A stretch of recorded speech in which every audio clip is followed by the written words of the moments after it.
আজকের national conference of physics arrange by Bangladesh physical society থেকে আমি সেশন শুরু করছি। সবাইকে গুড আফটারনুন। আমি যদিও পার্টিসিপেন্টদের দেখতে পাচ্ছি না, 8 জন আরো পার্টিসিপেন্ট যারা কন্ট্রিবিউটরি পেপারে আছে। সেশন শুরু করার আগে শুরুতে আমি জাস্ট একটু নারেট করে দিচ্ছি আমাদের সেশন সম্বন্ধে। একটা ইনভাইটেড টক আছে যেটা আমাদের রেসপেক্টেড প্রফেসর কে সিদ্দিকী রব্বানী প্রেজেন্ট করবেন 20 মিনিটের। এই 20 মিনিটটা উনি করবেন, তারপরে আমরা 2 মিনিট কোশ্চেন অ্যান্সার সেশন হবে 2 মিনিট। এরপরে আরো কন্ট্রিবিউটরি পেপার আছে 8টা। আমাদের হাতে আসলে প্রতিটা 10 মিনিট করে, তাহলে আমাদের মোটামুটি এই 20 আর 60 80 হয়ে যাচ্ছে, কিন্তু আমাদের হাতে 85 মিনিটস আছে। তো আমি বলবো যে 8 মিনিট আমরা প্রেজেন্টেশনের জন্য রাখবো আর 2 মিনিট আমরা কোশ্চেন অ্যান্সারের জন্য রাখবো। এবং আপনি সব পার্টিসিপেন্টদের যারা কন্ট্রিবিউটরি পেপারস গুলি করবেন, প্রেজেন্ট করবেন, তাদেরকে রিকোয়েস্ট করবো তারা যেন একটু টাইম মেনটেন করেন এবং প্রপার ঠিক 8 মিনিটসের মধ্যে তাদের প্রেজেন্টেশনটা শেষ করেন। তো আমরা এখন চলে যাচ্ছি, শুরু করছি আমাদের ইনভাইটেড টকে। আমাদের প্রথম সেশন 3 ইনভাইটেড টকে যেটা টপিক হচ্ছে filling a void in the century old cable theory of neural conduction, presented by our respected teacher Professor K. Siddiqui Rabbani, and he recently retired professor and founding chairman, Department of Biomedical Physics and Technology. Sir, I would request Sir Professor Siddiqui Rabbani to present his একটু জিজ্ঞেস করি, এটা কি ইংরেজিতে দেবো না বাংলায় দেবো? স্যার বাংলায়, যেহেতু এটা ন্যাশনাল, সকালবেলা দেখলাম বাংলাই করছে। তাহলে বাংলায়? হ্যাঁ, বাংলায় যাচ্ছে, বাংলায় ভালো। ঠিক আছে, ঠিক আছে। আমিও বললাম ইংলিশ বাংলা মিক্স করে বললাম। ঠিক আছে, যেহেতু এটা ন্যাশনাল কনফারেন্স, সবাইকে শুভ অপরাহ্ন। আমি থেকে দেখা যাচ্ছে ফিলিং এ ভয়েড, মানে এটা আমি বলছি যে এটা একটা একটু আমার মনে হয় যেন এটা একটা খুব ইম্পর্টেন্ট একটা আমাদের কনফিউশন। একটা কেবলস এর থিওরি হচ্ছে নিউরাল কন্ডাকশন। আমি একটা ছবি দিয়ে রিপ্রেজেন্ট করছি এখানে। এটা আমাদের যে শরীরের নার্ভাস সিস্টেম নিয়ে একটা আমাদের, আমি আমার পরিচয় তো ফামিলা দিয়েই দিয়েছে, তো আমি নেক্সট স্লাইডে চলে যাচ্ছি। মোটামুটি বাড়ির ছবি দেখা যাচ্ছে যেটা আমরা পরিচিত। আমাদের শরীরের যতগুলো ফাস্ট কন্ট্রোল সেন্সিং, এই যে আমি কথা বলছি, হাত পা নাড়াচ্ছি বা তাপমাত্রা অনুভব করছি, সবই কিন্তু এই নার্ভাস সিস্টেম দিয়ে হচ্ছে। এর মধ্যে ব্রেইন আছে, ব্রেইন আর স্পাইনাল কর্ড হচ্ছে সেন্ট্রাল নার্ভাস সিস্টেম, আর বাইরের সবগুলো যেগুলো জালের মতো দেখা যাচ্ছে এগুলো হচ্ছে পেরিফেরাল নার্ভস। তো পেরিফেরাল নার্ভ এবং ব্রেনের মধ্যেও যে ডেনড্রাইটস গুলো থাকে সেগুলো বিশেষ করে এগুলো হচ্ছে কন্ডাক্ট করে নার্ভ অ্যাকশন পটেনশিয়াল। তো নার্ভ অ্যাকশন পটেনশিয়াল কন্ডাক্ট করার জন্য যে এইগুলো আছে, মানে আমরা যে নার্ভ ফাইবার বলি, এই ফাইবারের মধ্যে আমি যদি ক্রসলি ভাগ করি, 2 ভাগে ভাগ করা যায়। এর ডান দিকের ছবিটা দেখা যাচ্ছে, নিচেরটা হচ্ছে আর উপরেরটা হচ্ছে মায়োলিনেটেড নার্ভ। এটা হচ্ছে ফাস্ট কন্ডাকশনের জন্য, যেমন আমাদের টাচ, আমি কথা বলছি, আমার মোটর মাসল হাত পা নাড়াচ্ছি, মুখে কথা বলছি, এগুলো খুব তাড়াতাড়ি যে সিগন্যালগুলো আদান প্রদান করতে হয়, তার জন্য নার্ভের মাঝখানে যে হলুদ অংশটা হচ্ছে নার্ভের ফাইবার অ্যাকশন, তার উপরে যে সবুজগুলো হচ্ছে ফ্যাটি লেয়ার, মাঝখানে মাঝখানে ব্রেন আছে। এইটা হচ্ছে এই ফ্যাটি লেয়ারটা হচ্ছে মায়োলিন। আর নিচের যেটা দেখাচ্ছি এটা হচ্ছে মায়োলিন, অর্থাৎ এর সবুজ ফ্যাটি লেয়ারটা নেই, এটা পিওর নার্ভ ফাইবার। নার্ভ ফাইবারে যেটা হয়, বাইরের দিকে নরমালি পজিটিভ চার্জ থাকে উইথ রেসপেক্ট টু ইনসাইড, বাইরের তুলনায় ভেতরটা নেগেটিভ থাকে রেস্টিং এ। কিন্তু যখন কোনো একটা সিগন্যাল আসে, যেমন এখানে দেখানো হয়েছে সিগন্যাল উল্টিয়ে যায়, অর্থাৎ মাঝখানে বাইরের তুলনায় পজিটিভ হয়েছে, যেটা অ্যাকশন পোটেনশিয়াল। পরে এটা মুভ করে থ্রু সার্কুলেটিং কারেন্ট ফ্লুক্স। এটা নিয়ে আমি পরে আরেকটু বলবো। এখানে মাইলিনেটেড নার্ভগুলো হচ্ছে ফাস্টার কন্ডাকশন, আর আনমাইলিনেটেড গুলো স্লো কন্ডাকশন। যেমন ব্যথা, আমি আঙ্গুল কেটেই গেল, আঙ্গুল কেটে গেলে এই সিগন্যালটা অত তাড়াতাড়ি না আসলেও চলবে, ব্যথার সিগন্যাল। আমার আঙ্গুলে খোঁচা খাওয়ার সিগন্যালটা বা টাচ, কিছু একটা ছুরিতে স্পর্শ করেছে, সেটা তাড়াতাড়ি দরকার, সেটা তাড়াতাড়ি আসতে হয়। এই জন্য ওইটার জন্য হবে মাইলিনেটেড, আর যেটা ব্যথা বা তাপমাত্রা এগুলোর জন্য আনমাইলিনেটেড। এখানে আমি জাস্ট এই সিগন্যালটা কিভাবে প্রপাগেট করে খুব একটা সামান্য একটা ধারণা দেওয়ার চেষ্টা করছি। এটা খুব ডিটেলসে গেলে আমার আসল জিনিস থেকে দূরে সরে যাবে। এখানে যেটা হয়, মনে করি এই যে নীল রঙের অংশটা বাঁদিকে, এটা হচ্ছে নার্ভ ফাইবার বা অ্যাকশন। এর ডান দিকে যে দেখছি বাইরে পজিটিভ চার্জ আর ভেতরে নেগেটিভ, এটা হচ্ছে রেস্টিং। যে নিচে বলেছি রেস্টিং স্টেটে, এটা হচ্ছে পোলারাইজ। আর বাঁদিকে যে ডিপোলারাইজ অংশ বলছি, এখানটা আসলে কোন একটা আইদার আমাদের ব্রেইন থেকে, অথবা আমরা আর্টিফিশিয়ালিও হাতে একটা টোকা দিয়ে বা ইলেকট্রিক্যালি সিমুলেট তৈরি করতে। এটা তৈরি করলে যেটা হবে, এখানে চার্জের উল্টিয়ে যাবে, উল্টে গেলে তখন সেখানে এই লুপ কারেন্ট গুলো দেখিয়েছি। এই যে এই নার্ভটা আছে একটা টিউব, নার্ভ একটা টিউব, এর বাইরেও কিন্তু কন্ডাক্টিং ফ্লুইড আছে, ভেতরেও কন্ডাক্টিং ফ্লুইড আছে। এর মধ্যে একটা কারেন্ট চলতে থাকে, কিন্তু এই মেমব্রেন যেটা, টিউবের যে মেমব্রেন, সেটা কিন্তু ইনসুলেটিং, এটা ফ্যাটি লেয়ার। তাহলে এটার জন্য এখানে খালি চার্জ, ডাইলেকট্রিকের মতো চার্জ, এটা চার্জ আপ হয়ে যায়, এর ভেতর থেকে কন্ডাকশন কারেন্ট ওইভাবে ফ্লো করে না। এটাকেই এই অ্যাকশন পটেনশিয়াল যেটা তৈরি হয়, সেটা ডান দিকে গ্রাফিক্যালি দেখিয়েছি। যে রেস্টিং এ, যে ডান দিকের অংশে রেস্টিং এ -70 মিলিভোল্ট থাকে, অর্থাৎ বাইরের তুলনায় ভেতরে -70 মিলিভোল্ট। যখন কোনো এই এরকম কোনো আঘাত আসে বা ডিপোলারাইজেশন আশেপাশে থাকে, যখন এই রেস্টিং অঞ্চলের পটেনশিয়ালটা 15 মিলিভোল্ট মাত্র ওঠানো যায় উল্টো দিকে, অর্থাৎ -70 থেকে -55 মিলিভোল্টের মতো করা যায়, তখন এর মধ্যে কতগুলো আয়ন চ্যানেল আছে, অর্থাৎ সোডিয়াম পটাশিয়ামের আয়ন চ্যানেল গুলো, বিশেষ করে সোডিয়াম আয়ন চ্যানেল গুলো অন হয়ে যায়। অন হয়ে হু করে সোডিয়াম ভেতরে ঢুকতে শুরু করে, যার জন্য তখন বাকিটা আর আমাকে কিছু করতে, বাইরের এজেন্টকে কিছু করতে হবে না। সোডিয়াম হু করে ঢুকতে ঢুকতে অ্যাকশন পটেনশিয়ালটা একদম 40 মিলিভোল্টের 40 মিলিভোল্টে চলে যাবে। এরপরে ওই যেহেতু যে 40 মিলিভোল্টে চলে গেল, ওই আয়ন চ্যানেল গুলো বন্ধ হয়ে যায়, সোডিয়াম আর ভিতরে ঢুকতে পারে না।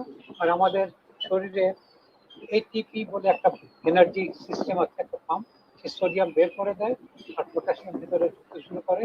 তার জন্য আবার এটা আগের পর্যায়ে ফিরে আসতে চেষ্টা করে, কিন্তু ওভারশুট করে তারপরে আবার ফিরে আসে। রাফলি এটা করতে তার 2 মিলি সেকেন্ড মতো সময় লাগে। এটাকে আমরা বলি অ্যাকশন পটেনশিয়াল। আর ওই 55 মিলিভোল্টটাকে আমি এখানে লাল রং দিয়ে দেখিয়েছি, এটা থ্রেশহোল্ড পটেনশিয়াল। এটা একটু খেয়াল রাখতে হবে, কারণ আমি যে জিনিস আলোচনা করতে যাব তাতে থ্রেশহোল্ড পটেনশিয়ালের ব্যাপারটা একটু খেয়াল রাখতে হবে। তার মানে এখানে যেটা বলতে চাচ্ছি, যে to initiate an action potential, আমাদের ট্রান্সমেমব্রেন পটেনশিয়ালটা রিভার্স করতে হবে বাই 15 মিলিভোল্ট অনলি, আর বাকিটা সে নিজেই করে ফেলবে। আচ্ছা, এখন আনমাইলিনেটেড নার্ভের কেবল থিওরি যদি বলি, কেবল থিওরি হচ্ছে এই নার্ভটা যেহেতু একটা ইলেকট্রিক্যাল সিগন্যাল কন্ডাক্ট করে, এটাকে ইলেকট্রিক্যাল একটা মডেল দিয়ে রিপ্রেজেন্ট করা হয়েছে বহু আগে থেকে। এটা 1920s থেকে হয়েছে, এবং আমরা সাধারণত এগুলো তো ডিস্ট্রিবিউটেড, এই চার্জ গুলো ডিস্ট্রিবিউটেড, কিন্তু আমরা এগুলো এই ধরনের জিনিসকে লাম্পড মডেল দিয়ে দেখাই, অর্থাৎ ছোট ছোট অংশকে ভাগ করে তাকে একটা লাম্প মডেলে দেখানো, যেমন নিচে দেখানো হয়েছে।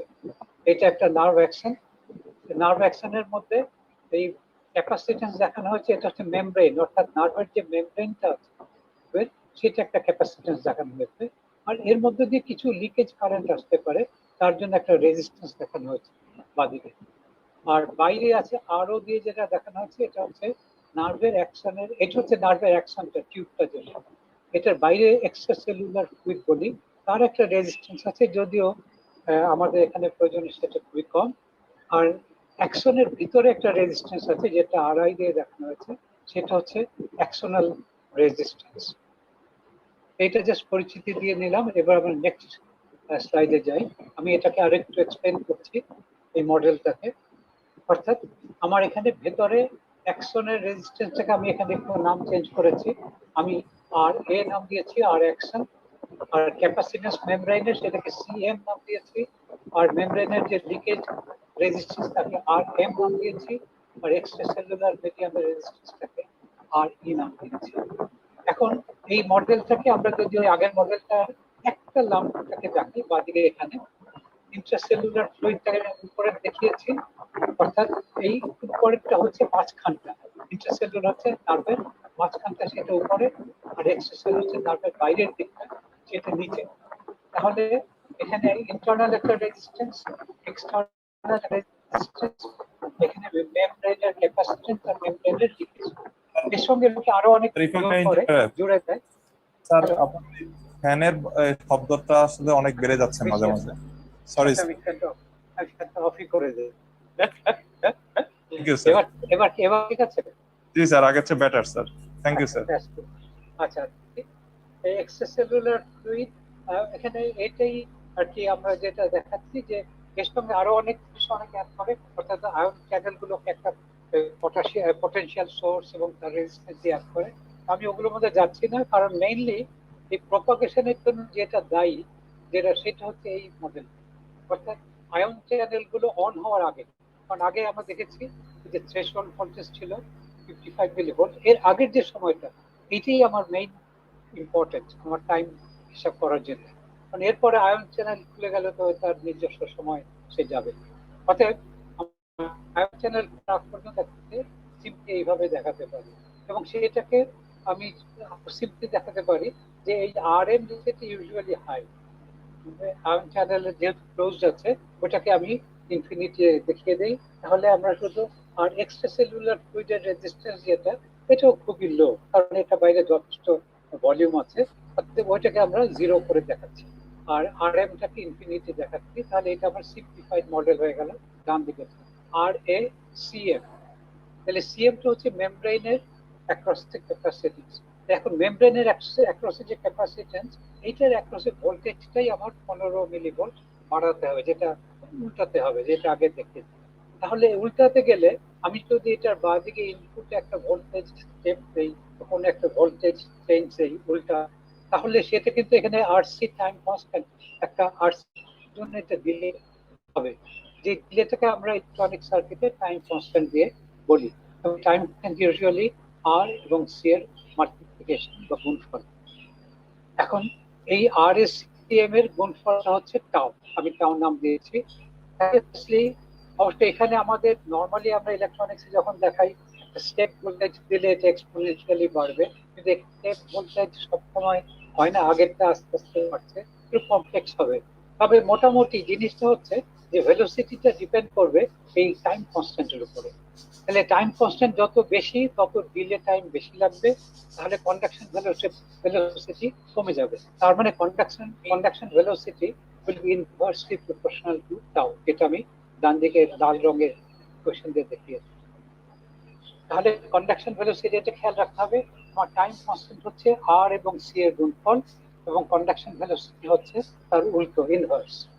এবং টিপিক্যাল ডায়ামিটার আনমাইলিনেটেড ফাইবারের জন্য ফিউ মাইক্রন, এবং কন্ডাকশন ভেলোসিটি হয় কয়েক মিটার পার সেকেন্ড। এটা ওই যে বললাম ব্যথা, তাপমাত্রা, এগুলোর জন্য আমরা আমাদের শরীর ব্যবহার করি। কিন্তু এইটাই যদি আমার এখন কাচের যদি ইউজ করতে হতো, এটা ডায়ামিটার অনেক মোটা করতে হতো, যেটা ইম্প্র্যাকটিক্যাল হয়ে যেত।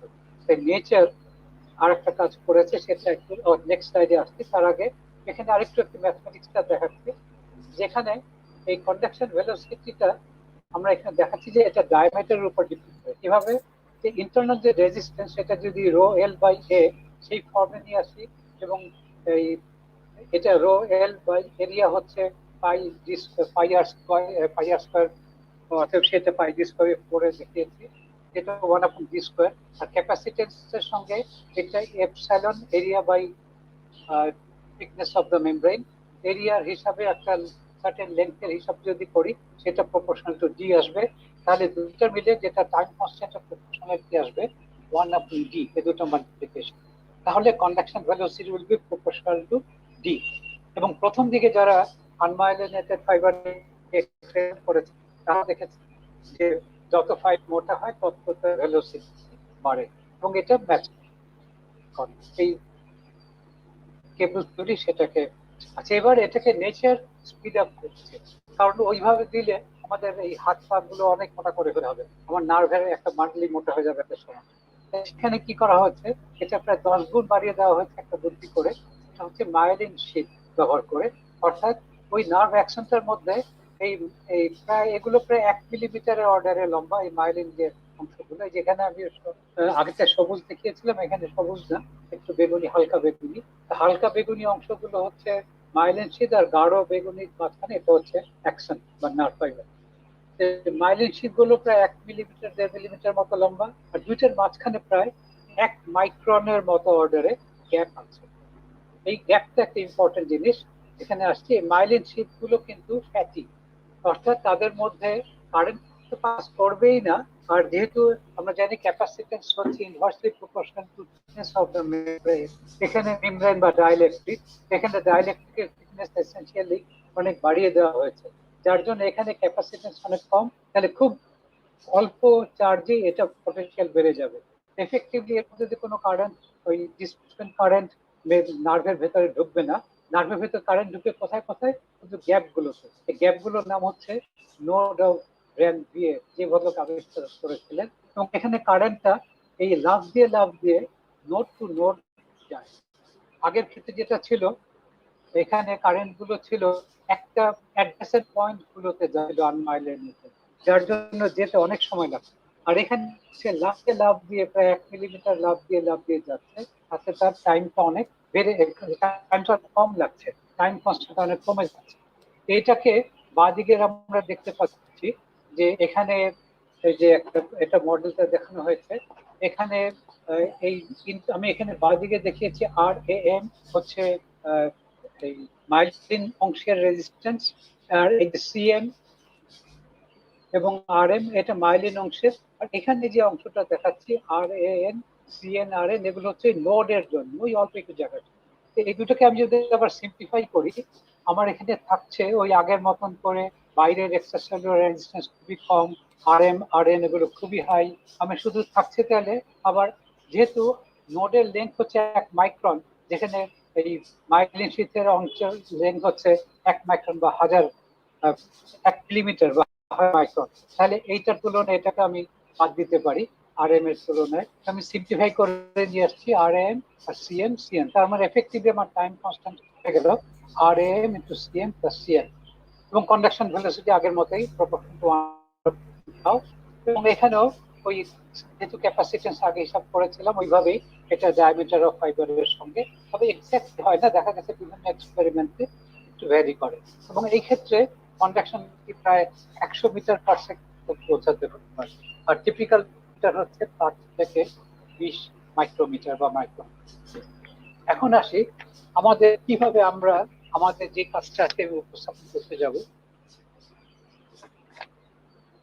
সেটা আসাটা কিন্তু একটু কাকতালীয় কিভাবে, যে আমরা অন্য একটা কাজ করেছিলাম, আমরা আরেকটা জিনিস আবিষ্কার করেছিলাম আগে, এটার নাম ডিস্ট্রিবিউশন অফ এফ লেটেন্সি।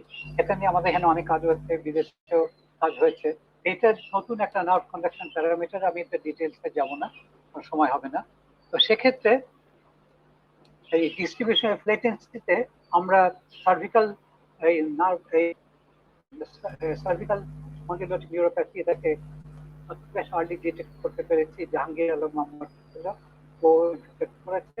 তো সেটা দিয়ে আমাদের একটা ধারণা হলো আমার, যেটা তাহলে আমি যদি মাথা কাজ করি, এটার জন্য অনেকগুলো পেপার পাবলিকেশন হয়েছে এর মধ্যে, আমি যদি মাথা কাজ করি তাহলে এটা ডিএফএল চেঞ্জ হয় কিনা। এবং আমরা দেখেছি যে হ্যাঁ, মাথা কাজ করলে এটা চেঞ্জ হয়। এটা নিয়ে আমাদের ছাত্রী সাবরিনা শারমিন ওখানে কুয়েটে পিএইচডি করছে, ও এটা নিয়ে কাজ করেছে মাস্টার্স, এবং এটা আমরা দেখেছি চেঞ্জ হচ্ছে।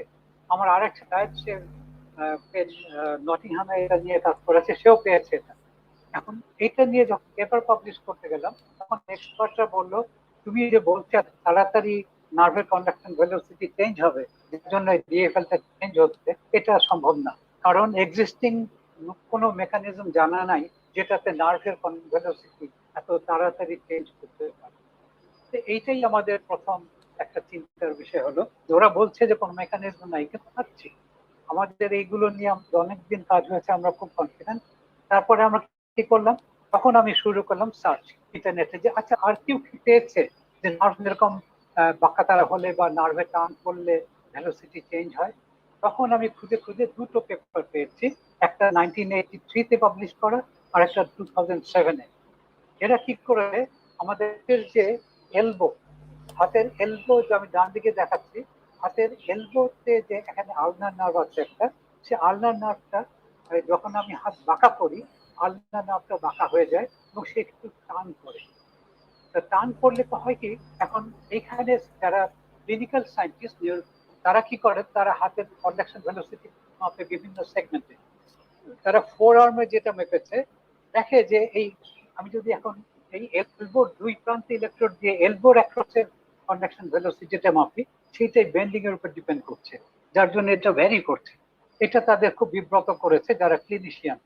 তখন তারা মেথডিক্যালি এই দুজন কাজ করেছে। সাত্তারিয়া নেমাজ, উনি কাজ করেছেন 2007-এ 100টা নার্ভে কাজ করেছেন, আর হার্ডিং হালার 1983 সনে তারা প্রায় 40টা নার্ভের উপর কাজ করেছেন, এবং দুইজনের রেজাল্ট সিমিলার। আমি এখানে সাত্তারিয়া নেমাজেরটা দেখাচ্ছি, কারণ তাদের এটা বেশ সুন্দরভাবে প্রেজেন্ট করা। এই যে এখানে অ্যাঙ্গেলটা দেখাচ্ছি, অর্থাৎ ডান দিকের ছবিতে, যে আমার হাতটা যদি স্ট্রেট করে রাখি এলবোতে, তাহলে এটা 0 ডিগ্রি, আর ওই 0 ডিগ্রির সঙ্গে হাতটা বেন্ড করলে যে অ্যাঙ্গেলটা হবে, এখানে 5 দিয়ে দেখিয়েছি, সেটা হচ্ছে অ্যাঙ্গেল ডিগ্রি। এটা আমি হরাইজন্টালি দেখে যাচ্ছি, হরাইজন্টালি আর ভার্টিক্যালি নার্ভ কন্ডাকশন। এবং তারা কিন্তু অ্যাভারেজে এবং সবারটা সিস্টেমেটিক্যালি ইনক্রিজিং পেয়েছে। তার মানে হাত বেন্ডিং করলে, যেটাকে বলা হয় ফ্লেকশন বায়োলজিক্যাল টার্মে, নার্ভ কন্ডাকশন ভেলোসিটি ওই সেগমেন্টে বাড়ছে। এবং এটা তার হাত আবার যখন সোজা করছে, এটা আবার ইমিডিয়েটলি ফেরত চলে যায়, এবং এই বেন্ডিং চেঞ্জটা ইমিডিয়েটলি হচ্ছে। তার মানে ওই যে যারা বলছিলেন ইমিডিয়েটলি চেঞ্জ হওয়ার কোনো মেকানিজম জানা নাই, তার মানে এখানে একটা বোঝা গেল আমাদের কাছ থেকে এগুলো আরো কোয়ান্টিটেটিভ, হয়তো বোঝা গেল যে দিস ইজ সামথিং যেটা এখন পর্যন্ত কেউ এটা নিয়ে ভাবেনি। এখন আমি যেটা বলেছি, কেউ এটা নিয়ে চিন্তা করেনি, কারণ এই ক্ষেত্রে যাদের কথা বললাম তারা ক্লিনিশিয়ান ছিলেন, তাদের ইন্টারেস্ট ছিল যে কোন অ্যাঙ্গেলে রাখলে ওই ফোর আর্মের ভেলোসিটি আর এইটার ভেলোসিটি সেম হয়। তারা 45 ডিগ্রির মতো একটা চুজ করেছেন, কিন্তু এরপরে তারা ফার্দার ঢোকার চেষ্টা করেনি, তাদের কাজ হয়ে গেছে। আর সামহাও এই 2-3টা পেপার নিউরো সায়েন্টিস্টদের চোখ এড়িয়ে গেছে, তারা কেউ এটা খেয়াল করেননি, কারণ তারা ফিজিক্স নিয়ে এদিকে আর আসেন। কিন্তু এটা আমরা নোটিস করলাম সামহাও এই কাকতালীয় ভাবেই, এবং আমরা মনে করলাম যে আমাদের এক্সপেরিমেন্ট এখানে নিয়ে আসছে, এবং আমি মনে হলো যে এটা খুব ইম্পর্টেন্ট। তখন আমরা যেটা চিন্তা শুরু করলাম, আমি রিজনিং দেওয়া শুরু করলাম, আচ্ছা কি হচ্ছে, হাত বাঁকা করলে কি হচ্ছে। দেখেন, যদি আমি ডান দিকে দেখাই, হাত বাঁকা করলে এটা একটা নার্ভ ফাইবার। আমি এদিকে নীল অংশটা দিয়ে দেখিয়েছি একটা নার্ভ ফাইবার। যদি দিকে টানি, নার্ভ ফাইবার একটা রাবার টিউবের মতো, টানলে এটা ইনটুইটিভলি কি বলে, মাঝখানে চিকন হয়ে যাবে, লম্বা হবে। এইটাই তো স্বাভাবিক। এখন ওই বেন্ডিং করলে কি হচ্ছে, এটা ফ্লেকশন হলে এলবোতে স্ট্রেচিং হচ্ছে, এবং তাতে ডায়ামিটার কমে যাচ্ছে। আর আমরা আগে দেখেছি, এক্সিস্টিং নলেজ হচ্ছে যে ডায়ামিটার কমলে কমলে নার্ভ কন্ডাকশন ভেলোসিটি কমে যাবে। তাহলে এই টানলে পরে এই সেগমেন্টের নার্ভ কন্ডাকশন ভেলোসিটি কমে যাওয়ার কথা, কিন্তু আমাদের এই যে এক্সপেরিমেন্টালিস্ট যারা, তারা কি পেয়েছেন, তারা পেয়েছেন যেটা বেড়েছে সিস্টেমেটিক্যালি, তারা পেয়েছেন যেটা সিস্টেমেটিক্যালি বেড়েছে বাদিকে ছবি। তাহলে এটা একটা বিরাট অ্যানোমালি, এবং এটা আমরাই প্রথম পয়েন্ট আউট করেছি যে দেয়ার ইজ অ্যান অ্যানোমালি। এখন চিন্তা করলাম, তাহলে এটা ফার্দার সাপোর্ট পাওয়ার জন্য আমি যে বলছি যে লম্বা হলে চিকন হয়, যদিও এটা ইনটুইটিভ, তারপরে খুঁজে খুঁজে পেলাম একটা পেপার, তারা এরকম বেন্ডিং করে আল্ট্রাসাউন্ড দিয়ে নার্ভের ডায়ামিটার মেপেছে, এবং তারা দেখেছেন ডায়ামিটার এই যে 2.2 মিলিমিটার থেকে 1.9 মিলিমিটার, এবং 20% কমেছে। অতএব এটা আমাদের ইনটুইটিভ এই যে হাইপোথেসিস, সেটাকে সাপোর্ট করেছে। পরে এখন আমাদের নিজস্ব চিন্তা, আমরা এই অ্যানোমালিটাকে কিভাবে সলভ করতে পারি। আমার টাইম তো বোধহয় বেশি হয়ে গেছে কি, আমি কি আর 5-7 মিনিট দিতে পারি?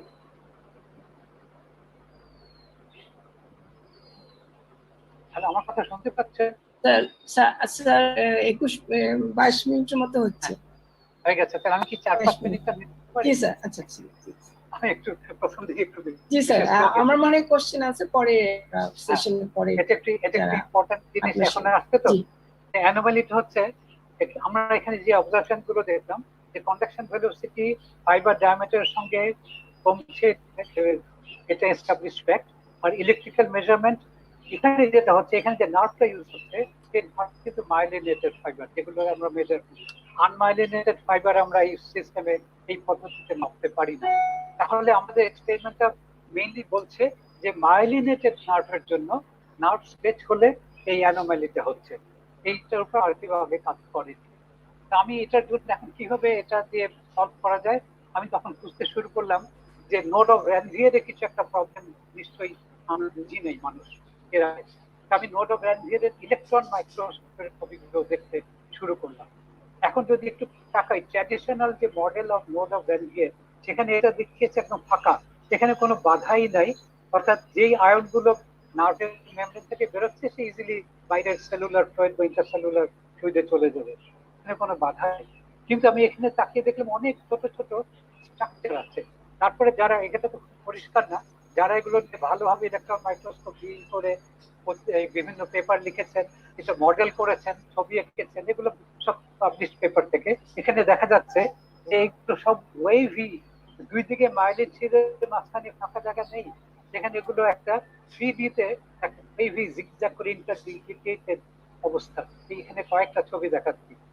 অর্থাৎ এখানে এই জিনিসটা কেউ এটা সময় কন্ডাকশন চিন্তা করেন। এটাই আমাদের চিন্তা ছিল যে এটা ট্র্যাডিশনাল মডেল ফুড কি করা যায়।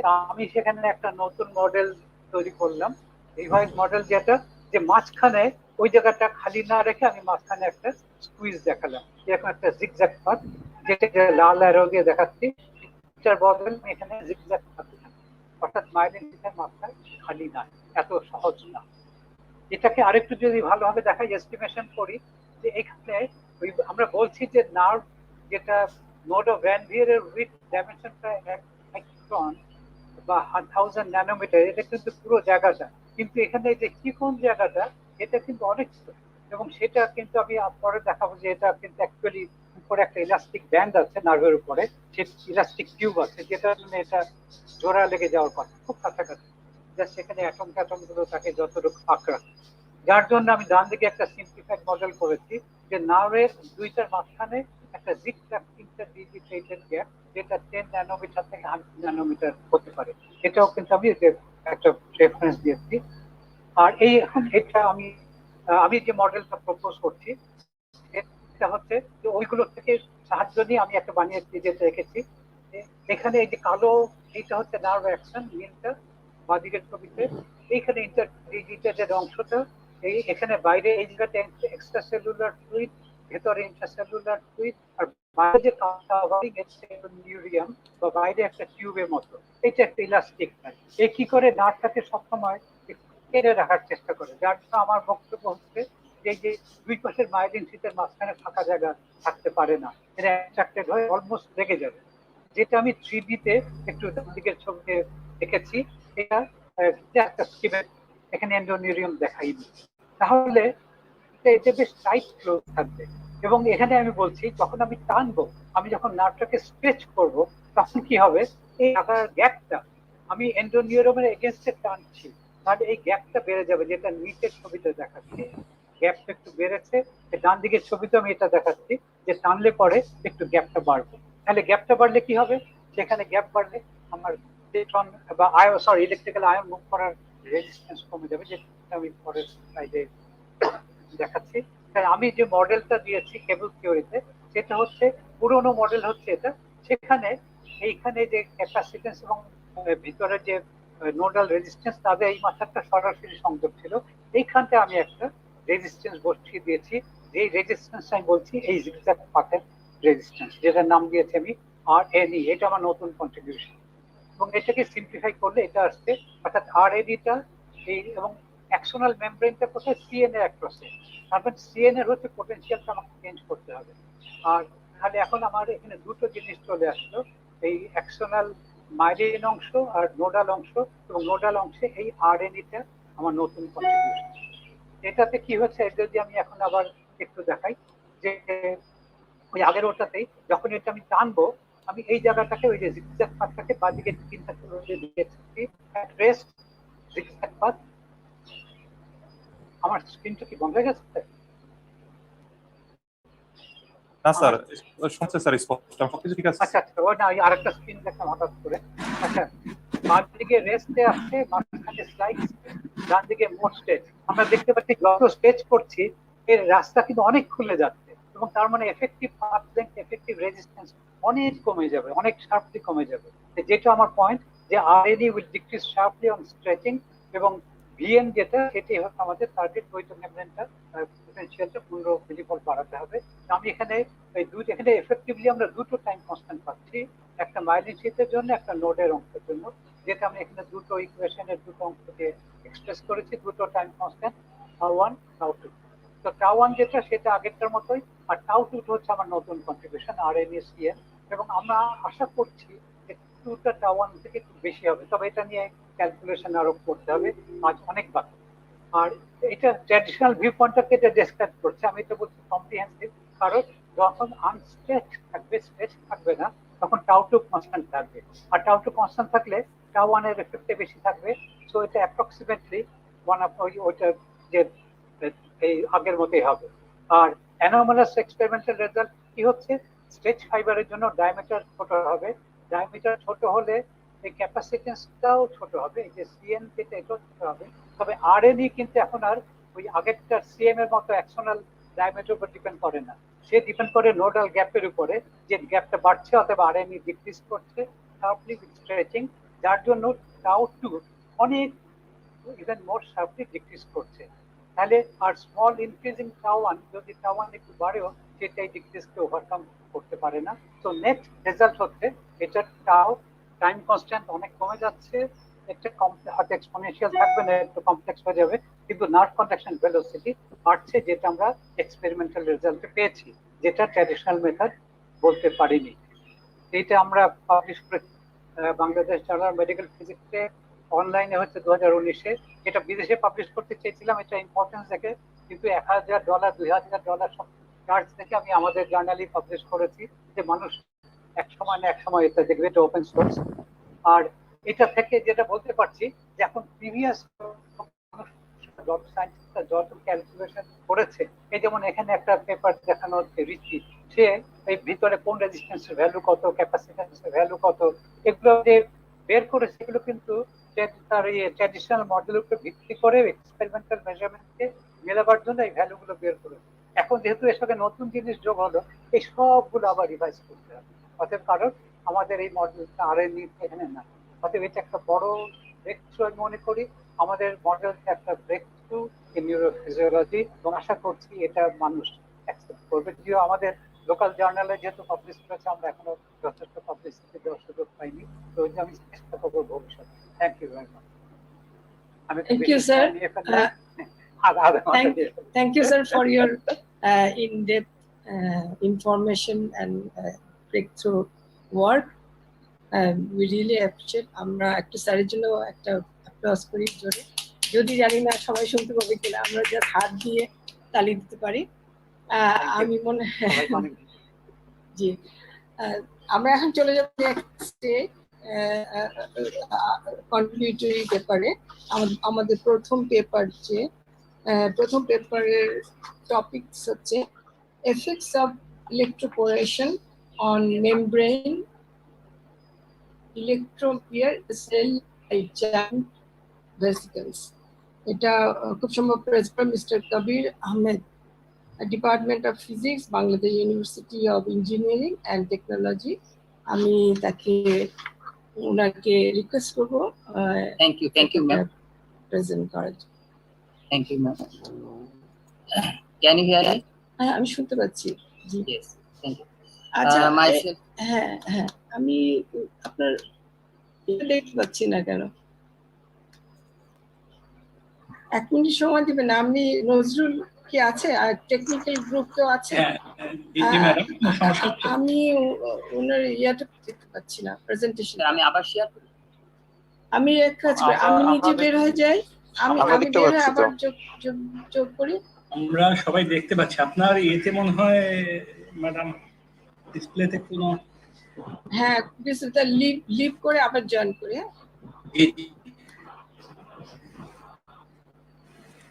Speaker may continue. Yes, thank you. Myself, MD Kabir Ahmed, Research Assistant, Biophysics Research Laboratory, Department of Physics, UAE. Today I am going to present my research works about effects of electroporation on membrane electrobehavior in the cell-like giant vesicles. First of all, we have to know what is electroporation. Basically, electroporation is a non-thermal and minimally invasive ablation technique for the destruction of locally targeted region of cells or tissue using ultrashort pulses with high electric field. In the figure 1, we can see when we applied an external electric field on a cell or cell, there are two types of electroporation occurred. In reversible case, the membrane can be resealed again, but in irreversible case, the membrane are permanently permeabilized. So here we can also see some applications of electroporation process, such as tissue ablation, cell fusions, vesicle poration or rupture formation, drug delivery, cancer treatment, etc. Now in this slide we can know about biomembranes. Basically, biomembrane is a permeable barrier surrounding in the living cells. It is mainly consisting of lipid, proteins, and cholesterol. In this figure, we can see a complex structure of a typical bilayer of biomembranes, where the major parts we can see the lipids. There is the lipids, and so we can synthesize artificially the bilayer of membrane, which is the mimic of this biomembrane by using lipid. This is the typical lipid molecule, and this is the complex this is the structure, chemical structure of lipid molecule. Here is the 3D view of bilayer of lipid. According to structure and the size of vesicle or lipid membrane, giant unilamellar vesicle is one of them, which can be prepared by lipid membrane using natural swelling method, and the size of this giant unilamellar vesicle is 10 micrometer or more, and it behaves like the real cell because all the physiological composition and the sizes of this giant vesicle are also similar to the real cell or biological cell, and that's why as the mimic of biological cell or the model membrane of biological cell.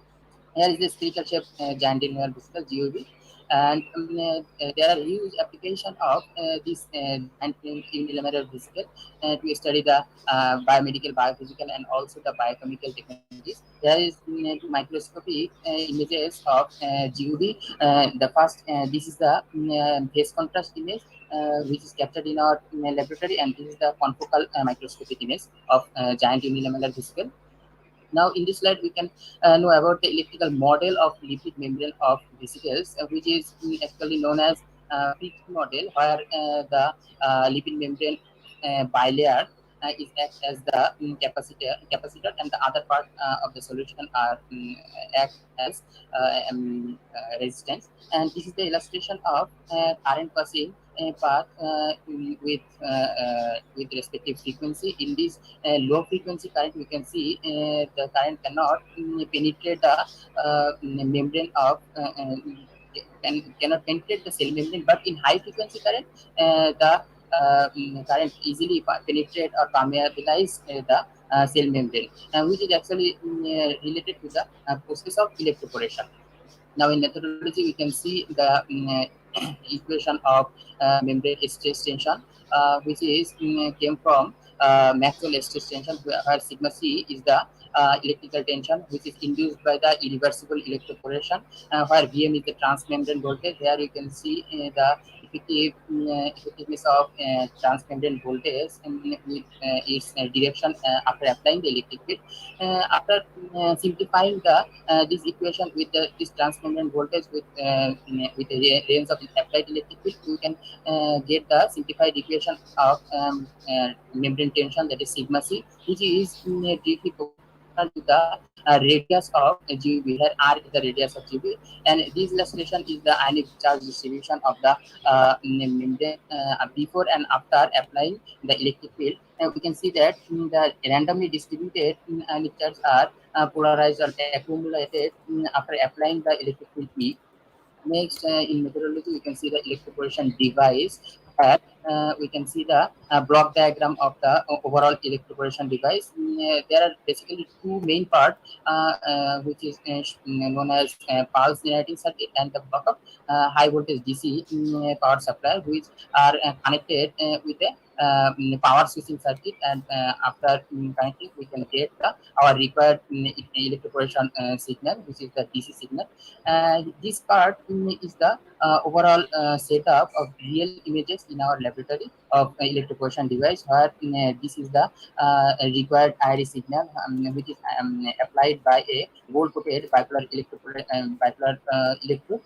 Here is the microchamber, and we observe this overall process through by a light microscope. In our laboratory, we use inverted phase contrast fluorescence microscope, Olympus IX73. Now, in result section, we can find the time process of polation of GUVs. Here is the phase contrast and the fluorescence image of electroporation in GUVs with different times of rupture formation. And it follows the stochastic phenomena using the fixed tension of the using the fixed tension with different time. Here is the fraction of inter-GUV with different membrane tension, and all the experimental value are fitted with the theoretical equation. This is the theoretical equation. Where Kp is the rate constant. We also found the rate constant versus tension graph, where also the experimental value are fitted with this equation. Here solid line is the fitted line. Now, another results we found after applying the electroporation with different electrical pulses. First of all, we get the electro deformation or shape change with different time. Here is the shape change rate with time, and in second section we can found the electrofusion, where two similar size GUV are become after fusion one single GUV. This is the possible mechanism of electrofusion process. Now, in discussion, we describe the rupture formation of GUVs or giant vesicle using the classical theory of pore formation, where the free energy of P4 can be expressed this equation. B is the electrostatic term, and this is the illustration of a toroidal P4, which radius R and the sigma and gamma is the line tension, and this is the lateral tension which is applied by electrical pulse.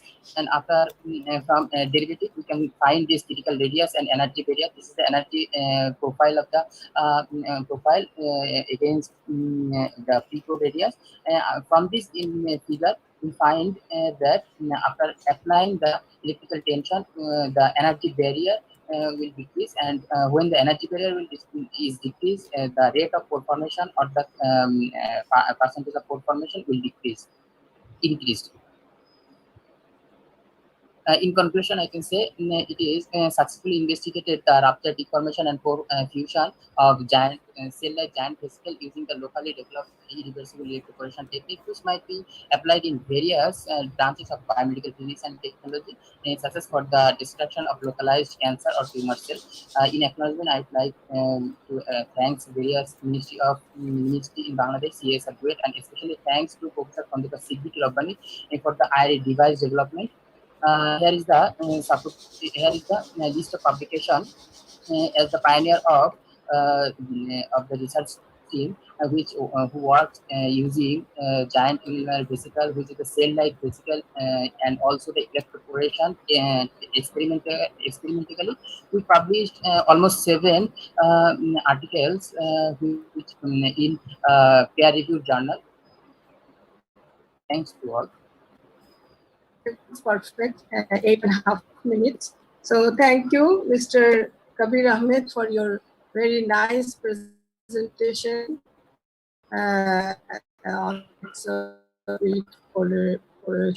Recording stopped. আমাকে কি শুনতে পাচ্ছেন? Yes, ma'am. So একটা বড় clap for Mohammad Ahmed. আমি এখন হাউসকে বলবো কারো যদি কোনো কোশ্চেন থাকে please I will now invite questions from house, any participants. আপনার কোনো হ্যান্ড রেজিং নাই, আমার মনে হয় পরে গিয়ে কন্টিনিউ করতে পারেন। Okay, continue করেন Mr. Abdul Hannan, আপনি Okay, thank you. I invite next speaker. The title of the next talk is Extraction of 3D Nitrogen-13 Distribution in Homogeneous Quantum by Spectral Analysis Technique for Proton Therapy Verification. Maybe speaker Mr. Rafiqul Islam. I request you to present your talk. Hello. Assalamu alaikum. I hope you can hear me and you can see my screen. Yeah. Okay, so thank you everyone, and good afternoon to my respected Mr. Kamil Afrozafa and co-chair, the Professor Bilal Hussain, and thank you to all respected audience. Actually, this is my PhD research work, and we are working in a group and to develop a proton therapy verification new technique. As we know that the proton therapy is a very sophisticated and sensitive, and that's why we need to that one. And this is the extension of our previous work. So the title of this one, in distribution, we can start it by this spectral analysis technique, and this is Rafiqul Islam on behalf of our group, PhD student of Tohoku University, Japan. First of all, I would like to say something about the proton therapy.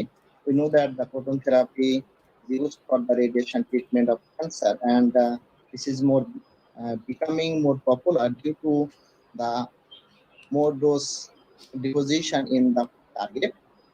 And this, when the dose is deposited by the proton in this target by some nuclear reaction, usually 3 types of nuclear reaction is happened in the proton interaction inside the patient body.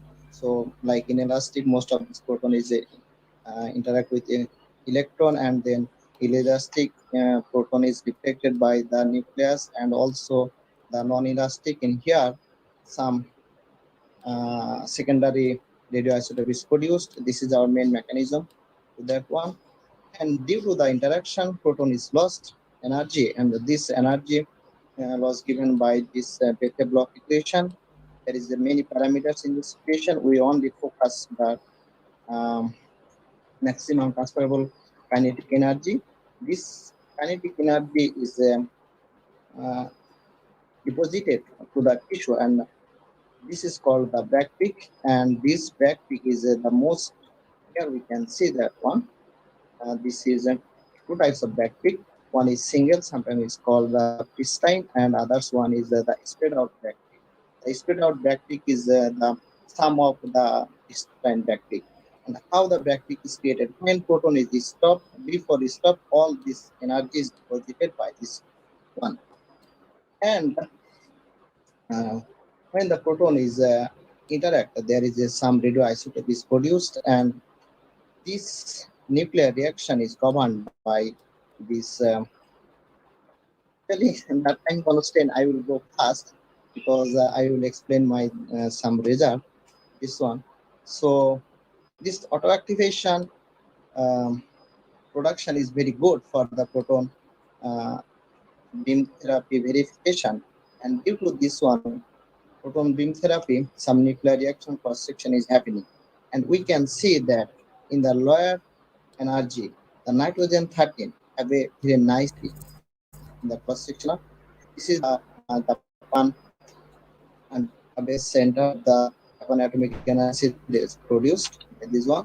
And by the backtick verification, if we see that in the proton beam, we can see most of this energy is deposited here, but in the photon beams, most of this energy is deposited just behind the skin.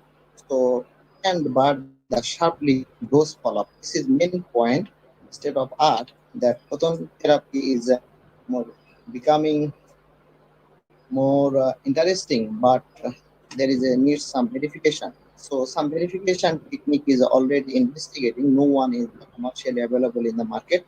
So we are focusing to develop our new techniques. Here is the auto activation PET imaging. In this one, this is the prompt imaging technique, gamma, and this one the one with using the resonance frequency. They use that one. So our technique, we developed a positron emission mammography. This is very simple and handy, and this one is using by the positron annihilated gamma. It's detected by these two detectors. This one, and actually this is the dedicated PET. You can say that one. Several types of PEM already available in the market, and following the development of PEM, we also developed the PEM graph using the Presidium dot LUAC, that's mean lutetium aluminum garnet crystal. Why this one is? We hypothesized that since PEM is very handy and two detectors, and it is a highly sensitive, that's we are interested to apply the proton therapy verification. Till now, PEM is only for the breast cancer detection. We are interested to so the purpose of this one, already we know that the simulated inhomogeneous target is at the N13 peak, as we seen in the cross-sectional data, very nicely low energy before the proton is stopping. So we are focusing this one. Our previous study, we found in the simulation by on the homogeneous target, and we found a good result. I will show in the next slide. And presently, following the ICRU report 44, the inhomogeneous target is made. Here we can see some slabs. Is like this first one is the PMMA, and the second one is the lung. Third one is the water, and the interference is the PMM and the bone. So why we are interested? Because in the our body is not homogeneous. So in the what happened, and positron emission mechanism inside the heterogeneous media. And our beam modeling, we used the ATMEP proton, and both of monoenergetic and spread out. The radius is like pencil beam, and the beam in this Z direction, and we put the source some distance, 25 centimeters apart from the edge of this phantom. And this one, the two-dimensional view, we can see the PMM. So if beam in this direction, we can first phase the PMM, lung, water, and the interference region. We analyzed the data, new spectral analysis approach. This is not new, but in this case new. That's why we are first apply in the proton therapy verification. Spectral analysis is an old one, and this one is many times ago used for the heat kinetic analysis. And we also applied the PyBLD. This is the Python module developed by my supervisor, Professor Hiroshi Otabe. And we also used the medical imaging analysis technique that's called is MED.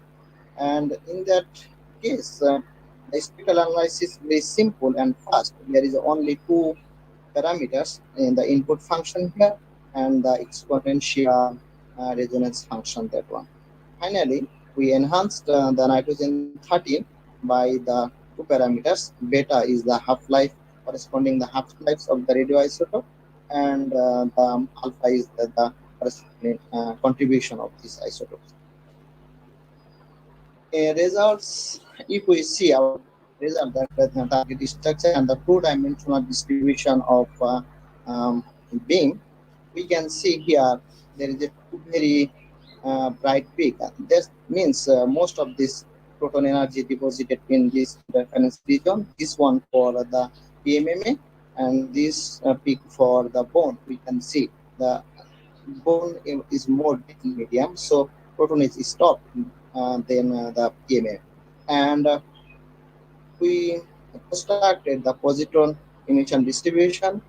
This one we can see PMMA more oxygen here, and lung there is a less contribution. Water we can find here, and others. In the one-dimensional profile, we can see this one is the dose deposition, and there is a very fine peak inside the proton dose bracket. So this is our interest. This peak is very coincidence with the bracket. So if we find these types of element in this peak, then we can show that the range of the proton is very good. And then we constructed the dose, and we can see three-dimensional dose deconstruction and scattering and distribution by this one. We developed this one, the PyBLD. And this is for the spectral analysis. Spread out back peak, we can see the broad end peak. This is the very sharp peak here. Next slide, we can see in that I will just go back this slide. We are separated three types of radioisotopes. So that autoactivation in the by proton therapy. First, we deconstructed the oxygen, and we can see the O15 for the pristine, and following this one the spread out back peak. This one for the second column is for carbon 11, and for pristine, and followed by the spread out back peak. Interesting, we can see that one the back for the nitrogen 30 is a very good to in both cases of pristine and spread out back peak. This was our interest. What is the peak, and how we can separate this one. Finally, in the sum of our that's mean production distribution of the production, we applied spectral analysis technique, and we successfully pick up, and that's been enhanced the nitrogen 13 here. If we see in the 13, you can see the this spectral analysis image, this one the nitrogen 13, and this is the dose. So finally we can say that it is very interesting and very good for the proton dose verification. It's just the conclusion. So this is our extension of previous study. We simulate by the Monte Carlo code that developed by the Japan Atomic Energy Agency, and we successfully extracted the nitrogen 13 peak by simple and fast spectral analysis, and we reconstructed the 3D imaging, and hope so this result will be helpful for our clinical study. Our main focus to the clinical application of brain graft in the hospital. Thank you all. Thank you everyone. Thank you, Mr. M. Rafiqul Islam, for your nice presentation. Now we can accept one question. Sure. Okay, please ask him. Maybe Kamila is saying something, but her is muting. Is of unmute. আপনি কি static Phantom use করেছেন? Static. আপনার ফ্যান্টমটা কি static Phantom ছিল? Yeah, static. তাহলে kinetic analysis করার দরকার হলো কেন ওখানে? If it is not dynamic. Kinetic analysis তখন আপনার হচ্ছে আমি যদি বাংলা অ্যানসার দিই, যে প্রোটন ইন্টারঅ্যাকশন হওয়ার পরে যে সেকেন্ডারি রেডিও আইসোটোপটা প্রডিউস হলো, ধর O15 এর হাফ লাইফ হচ্ছে আপনার 2 মিনিট। তো এই যে 2 মিনিট পরে কিছু ভ্যানিশ হবে, তারপরে কিছু ভ্যানিশ হবে, এই জন্য আমরা কাইনেটিক থিওরিটা অ্যাপ্লাই করেছি। কন্টিনিউয়াস চলবে আফটার ইরেডিয়েশন। আপনি জাপান থেকে প্রেজেন্ট করলেন না? জি, আমি জাপান থেকে। Okay, thank you. Thank you very much. The Next speaker. Okay, I can just Okay, please. Stop my sharing. Okay. Thank you very much. Thank you. Okay, our next speaker may be Mr. Tohidur Rahman. His title is Investigation of Molecular Transport Through a Peptide-Induced Nanopore and its Size Effects in Membrane Giant Unilemma Vesicle using COMSOL. He is from the Department of Physics, University of Borishal, Bangladesh. Please present your work. Assalamu alaikum. Can you hear me, sir? Very slow. Maybe the connection. What's your Wi-Fi? Assalamu alaikum. Can you hear me, sir? Yeah. Yes, now we can hear. May I request all the participants to stop the video so it will consume less bandwidth? Thank you, sir. Assalamu Okay, alaikum. please proceed on. Assalamu alaikum. I'm Tohidur Rahman, MS student, Department of Physics, University of Borishal. I'd like to share my research work titled on Investigation of Molecular Transport through a Peptide-Induced Nanopore and its Size Effects in the Membrane of Giant Unilamellar Vesicle using COMSOL. First of all, this is a simple diagram of the cell, including cytoplasm and a cell membrane. A thin membrane is a membrane with thickness 4 nanometers surrounding cytoplasm is called a cell membrane or plasma membrane.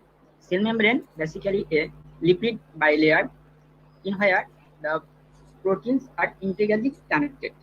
This figure shows a lipid phospholipid bilayer in where lipid is an amphipathic molecule which have two parts. One is hydrophilic head and another is hydrotail.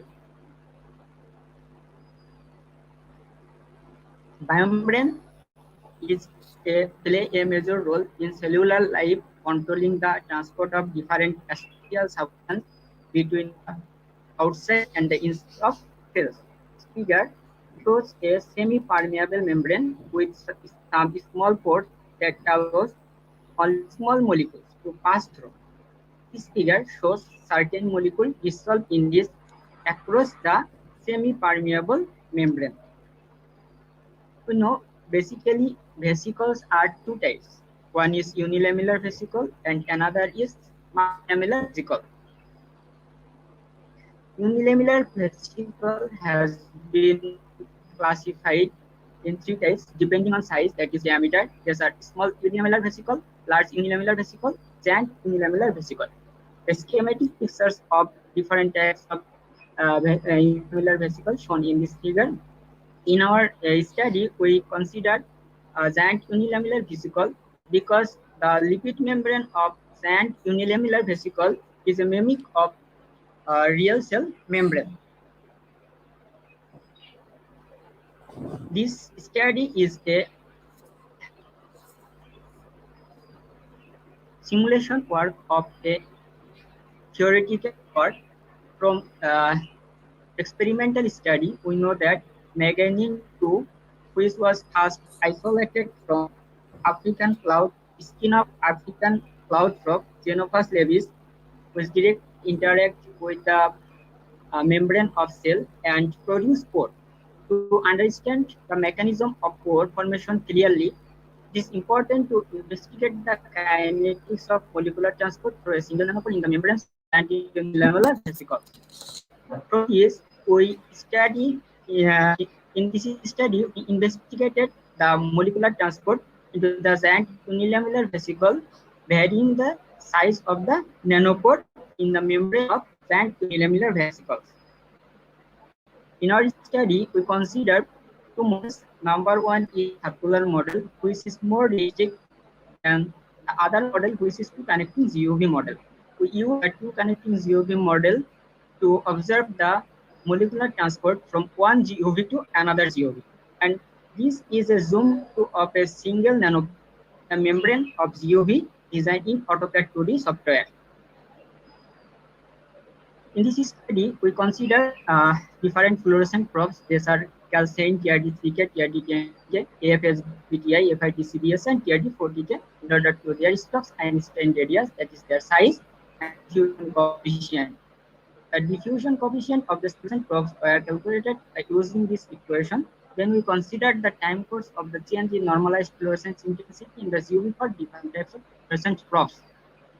And this figure shows the time course of the change in normalized fluorescence in the GOV for fluorescence probe TRD3K with 26 nanometer pore size. Then this exponential equation was fitted to this time-dependent normalized fluorescence intensities. And from this, we obtained the rate values.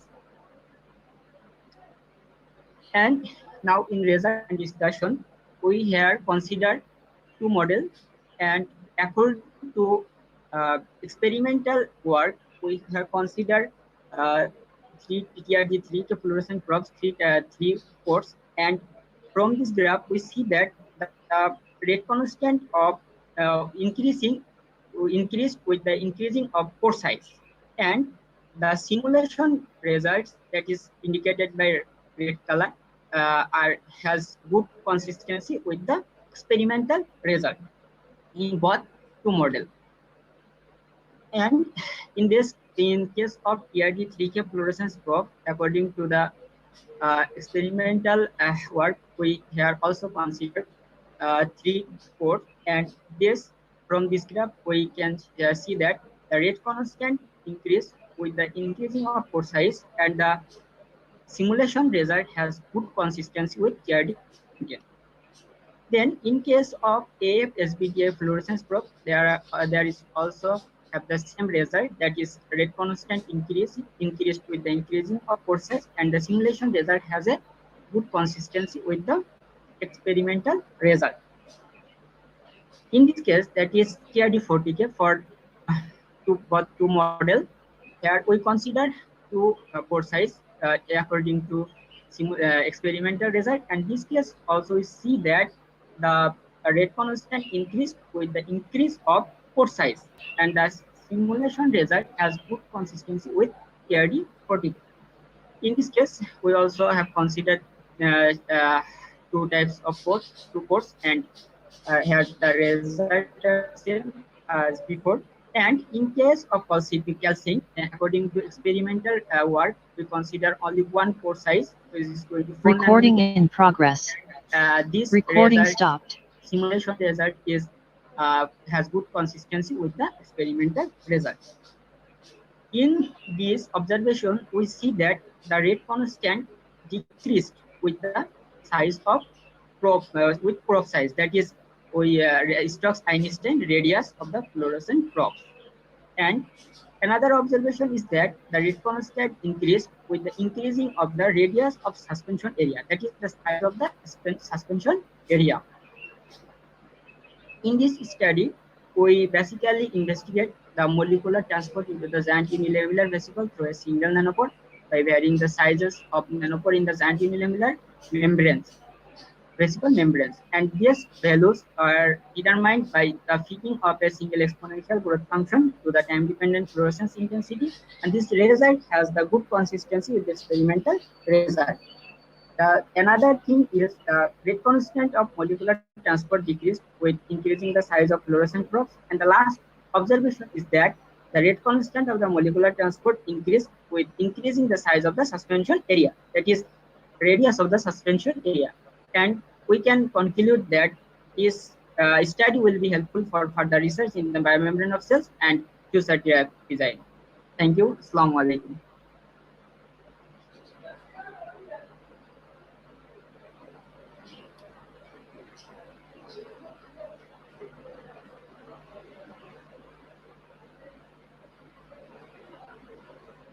Thank you, So sir.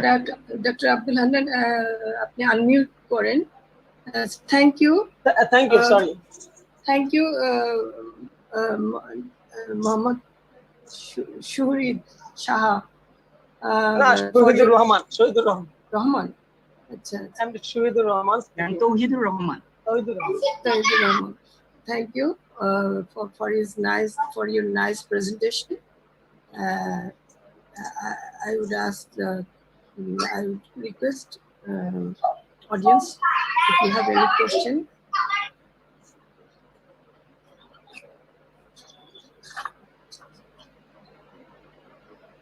Okay, Abdul Zafur, yeah. Okay, we may move to next talk. If no question. I have just a simple query. The presenter shows in his graph, the rate graph. May you please show the rate graph, previous one? Yes, this one. It seems that you have chosen only 2 points, theoretical point or experimental point. Does it be a good idea to fit the result with only 2 data points? Sir আমি বাংলাতে বলি sir আমরা এখানে experimental কাজটাকে সিমুলেশনের মাধ্যমে reproduce করছি। তো experimental কাজে 2টা পণ্যে কাজ করা হয়েছিল, যে কারণে আমরা এখানে 2টা বোর্ড সাইজ নিয়ে কাজ করেছি এবং সেইটাই আমরা গ্রাফ আকারে দেখানোর চেষ্টা করছি। কিন্তু ডাটাতে যদি 2টা পয়েন্ট থাকে, 2টা পয়েন্টে মানে আরেকটার সাথে ফিট করানোর জন্য 2টা পয়েন্টই আপনি যে কোনো জায়গাতেই ফিট করতে পারবেন, এটা ট্রেনিং তো বুঝতে পারবেন না, তাহলে আরো বেশি ডাটা পয়েন্টের প্রয়োজন না? জি স্যার, সেটা প্রয়োজন, কিন্তু আমরা এখানে জাস্ট শুধু এক্সপেরিমেন্টাল কাজটাকে রিপ্রোডিউস করছি, এর কারণে আমরা 2টা পোস্ট সাইজ নিয়ে করেছি sir. Okay, thank you sir. Okay, thank you very much. Thank you sir. Okay, let's move to our next talk. The title is, please share your work. Next speaker.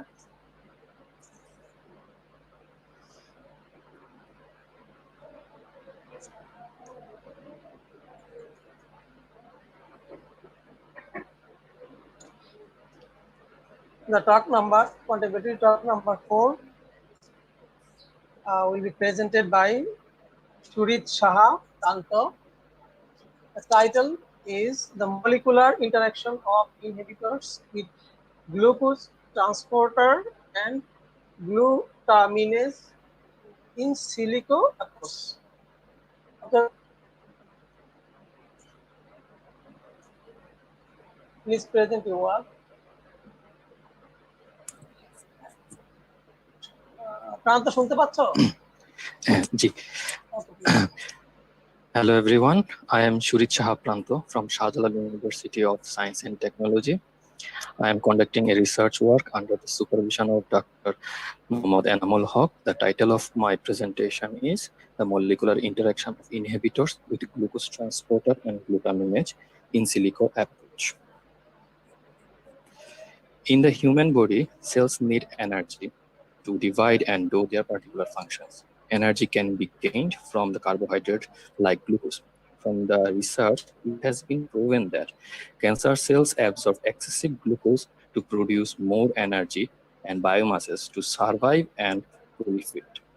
Cells can gain energy from other metabolic pathways like glutaminolysis, where the first step is to convert the amino acid glutamine to glutamate.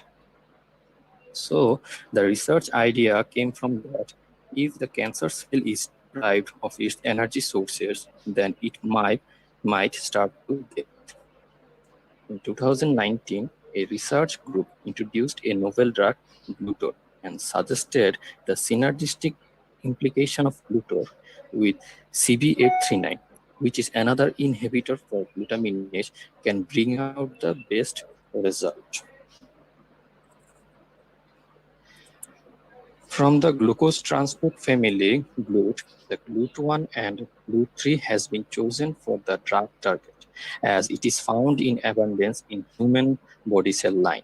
And glutaminase is a catalytic enzyme of glutaminolysis, which converts glutamine to glutamate. The binding sites have also been demonstrated here. The pockets have been predicted by CASP and from the docking score of the molecular docking packages. The interaction of glutor with its active site of GLUT1 has been illustrated here. The hydrogen bond, hydrophobic, pi-staking bonds are listed here. The same goes for the GLUT3, glutor, and glutaminase CB839 interactions.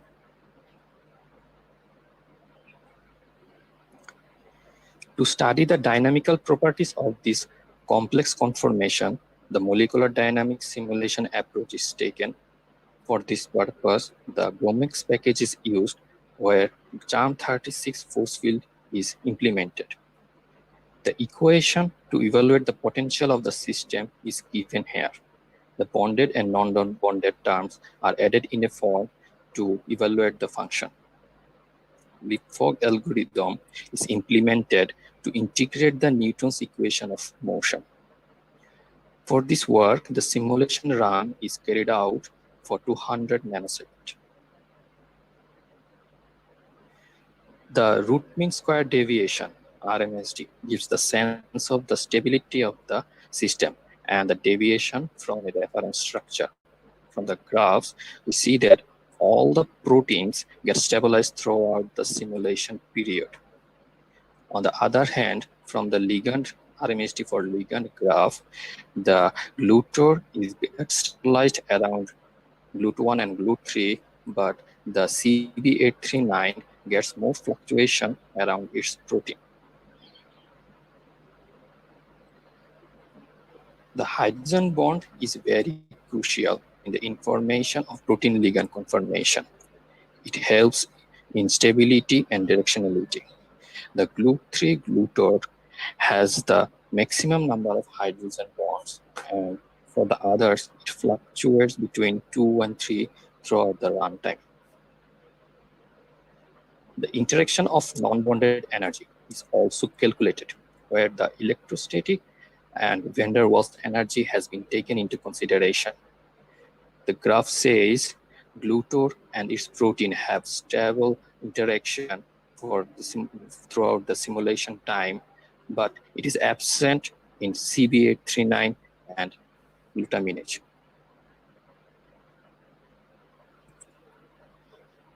For more confirmation and analysis, the binding free energy calculation is performed. It gives the sense of the binding strength and the spontaneity of the complex formation. MMPBSM method is approached to calculate the binding free energy. The data shows the binding of glutor with its protein is favorable, whereas the positive value of del G for CB839 and glutaminase depicts this formation is non-spontaneous and unfavorable. So in the end, from the result and analysis, we can say CB839 does not get stable in the active site of glutaminase, and it indicates it would be an allostatic drug. On the other hand, glutor gets more stable around GLUT1, GLUT3, and bind appropriately. Thus indicates it deserves more attention in further studies and implication in therapies. The references for this presentation are listed here.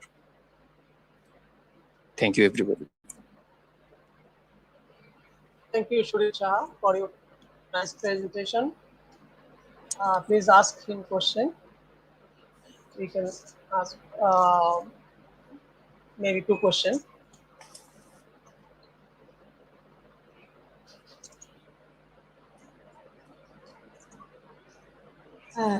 আমি একটা question করতে চাই যে Okay. Silico অ্যাপ্রোচটা কেন করতে গেলেন, মানে what's the benefit?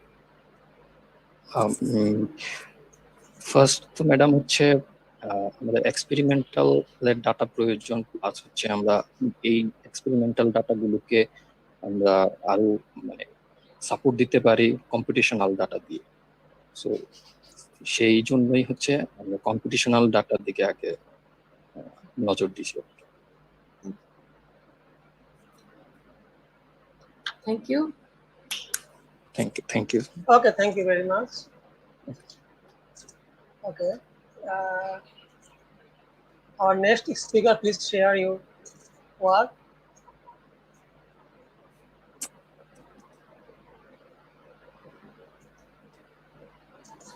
The next speaker is Salma Akhtar from Department of Biophysics, Department of Biophysics Research Lab, Department of Physics, Bangladesh University of Engineering and Technology.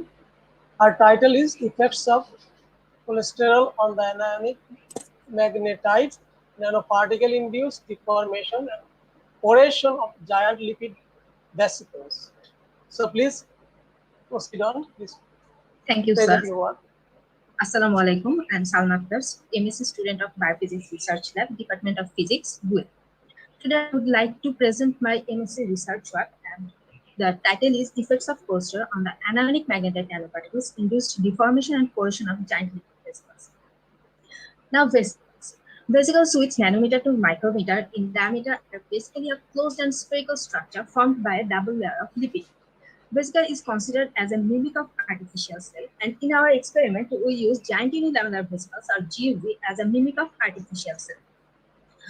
This is a 3D view of lipid bilayer, and this is a schematic diagram of giant unilamellar vesicles or GUV. And this figure shows the phase contrast image of GUV. Now, nanoparticle. Nanoparticle is a microscopic particle with at least one dimension and less than 100 nanometer.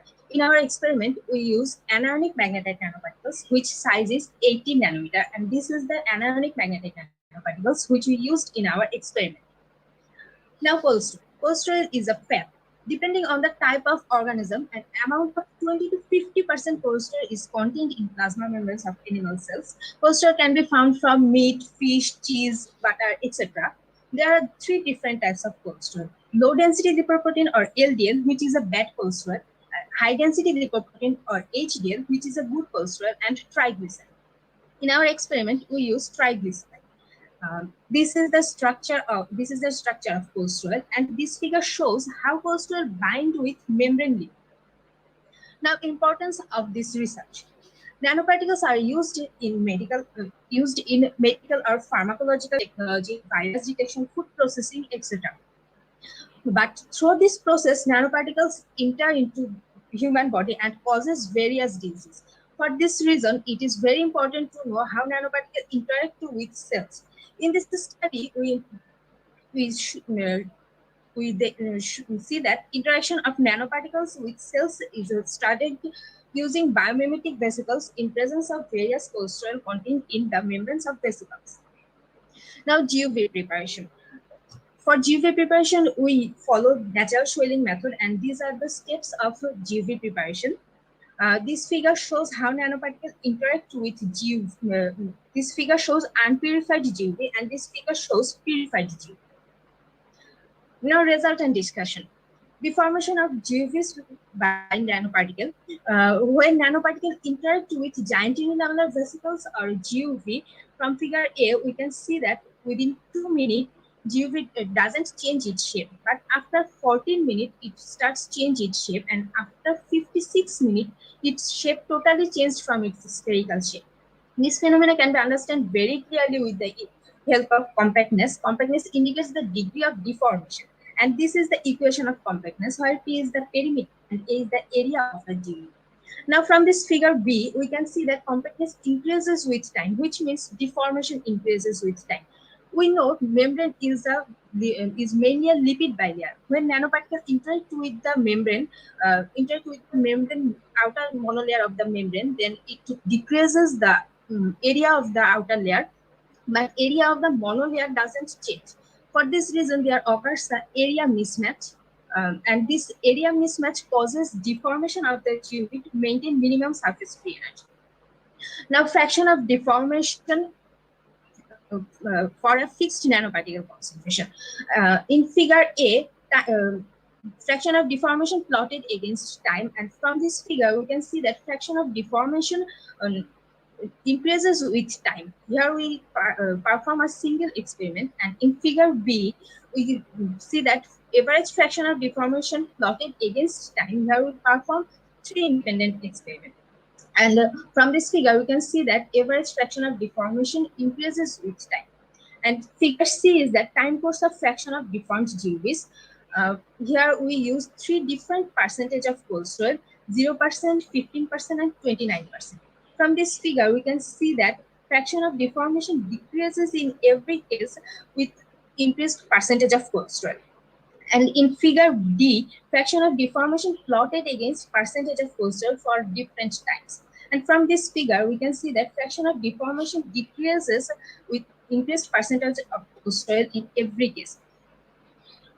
Now, fraction of deformation for various concentration of nanoparticle. Here we use 3 different concentration of nanoparticle: 2 microgram per ml, 3.33 microgram per ml, and 4.7 microgram per ml. Figure A is the histogram of time course of fraction of deformed GUVs. From this figure, we can see that fraction of deformation increases in every case with increased concentration of nanoparticle. And in figure B, fraction of deformation plotted against nanoparticle concentration for various times. And from this figure, we can see that fraction of deformation increases in every case with the increased concentration of nanoparticle. Now, Shutr's biggest for 40% DOPG and 60% DOPCB. From figure A, we can see that at 0 second, internal intensity is higher than the external intensity. But after 90 seconds, internal intensity starts decreases, and after 297 seconds, internal intensity and external intensity becomes approximately same. This phenomenon can understand very clearly with the help of figure B. This scale bar indicates intensity. Here, circle symbol indicates internal intensity and square symbol indicates external intensity.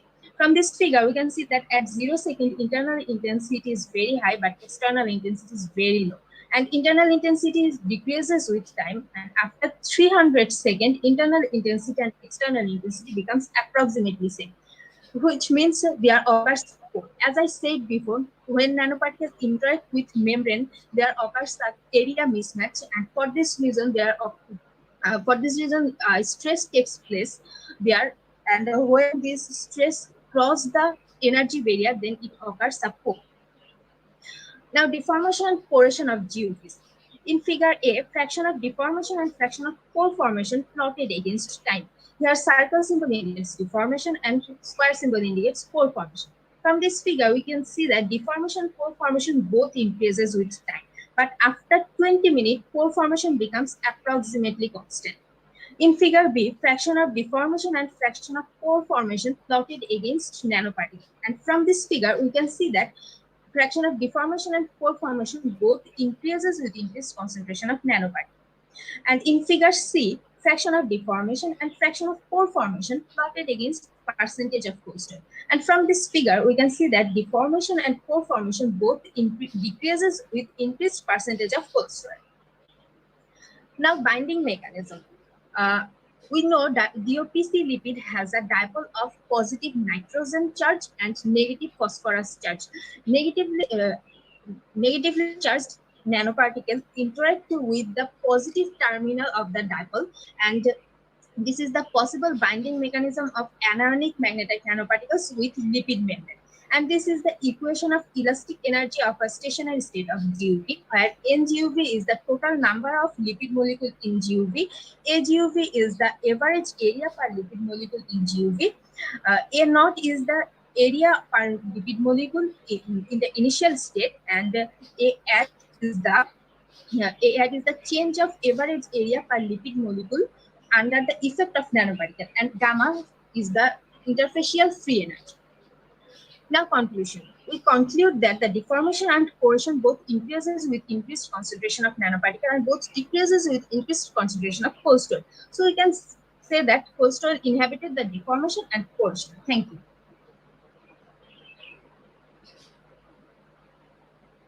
Thank you, and Salma Akhtar, for your nice presentation. So we have already exceeded our allocated time, but I think we can ask her a question. Floor is open for question.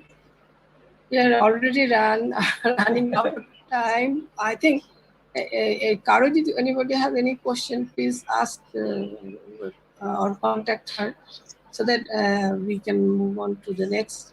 Okay, madam, please proceed on. Thank you, So ma'am. thank you for your nice presentation. Salma Akhtar. Our next presenter and the last presenter, Taufika Nasrin from Department of Physics, Bangladesh University of Engineering and Technology, and his topic you can see it. I would request Taufika to go quickly. So I'm just starting my stopwatch. Thank you, ma'am. Assalamu alaikum. I am Taufika Nasrin, a student of Biophysics Research Lab, Department of Physics, Bangladesh University of Engineering and Technology. The title of my presentation is A New Purification Technique to Obtain Specific Size Distribution of Giant Lipid Vesicles Using Dual Filtration.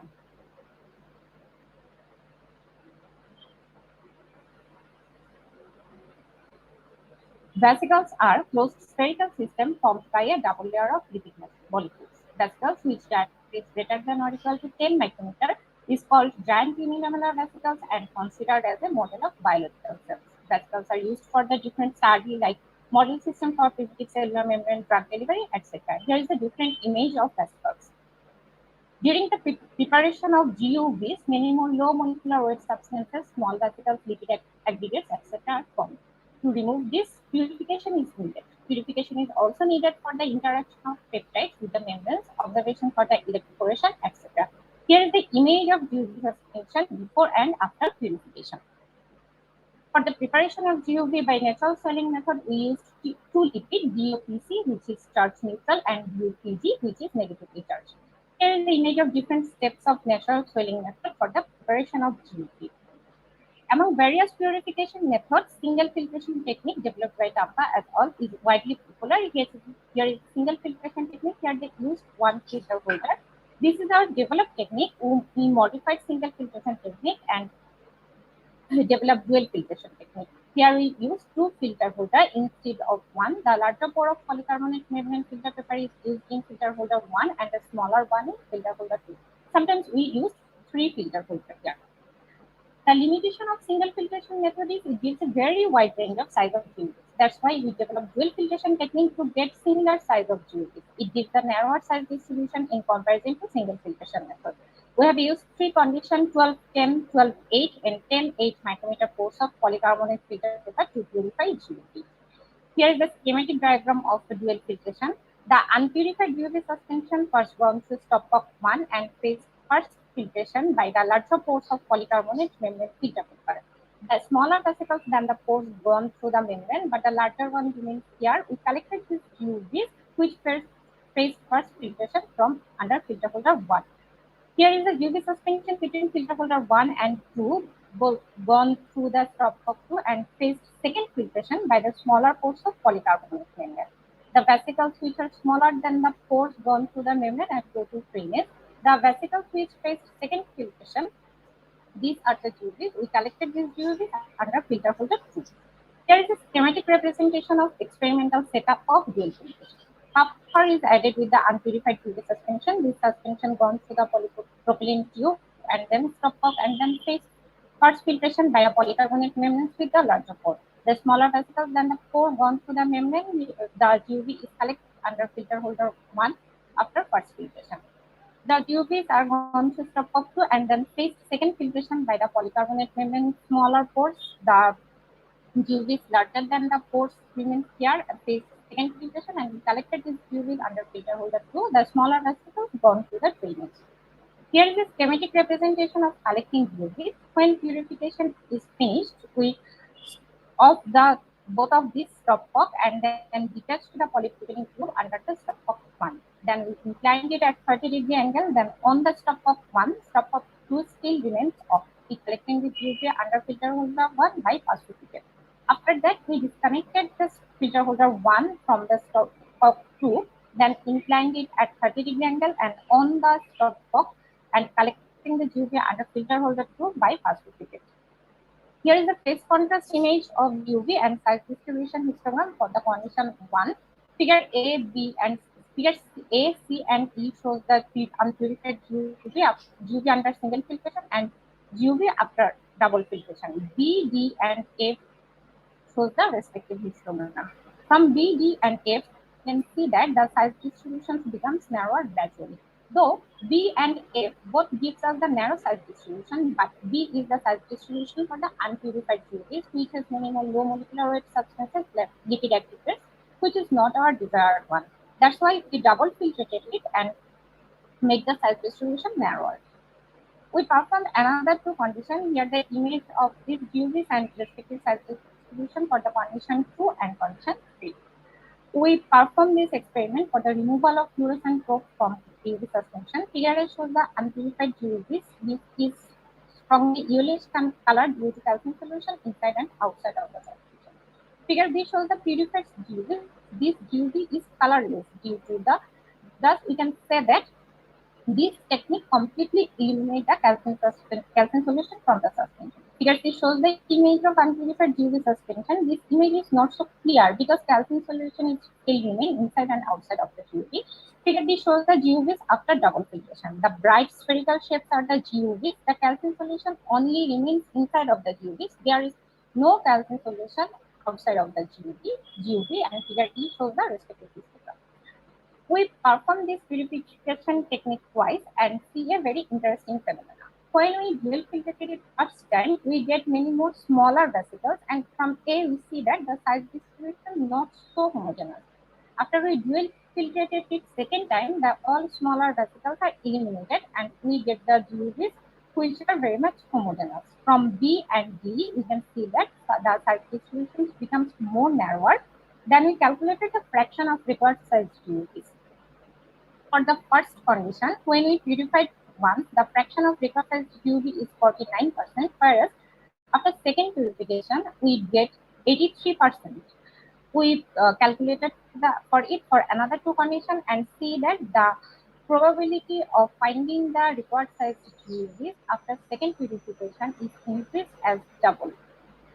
We added extra filtration with this technique and get two different size distribution at a single time in a single experiment. Thus, we can conclude that this technique effectively provides a specific and narrow range of size distribution of GUVs. The proposed technique purifies the GUVs by removing the small vesicles, lipid aggregates, and calcium. By repeating the filtration, the possibility of finding higher number of GUV is increased. By using another filtration with it, two different size distribution of GUVs can be found at a time. This research work recently published in a peer-reviewed journal, PLOS ONE, which impact factor is 3.240. Thank you. Thank you, Tawfiq Nasrin, for your very good explanatory work and nice work. I would ask House if you have any question to Tawfiq Nasrin.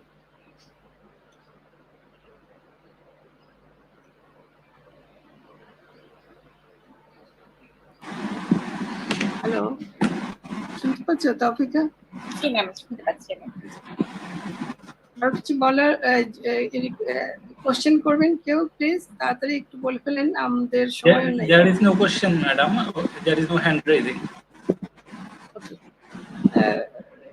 Anybody can personally contact Tawfiq Nasrin if they have any question.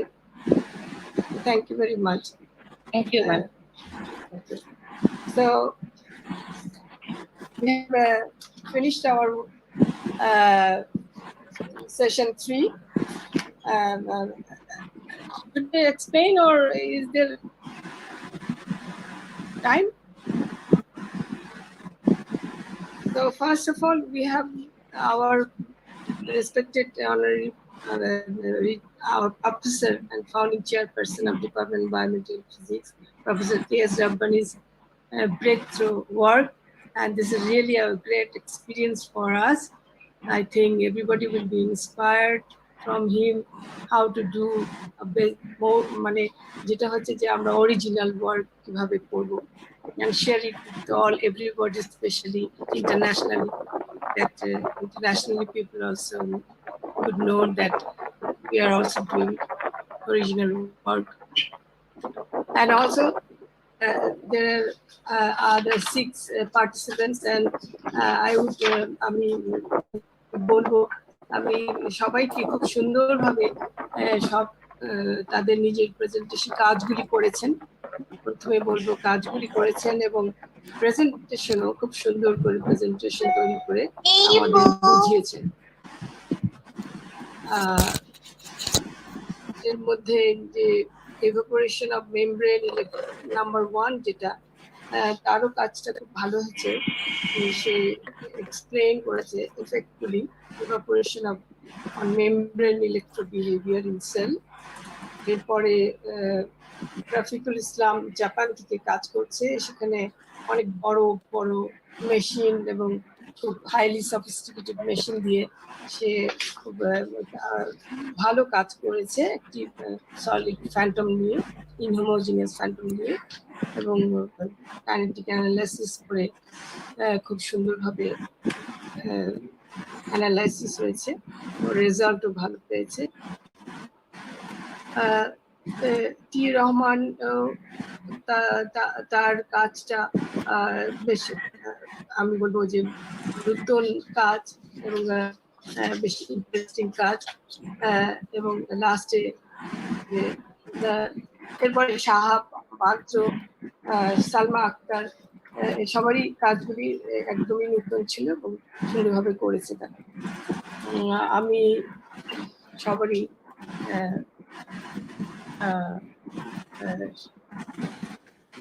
শুভকামনা করছি এবং আমি আজকের এই session সমাপ্তি শুরু করছি। Thank you. Thank you, sir. Thank you, madam. Thank you, sir. I'm requesting Professor Nur Alam Abdullah and Dr. Muhammad Amirul Islam to take the charge to continue the session, reactor and nuclear physics. Thank you, Mr. Khan. Now the session will start reactor and nuclear physics. There are 2 talks. First one, non-monotonic initial synthesis by Emeritus Rulmor Boshak, and second inverted block is VVER 1200 safety protection against station background, delivered by Professor Islam Bhuiya, former chairman of the Army Commission. Now I can see Professor Rulmor Boshak. I am very delighted. My esteemed teacher, my mentor, Professor Rulmor Boshak, he delivered first inverted talk. I would like to welcome all the participants in this session. I hope this session will go well and we'll learn a lot of things from our expert professor. So I would like to request Professor Rulmor Boshak to deliver his talk on non-monotonic initials and their successes. Sir.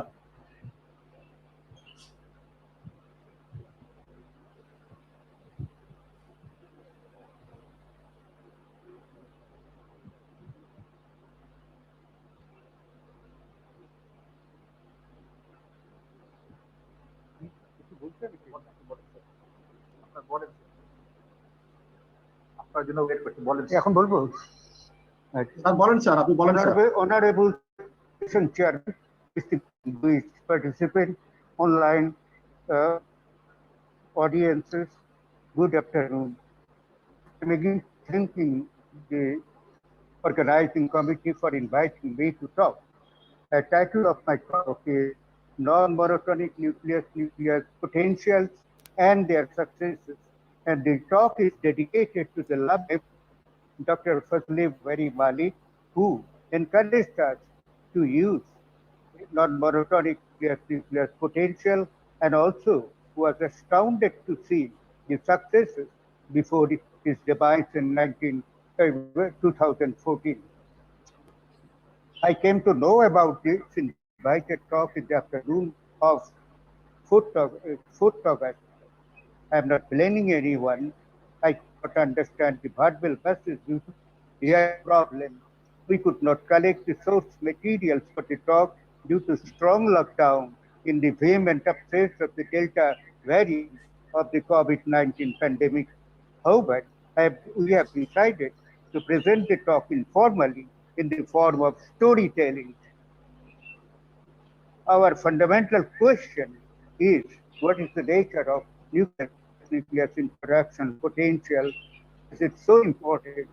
We are interested to know how elements are formed after the Big Bang. In particular, how we can explain the proportion of carbon-12 and oxygen-16 in our atmosphere if we are if we can, we are assured of nuclear potential, which have astrophysical importance to study properties of exotic nucleus. To obtain microscopically the nuclear potential, we need, number one, the fundamental nucleon potential, elasticity of the nucleus is called incompressibility K of the nuclear matter in the neutron stars. In the lab, we can use the flat saturated region of radial density of a nucleus. As you can see in this figure, this is the flat region which simulates the homogeneous nuclear matter in our laboratory. Determination of K, however, is not easy. Downward, please. It's not easy, however. It is related to the equation of state EOS, which is the relating the binding energy B per nucleon in the nuclear medium versus density rho r, which on the nucleons in the medium. See figure 2. Will you please find out here? That is the figure 2. And you can see binding energy per nucleon versus density rho, and that is the saturation density, saturation point, and below the lower density region up to this saturation density, all traces are overlapping and independent of the value of K. But in the high pressure region, the bending energy curve, the EOS curve, is down and down with the increase of K, with the decrease of K, and with the increase of K, that is pulsive core that is increasing. What is this effect? And we can see in figure 3, that is the figure. And one thing to see in figure 2 is that in the laboratory nucleus homogeneous region, the pressure is low in the outside region. As we get, as we enter into the interior of the nucleus, pressure increases, and that is reflected in this figure 3, which shows the nuclear potential energy between two nucleus versus the radial position. And one can see in the outside region, all K values give rise to the same potential, but in the interior, because of the pressure increasing, the repulsive potential increases with the value of K highest for this card, which we take as 240 MeV, and the lowest 188, the bottom one. Here the repulsive core is much less. And all the potential from this point outward will have the same, independent of the value of K. And we are, oh, I will have to go back because I couldn't rearrange. Could not rearrange properly. I think I said this, and then, and I'm going to say that we are alone of that working with non-monotonic potential. So I'll have to explain what non-monotonic potential is, and here I tell you that if you search for the NM potential, the monotonic potential, our group is shown in the website. And to see the non-monotonic potential, let us find out figure 4. Please go down. Further down. Here it is. It is a case of oxygen plus oxygen calculation, and if we take just the attractive portion, then the potential is non-monotonic, that the saturated potential never decreases as we go interior, and the attractive nature stays on. But for non-monotonic, if we add the repulsive force, then that is what is happening. It is decreased, then it is going up, and it has got obviously a core which is repulsive. You can see the repulsive core starts from here, 0 upward. So any potential having repulsive core is non-monotonic.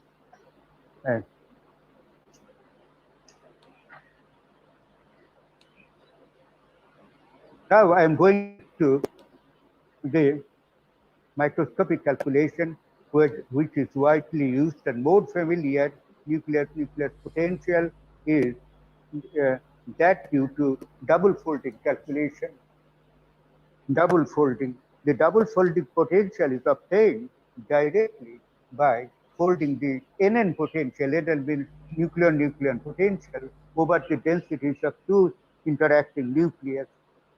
And the potential shape looks exactly like what we see in the case of phenomenological Wood section potential or square root section. DF potential have enjoyed many successes and pioneering a microscopic potential. However, DF potential have have inherent problems. Number one, derived potential needs renormalization, which is energy dependent, particularly it is terribly bad for lithium-6, 7 nuclei interacting with the target nucleus. Here, the renormalization factor is 0.6 to 0.7, almost 50%. And number two problem, polarization effects are obtainable only through complicated Kaplan calculation, which entails more uncertainty. In the nucleus-nucleus interaction, dynamic potential is, as opposed to the static polarization potential, is very important. For heavier projectile with spin, the static potential is small and produces very little effect on polarization effect. In calculation with TF potential, both renormalization and polarization effects are resolved by using, as I said, Kaplan calculation, as they are found to generate dynamic potential, which is repulsive on one hand to take care of renormalization, and secondly to produce the polarization effects. Simple optical model calculations fail to do the job with the double folding potential. Non-monotonic potential with a repulsive core are generated by EDF density, energy density functional calculation, which is shortly said as EDF of Bruckner, Kuhn, and Dabrowski. That is the main paper we are quoting here, which incorporates the Pauli principle. The Pauli principle produces repulsive code, and non-monotonic potential is less reflective in the nuclear interiors, as we have seen at the position of the than at the position of the atom. There is something missing. Then that at the position of saturation density.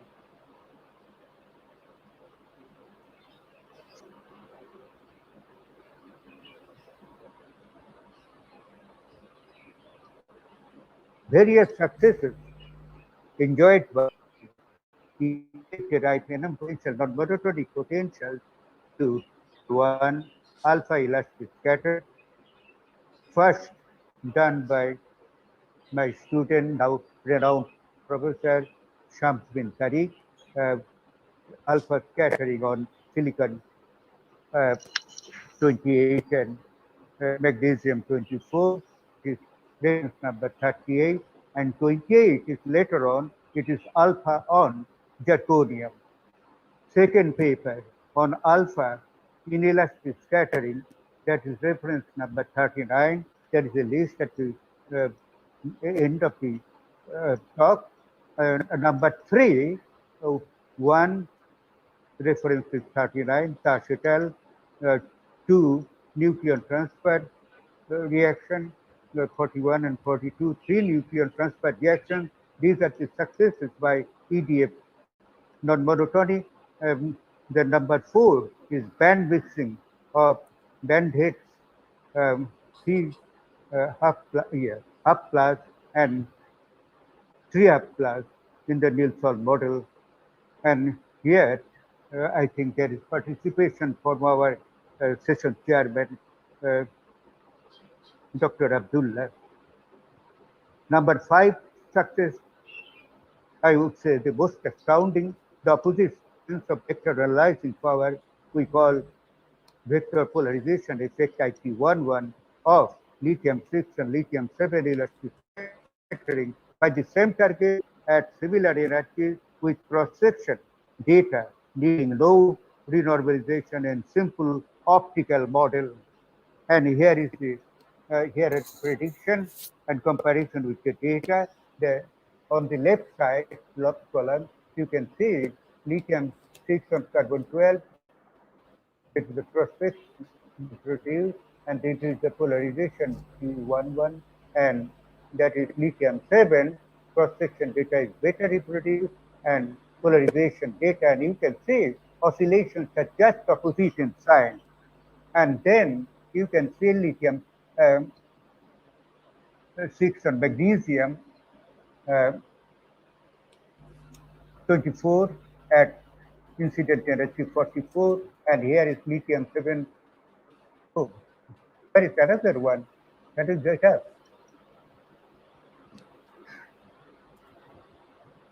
Yeah, there is only one. There is only one. On magnesium, and you can see both cross-section and polarization are fitted well. And then you can see lithium-6 and lithium-7 on nickel-58 at incident energy of 20.6 MeV. And here you can see that polarization are distinctly opposite throughout the angular distribution, and these are well reproduced in simple optical model calculation. And here is lithium-6 on tin, and here is lithium-7 on tin, and both at 44 MeV. And here are polarization data. Here again, the polarization data are on opposite side. It is really remarkable, and it really justifies that the static polarization produces very little effect. What we see is really effect from the dynamic polarization generated in our case. Why we get the dynamic polarization properly reproduced in our optical model calculation. We shall discuss about that later on. Then number 6 success is the verification of Goldberg criterion of the oxygen 16 elastic scattering with discussion on increasing aspect at potential families at lower energy, or aspect of potential families at lower energies, and that is reference number 17, published only a month ago, 2021, and the Goldberg criterion states that at sufficiently high energies, where the area oscillation in the angular distribution are followed by an exponential type fall-off in the classical shadow region, discrete ambiguities are eliminated for the deep monotonic potential. That was the statement from Goldberg group, and discrete ambiguities are eliminated for deep monotonic potential. However, the criterion does not indicate when the first appearance of primary rainbow occurs following the ARE minima of the first order A1. It doesn't say exactly at sufficiently high energy, but where it will start, it doesn't say. From our detailed analysis on the carbon-12 and carbon-12 elastic scattering, we have the following conjectures. We produced two conjectures. Our first conjecture suggests that the energy of conversion of the potential families heralds the first appearance of the primary nuclear rainbow. That is the first conjecture. You can say it is something like Goldberg criterion. It is our criterion number 1. The second conjecture may be stated as with the elimination of discrete ambiguity at higher energies, the volumetrical belong to a unique potential family. And in our analysis, with the NM potential, the unique family starts with the EDF potential. And you can see in this figure, will you please go down, please?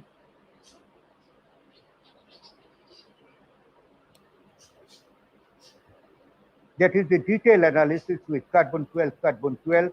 We recently submitted this paper, and you can see at lower energy there are many potential families that they have got discrete ambiguities, and that is the box showing it is showing the Coulomb element, and all these potential families with discrete ambiguities, they converge to a particular energy which we obtain as 240 lab energy. And that is the energy we call the appearance of first primary rainbow, and after that it continues at higher energies with the same potential family, and that potential family coincides with the EDF family. So that is the conjecture number 2. And the potential energies at lower suffer from discrete ambiguity, but there is always a good side with a bad thing. Deeper families are associated with non-elastic processes, though the elastic scattering remains the same. And we have used in our new work that one. Then determination of energy for the first appearance of energy for the primary rainbow leads to the correct identification of the order of ARE minima. The figure below shows the evolution of ARE minima of different orders with incident energy. That is really fantastic. That is the first order, this is the second order minima, this is the third order, this is the fourth order, this is the fifth order, and no author, no work could show so many orders of ARE minima, and so smoothly they are shifting with energy. And you can see the ARE minima are shifting towards smaller angle with the increase of incident energy.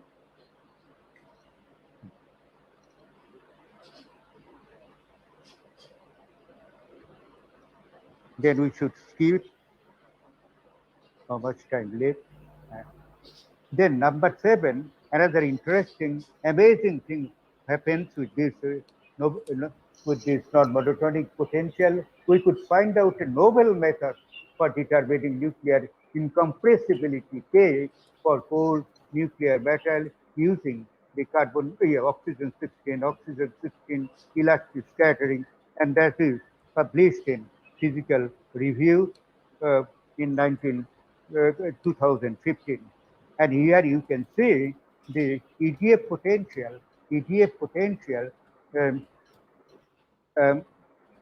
volumetric of EDF potential rather, is decreasing with the increase of incident energy, and the variation is regressed by this power series method, and this regression leads to the value of K as 222 plus minus 5 MeV, and that is astounding because nobody could determine K with such a modest error bar, and in most of the cases the uncertainty is so high it is of the order of 100 MeV, but in our it is something like 5.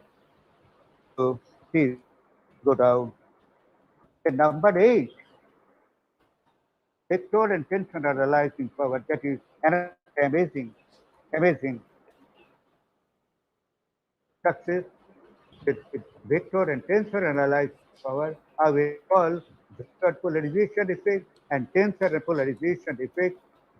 Vector polarization again IQ11, then tensor T20, T21, and T22, and that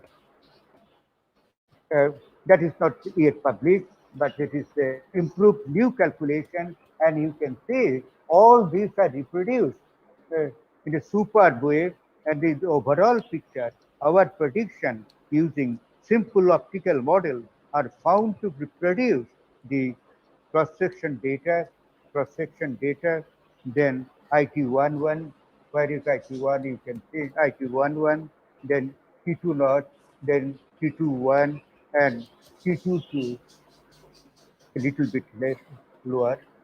T22 is not same, and in T22 you can see they are reproduced, and these are better than those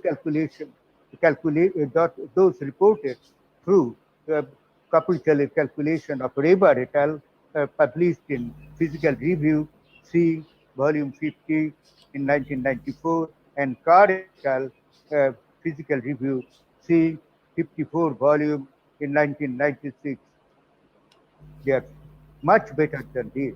Successes in these items 5, 7, and 8 are remarkable to find the polarization effect and the K value for the cold homogeneous nuclear matter are estimated in the simple optical model calculation. Now, how EDF calculates the interaction potential? I pointed out, we pointed out that in DF calculation, the DF potential is obtained directly by folding nucleon potential to nucleon potential over their density. But in the case of EDF, the interaction potential is obtained from calculation of total binding energy, not binding energy per nucleon, E. And here, interaction potential is given by, here is the interaction potential where distance between two nuclear center is R, capital R, and there are 3 energies, and these are the 2 energies. One, I see it is a bit different from mine. This is the energy free target, energy of free projectile, and here is composite system. That is the total energy of composite system, and in the sudden approximation, that means when the two nuclei are colliding abruptly, suddenly. Excuse me, sir, time is finished.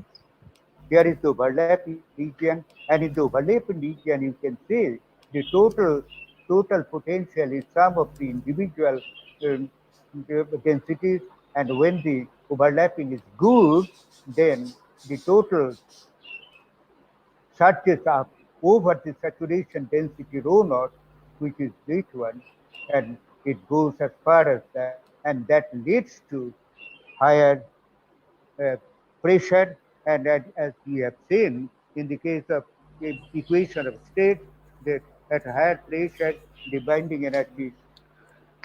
So time is up. Okay. So now the point is that why we are getting so much success.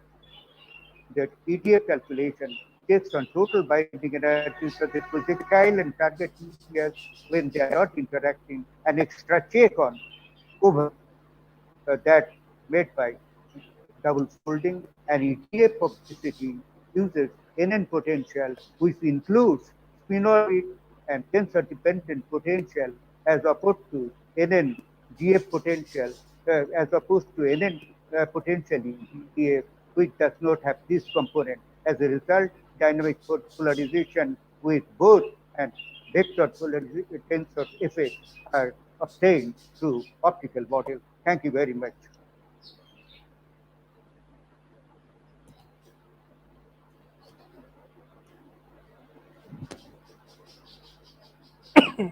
Thank you, sir.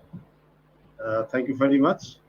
We all know Professor Boshak. He is a leading nuclear physicist in Bangladesh. He has a long 60 years of track record. Mr. Chairman, the questions will be received by Professor Shams bin Tariq because I cannot hear better, but I will answer on those. Thank you, sir. So if you have any question, you can ask sir, and as well as Professor. Yes, Dr. Ghulam Muhammad Bia has a question.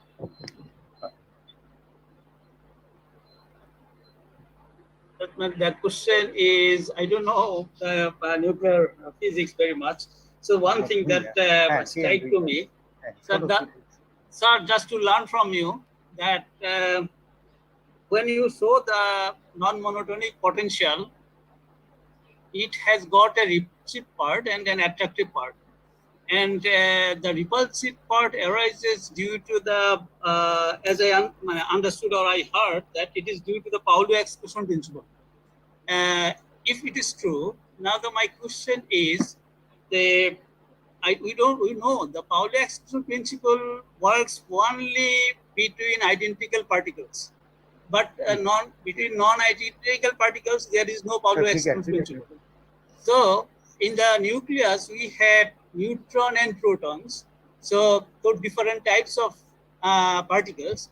So some particle for proton there should be a repulsive interaction. For neutron there should be a repulsive interaction, but for neutron proton there is an attractive interaction.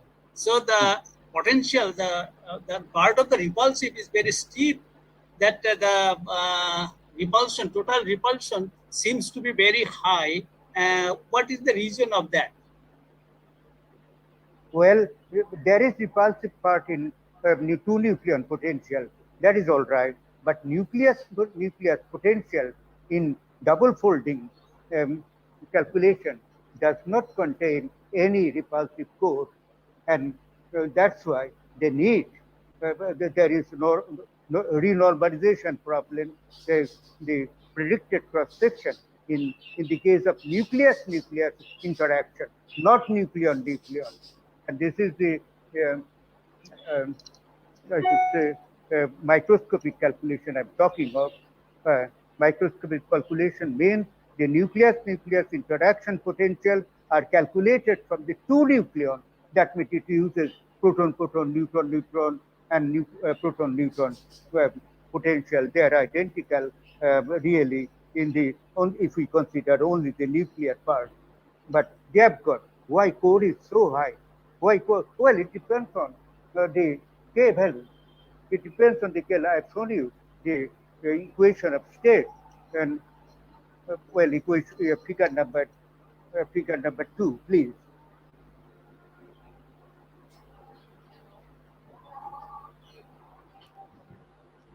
And here in this case, this EDF calculates the potential with the inclusion of Pauli. Pauli takes care of this effect. You say that with the increase of K values, the binding energy decreases. You can see that is the lowest K, and that is binding energy is attractive. But as you increase K value, it is going up and up, and it occurs at higher pressure region. Higher pressure region means that if you go to a nuclear interior in our lab, then the pressure builds up, and you can see in the next figure, figure number 3, and this effect is shown explicitly. And here is the interior region, and for 188, that is repulsive core is small, but as the K value increases, that means for harder nuclear matter, it is the repulsive core increases. So it is just coming from the DF calculation, which includes the Pauli exclusion principle. This is this part, but there is another part I told you, that in the DF potential double folding calculation, they use nuclear potential, just central, nothing having the tensor part or spin dependent part, but our EDF potential of Buechner, it contains nuclear potential, which is not only the central one. In addition to that, there are spin orbit tensor part, which can explain all the properties of deuteron, and also nuclear or two nucleon interaction up to pion threshold. It is really very astounding, and only because of this component, it produces DF calculation produces the potential which is which has got big potential, and this dynamic potential may be vector and maybe tensor, and this produces enormous Recording stopped. very astounding success. That is what I am saying. But your constitution is probably between two nucleon and nucleus. We are talking of nucleus interaction. Thank you very much. Thank you, sir. Thank you, sir. Thank you Thank very you. much. We have more time. We can learn many more things. Recording in progress. About that. I am sorry, I forgot to introduce the co-chair of the session, Dr. Amirul Islam. Dr. Amirul Islam, please. Yes, hear me? Yeah, can hear me? Hello? Yes. Dr. Amirul Islam. হ্যাঁ শোনা যাচ্ছে Yes, we can hear. Yes. Okay, let me introduce our next invited talk. The title is VPER 1200 Safety Protection Against Station Blackout. And this talk will be given by our former chairman of Bangladesh Atomic Energy Commission, Physics-2021-Session-3.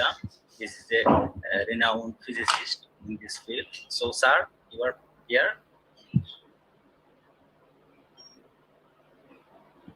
Shafiqul Islam Goyan, sir.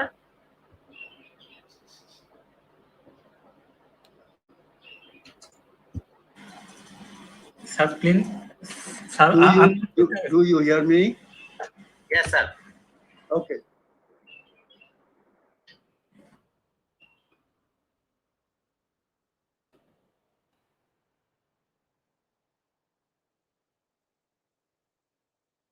Okay, so you hear me? Yes, sir. Well, actually, I'm going to. It's not a. First thing is that it's not a research paper. I was, for the station blackout. I was working with not working exactly, going through various universities and our research organizations, delivering lectures about the safety of our nuclear system, of the nuclear VBER reactor that is being under construction in Rupur. So it's this kind of, making public aware of our, that the safety is assured all means. So we have lots of safety factors.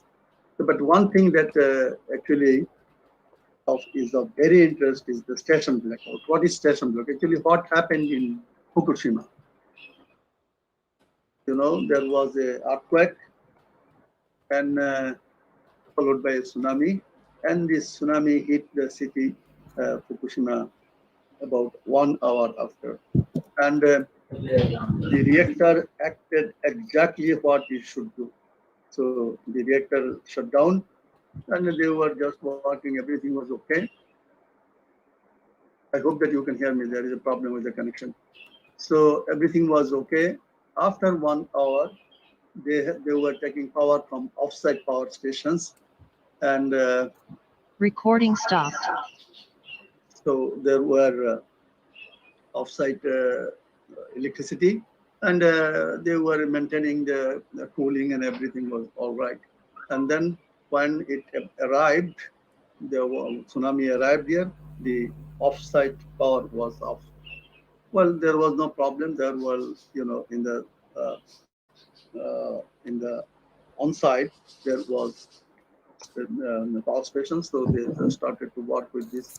And after that, what happened? The water entered into the campus, and then that power also was gone. And they were, they just were, they had batteries and working with the battery connection. So just particularly just trying to cooling just some important part of the reactor. And after that, the water entered in the battery room. And so that power, and that was,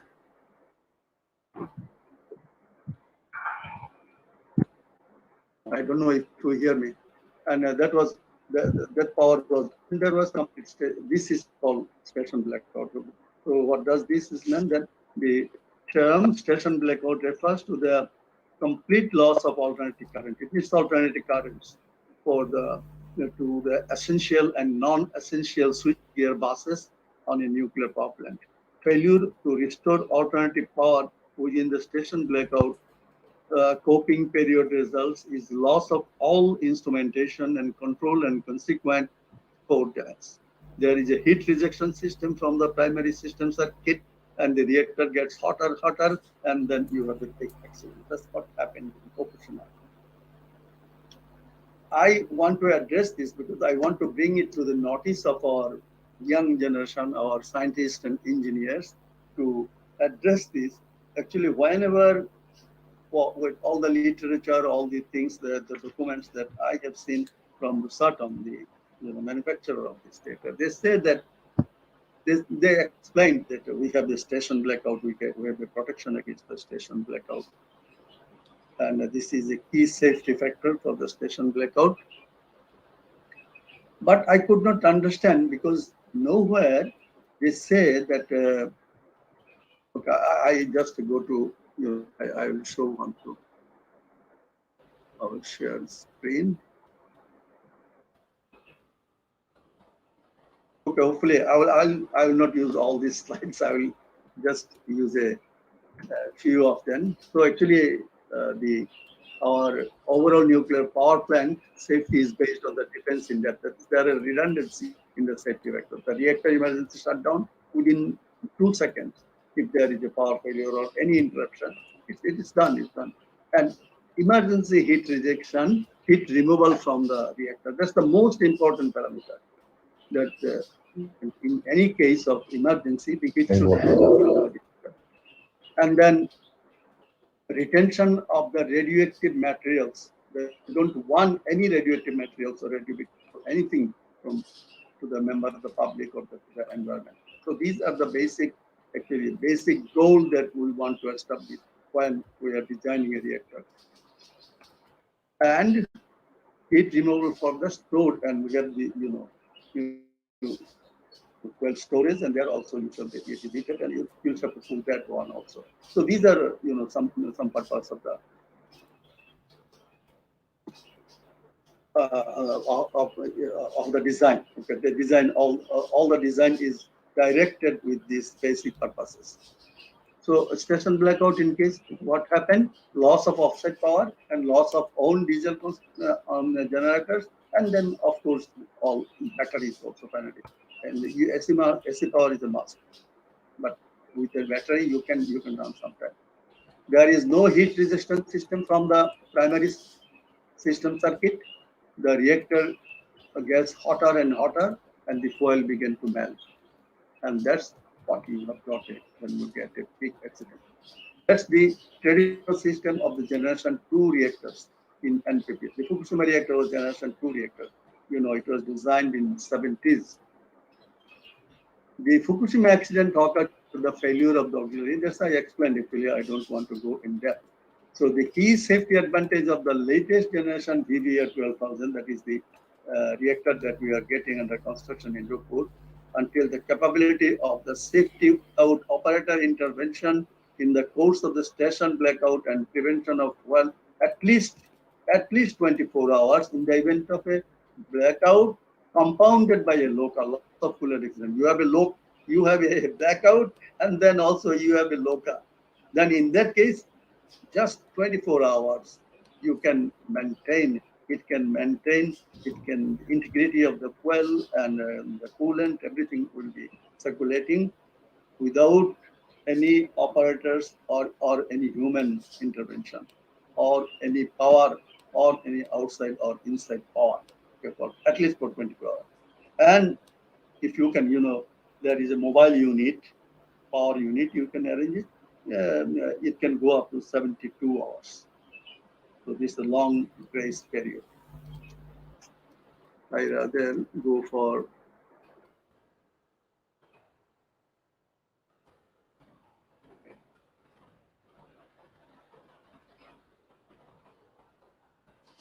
actually this station blackout is not a new thing. This station blackout happened earlier also somewhere, but it was not so disastrous. The disaster was due to tsunami. Actually, there is no fatality with the Fukushima accident. It's the tsunami that killed these people, all the people. I think 2 people were injured or something like this. You can go to the world literature and see that. So we have actually the reactor cooling pump. The reactor cooling pump is the main pump. The reactor main cooling pump, which is a DC and a 131-ton type. The RCP is equipped with a 5-wheel, smooth and coolant circulation around the during the accidental scenarios and loss of power. Educate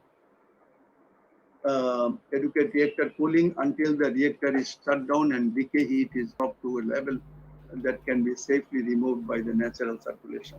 My question is with this natural circulation. Everywhere they say that there will be if there is a station blackout, then there will be a natural circulation. And for this, what they say is that in the reactor GCNA type RCP, that is the main reactor cooling, main reactor cooling pump. I can show you in a picture. It's a small picture though. This is the main. If you see, this is the main reactor cooling pump. I show you a big picture. I have a poster. So you are looking at the reactor building here. You see, you are looking at the reactor building, and this is number 5. This is the power vessel, the reactor vessel, and this is the main reactor RCP, reactor main cooling pump. And there, what they did, what they say is that they say that they have used a flywheel. You know the purpose of the flywheel. The flywheel has the power to store kinetic energy. And when everything stopped, and this flywheel can provide some energy that keeps the water moving. This is one of the component for the natural circulation. actually my interest is on natural circulation, how the natural circulation takes place. Always they say that there is a natural circulation. Actually, what they say, the key safety advantage of the latest generator VBA program Rosatom is the capability to maintain safety without operator intervention in the case of station blackout and prevent fuel damage for at least 24 hours. What I said, on-site power generator concurrent with loss of offsite power, blah, blah, blah, alternate current power sources. The event is known as station blackout. Well, in VBR, there is a passive safety system. There is a heat rejection, passive safety heat rejection system. They call it's a Russian SEU spot. Okay, can reject heat in the worst case of scenario. The design aim to minimize human factor. If the power of the overall unit is lost, there will be a natural circulation in the primary circuit that rejects heat to the secondary circuit. So, well, I am coming. I'll show you a animation of this also. So this is how it's a steam generator. Steam is generated and supplied to spot. That I said that it is a system. So the steam is generated. There is a steam generator. I will show it in the picture maybe. The steam generator and the steam is rising to the air heat exchanger. There is air heat exchanger. I will show it in the animation. And condensate the steam by air to water, falls back to the steam generator, and again reject heat to a closed cycle, no loss of heat water. The water is circulating, getting into steam, and then from the steam it is getting back to water, and so it's a closed cycle, no loss of water. So this system is continued to maintain safety without operator intervention, but really, well, blah, blah, blah. This is how post-Fukushima nuclear power plant in such a worst event like Fukushima Daiichi experience. Only 3 units now are working with this. This is NPP2, Novobaranis in Russia, and in India KK1 and KK2. And there are, I think, around 4 under construction with this. They will be using this system, the spot technology.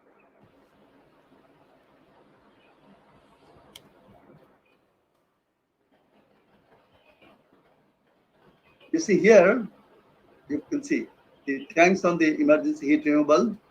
These are the tanks, the system pipelines, the condenser pipes. These are the condenser pipes, the control valves here, and the steam generator. This is the steam generator that we are talking about. So what is happening in the primary circuit? It is connected to the primary circuit. The water is circulated, and this steam generator produces steam, and this steam goes, and then it condenses it, and it's in a closed cycle, and it comes back. I will show it in a minute. I think in the animation you can show this.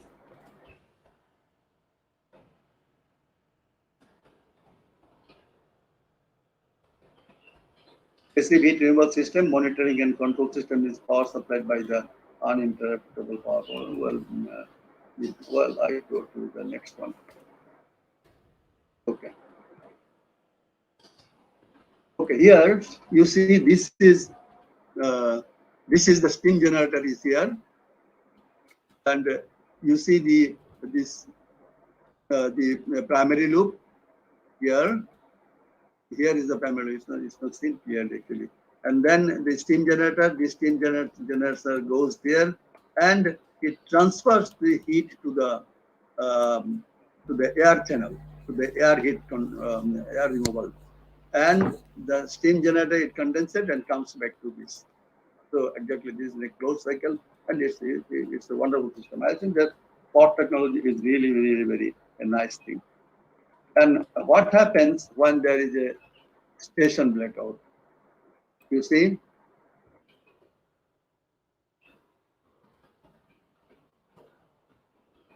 in the station blackout, this is your steam generator, and the steam generator, and this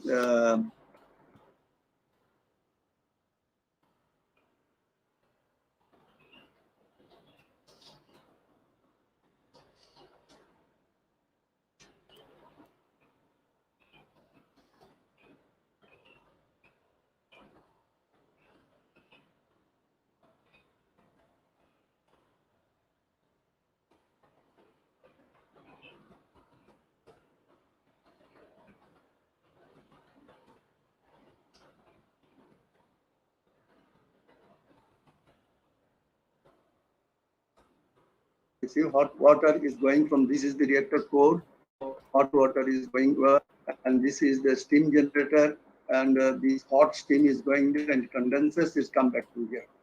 And when there is a loss of power, you see what happens? Loss of power, you see. So again, this continues, this circulation, they say that this is natural circulation, is naturally circulated. Now it's going, steam is going from here, and there is air heat controller, and this go, and the finally is the system is long-term removal of reactor core delay, heat in absence of power supply, in absence of power supply. That's what's happening. And finally, the air is the sink, is going out of the reactor building, and it sinks into the air. So this is actually this thing, that what they said, this is their spot technology. So with this spot technology, and you see if you remember this that I showed the figure that earlier.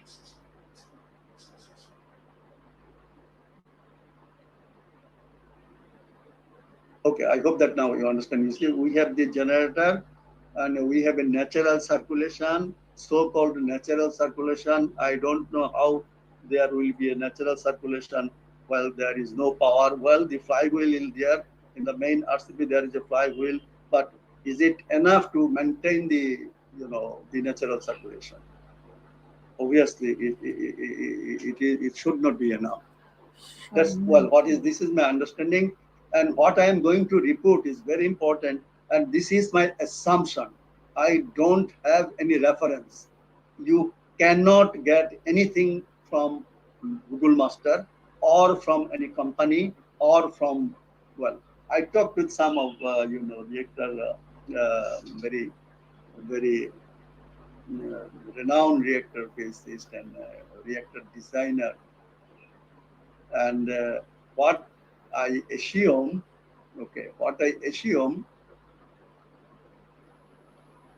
is very exciting. And I just want that our scientists, our engineers, small engineering is nuclear engineering or reactor people. This should be. That's what is. I said that this type the water oil free. Okay, the RCP is equipped with a flywheel, providing smooth main coolant circulation, run down during accident scenario with loss of water, with loss of power. Okay, this is okay. Well, I agree. This permits adequate reactor cooling until the reactor is shut down and decay heat has dropped to the level where it can be safely removed by.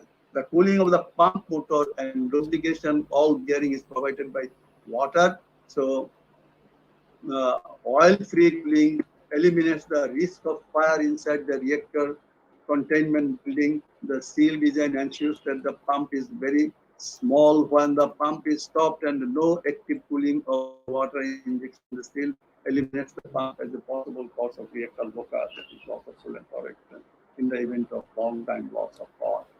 If the power of the overall unit is lost, there will be, again they say, this is quote and unquote from Lusadam, there will be a natural circulation in the primary circuit that rejects heat to the secondary circuit, and in the steam generator, and the steam is generated and supplied to the spot. This we understand clearly now. Well, first there is a natural circulation. Everything is circulating with a natural circulation. And then the primary circuit gives the heat to the secondary circuit, and secondary circuit gives it to the steam generator, and the steam generator to the air heat controller, to the spot, and the spot to the air heat controller. So this is what they are saying. Actually, this is what is happening. This is the real thing. Okay. The steam is rising to air heat exchanger and condensed the steam by air water, the steam generator, and again and reject heat to a closed cycle. Well, that's, we understand. There is no loss of heat water system in the capable of maintaining safety without operator intervention indefinitely in the in the case of blackout, and prevent well damage for at least 24 hours in the event compounded by a LOCA. This is how post-Fukushima nuclear power plant works.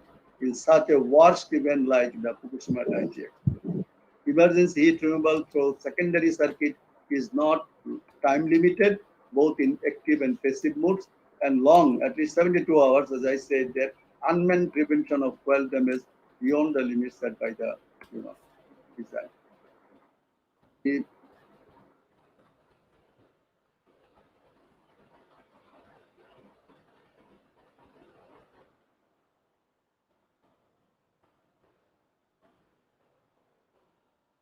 Actually, this is what I want to mention, and it needs research, and and there is no, you don't get anything. I think I saw some of our chapters. There are 16 chapters in the in the safety report, preliminary safety report. I've seen 3 or 4 chapters, but I don't see anything about it. Power of the Physonic nozzle. There is something called Physonic nozzle. I don't know if you have heard about the Physonic nozzle. And the reactor. The Physonic nozzle, I talk about the author assumes the spot technology pumps uses the power of Physonic nozzle. Russia has used these pumps for the last 50 years. It drives submarine safety cooling systems. You can see it.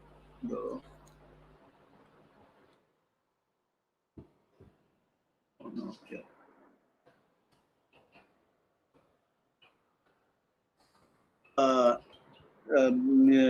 They are using it. This technology, this spot technology, what is based on this?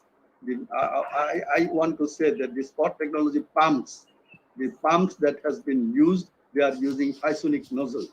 Russia has been used these pumps for the over last 50 years. It drives submarine safety cooling system, side thrusters, and 200 knot torpedoes since 1970s, and 400 knot torpedoes since 1990s, and the world's fastest 100 kiloknot deepest diving, 1 kilometer up, down 1 kilometer diving, nuclear powered military sub. So the technology was invented in the late 1970s. The technology was invented in the late 1770s in France by the lazy monks to get water without much labor to be used in. It used to used in the UK steam locomotives to supply boiler water in the late 1800s. The pump operating with no electricity and no moving parts. No electricity, no moving parts. That's what is important. And that's the work is done by Physonic nozzle. And that was back in the Russia is, as I told you, that Russia is using it for the last 50 since 1970. It used in UK steam locomotives, and that's some of the pump operating with no electricity, no moving parts. That's some sort of ejector pump. It uses high pressure steam to drive liquid with this velocity. It uses used since steam locomotive age to push smoke out of the smokestack by means of the steam jet to gear up air throughout the firebox. Now imagine if every nuclear reactor feed and condensate, the cooling water pump were replaced with these. No loss of electricity would be affect the plant operation. So if the use of this Physonic pump in addition to the flywheel in the main RCP, I assume is the trick for the spot technology. We cannot get any, we don't have any knowledge beyond this about the spot technology. I talked with the man who designed our reactor. Well, he just bypassed that question that what is the spot technology? Now, I would like our young scientists, young engineers, the nuclear engineers, reactor physicists, and other people who are technologists who are working with this, that to see how the use of the Physonic power can work and can keep the water circulating. The so-called natural circulation is maintained by the Physonic pump and the fly fluid. That's what is my assumption. Actually, this is the purpose that I wanted to bring it to your notice. And no loss of electricity affect plant operation except grid load tipping of turbine generator. I don't see it. So what will there will be, if in that case, what will happen if there is a station generator? No loss of electricity would affect plant operation except the grid load tripping of the turbine generator, but not the cooling. So there will be cooling. The cooling will keep on. All that's our purpose. All power reactors designed with the passive core cooling and the steam generator are physically located higher in the reactor. It's done physically. I can show you the picture. The reactor trips, RCP, that is reactor cooling pumps, shut down. Control rods are inserted, stopping the fission reactions. When any decay heat sent up, it usually goes up to the steam generators. There is a steam powered auxiliary feed pump, assuming there is no loss of electrical power. Because of this technology, spot technology. Loss of electrical power and motor driven auxiliary feed pumps can occur. They think of a water wheel on one side that will take about the lowest quantity of steam you can imagine and turning the pump into the injects water into the steam generator, and the steam generator secondary side depressurization through one of the measures to cool down the depressurize the primary system, and via the natural circulation because of the steam condensation in the steam generator U-tubes, especially when the high pressure injection system emergency core cooling. There is a ECCS, emergency core cooling system. So I can show you in the picture. You get the ECCS. So this is the first thing that the ECCS will, it's in the top of the reactor. This is the reactor core. This is reactor core, and these are the ECCS. So in case we have immediately, and there are hydro accumulators, 4 hydro accumulators. We have the redundancy. So all these things, what I believe that our reactor, this is one of the best design that we can get of, particularly for the heat rejection system, that there is no way that in case of power failure, it happens actually. These include loss of coolant accident initiators. It actually, if it the implications of the station blackout on several other safety issues. The implication of the station blackout is on the other several safety factors. These include the loss of coolant accident initiators, anticipated transients without scram. Anticipated transient, there will be a peak power, transient power, and the LOCA. This can initiate this station blackout can initiate. So a program should be set up to further evaluate the risk. All modern reactor design have some form of passive cooling built in the design, and most reactors are 40 plus years. So they don't have passive cooling. These all reactor generation 2 type reactors. Now, my proposal, or I think, I will write a paper on it. In fact, actually, I'm writing it to be more elaborate. If the existing reactors, if we can replace with the Physonic pump, if it is so, you cannot get any information on Physonic pump or the power of the Physonic pump because it's money, so they don't want to give the information classified. So there may be existing reactors that could be back and run for with the passive safety that can be included in the existing reactors also. If we can add the pumps with the Physonic pump. Actually, that's the point I wanted to mention. This is one of the safety parameters of the reactors and is very important because as we have seen that in case of the Fukushima Daiichi, actually after the Fukushima Daiichi, all was evaluated again, the safety of the reactors, and into special emphasis on the station blackout. And that's why I wanted to study more, and hopefully our young generation, new generations, my students, I now teach reactor physics in Dhaka University, and several of the students, and I think number of students from Russia University also. I understand 7 students. They have joined our regulatory body.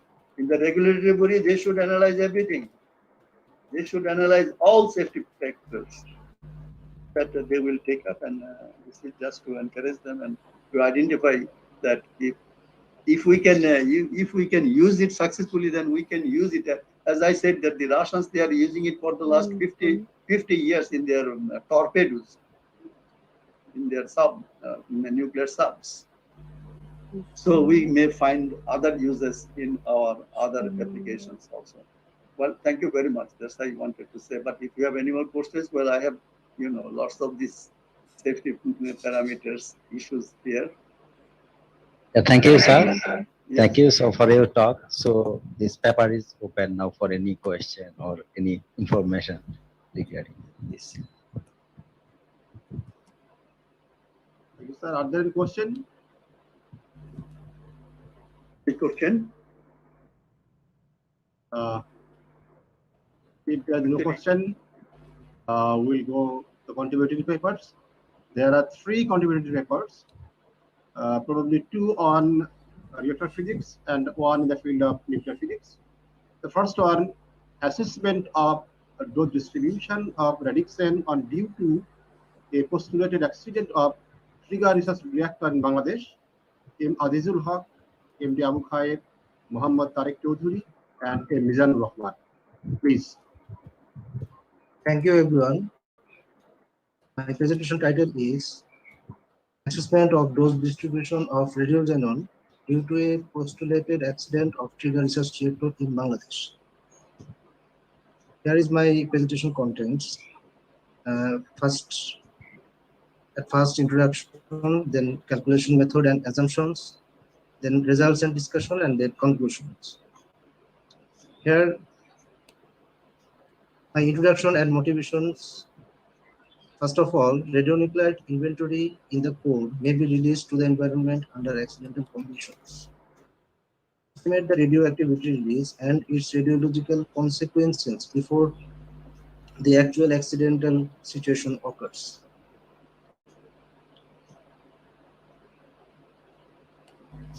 My objectives are to simulate an accident situation, to calculate the source term, to estimate radiological dose and committed dose. Today, we will discuss about the release of radioxenon and their radiological consequences. The assumptions are atmospheric dispersion, general PRIM model, effective release height 32 meter, peak factor 1% per day, 10 meter height, wind speed 1.87 meter per second to calculate effective wind speed at release height 32 meters. Wind direction 180 degrees from the south. Atmospheric stability class A.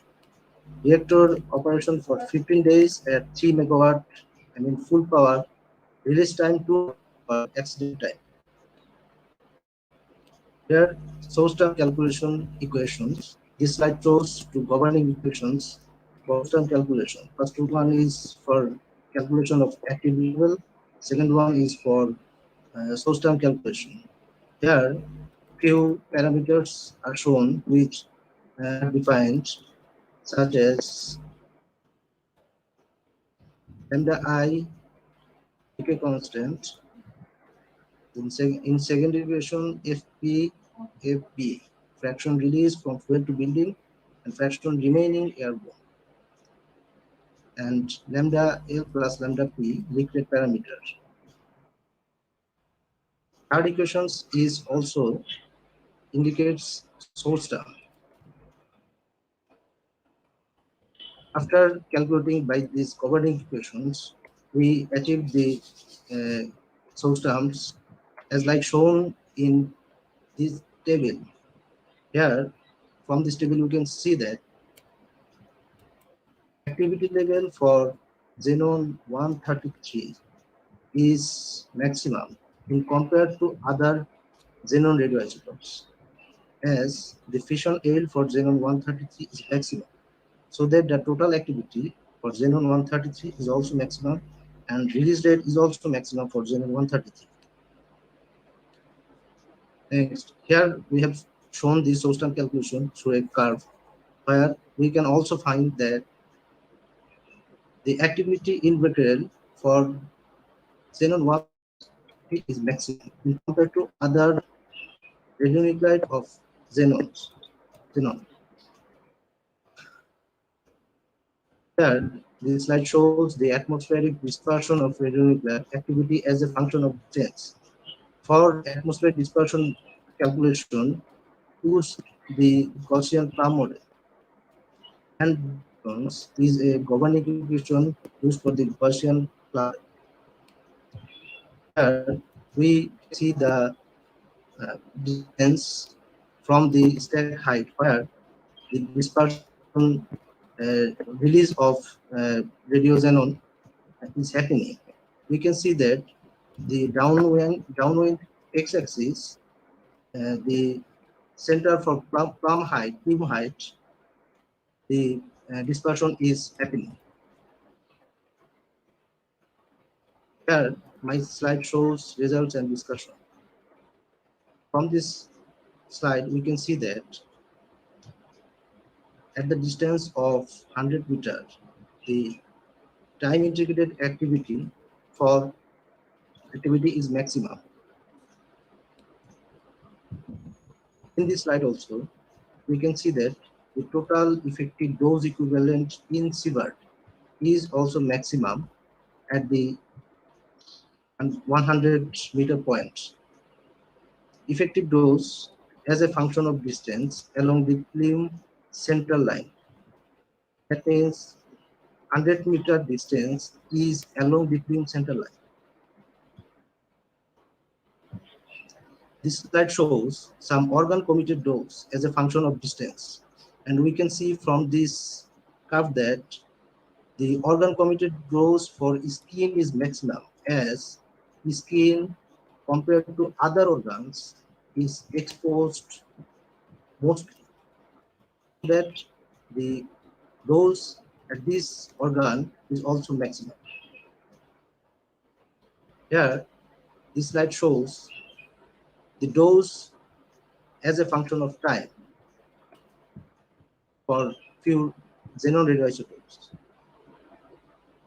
Now my concluding remarks are both radioactivity and dose follows Gaussian distribution pattern. Secondly, xenon 133 contribute large portion of the radioactivity compared to other xenon radionuclides. The dose doesn't pose health risk as far as the xenon release is concerned. According to US ANRC Technical Training Center, the permissible limit of radiological dose is 20 microsievert per hour for general public. However, the dose was obtained only for radionuclides of xenon. There are many more other radionuclides like airborne radionuclides, cesium, radiocesium, radioiodine could be released during a nuclear accident, and then the accumulated radiation dose may be comparable to the permissible dose. But our research was only for calculating the xenon radioisotope and its effect on dose calculation. Thank you, everyone.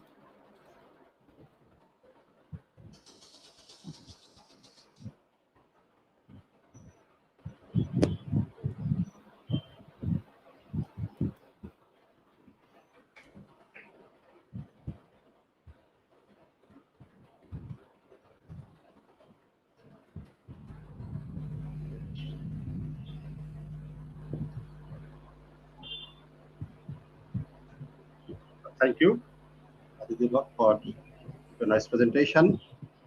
I don't see any question there. If there are any question, please ask Mr. Aditya.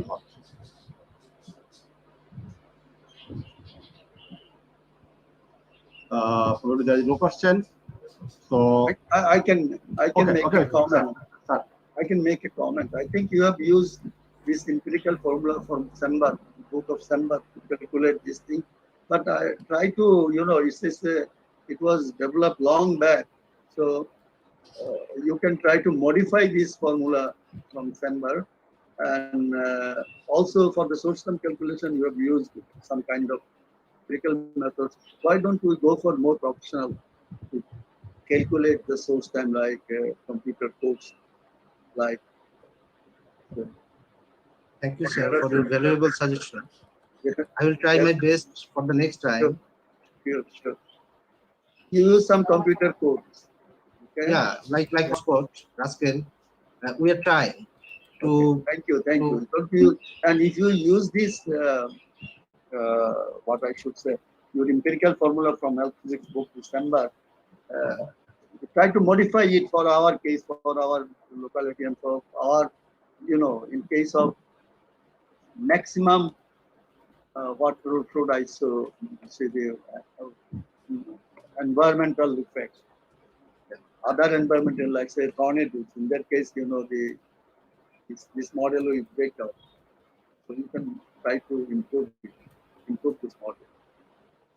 Thank you. But anyway, it's a good job, and it's to the health physics related. And I think that we need some studies, and also we need some studies. You can use the origin. You would like to use origin. Origin is a good computer code for study. And also, there are some empirical formulas in the health physics book also, or say nuclear engineering and introduction to nuclear engineering book.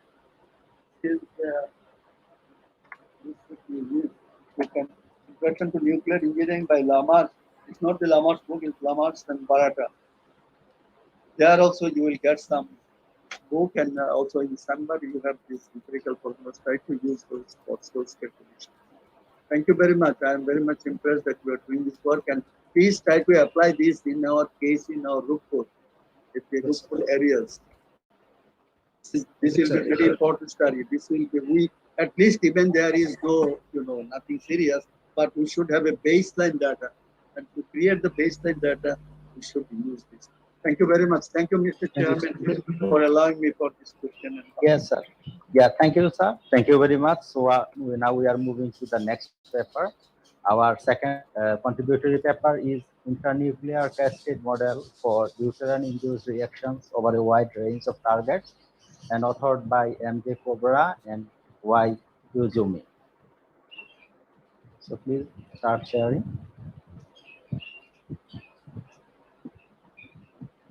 Am I audible?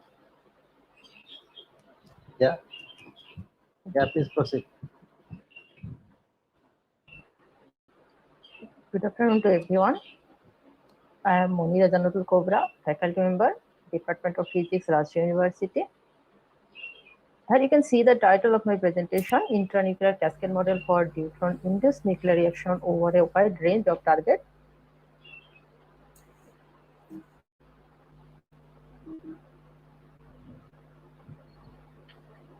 Let me explain first some applications of deuteron-induced nuclear reaction. In ADS technology, that is standard accelerator-driven system, a proton accelerator is used to accelerate proton that hits acceleration source that emits neutron. That neutron is used to initiate chain reaction in the nuclear power plant.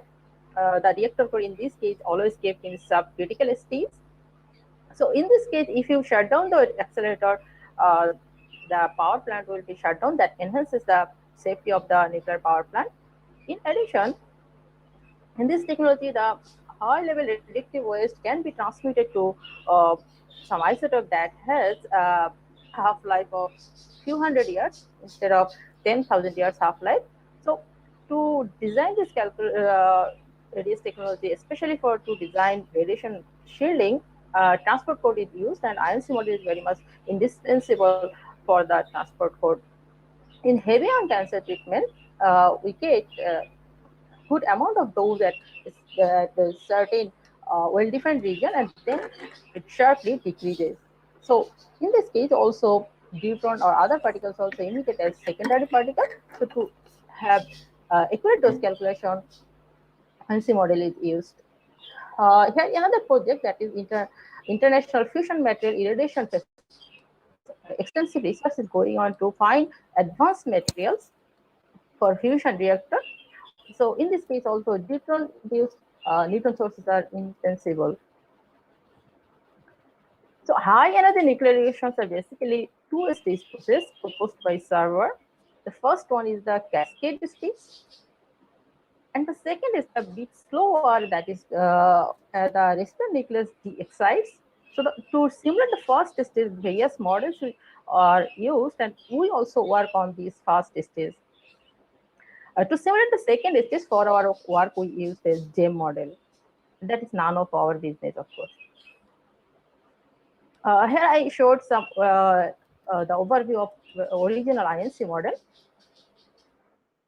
In the INC model, first the target region is created like a sphere. Then the position of the nucleon and momentum of the nucleon are given according to Fermi Wood section distribution and Fermi-Dirac distribution respectively. Projector is sent with random impact parameter.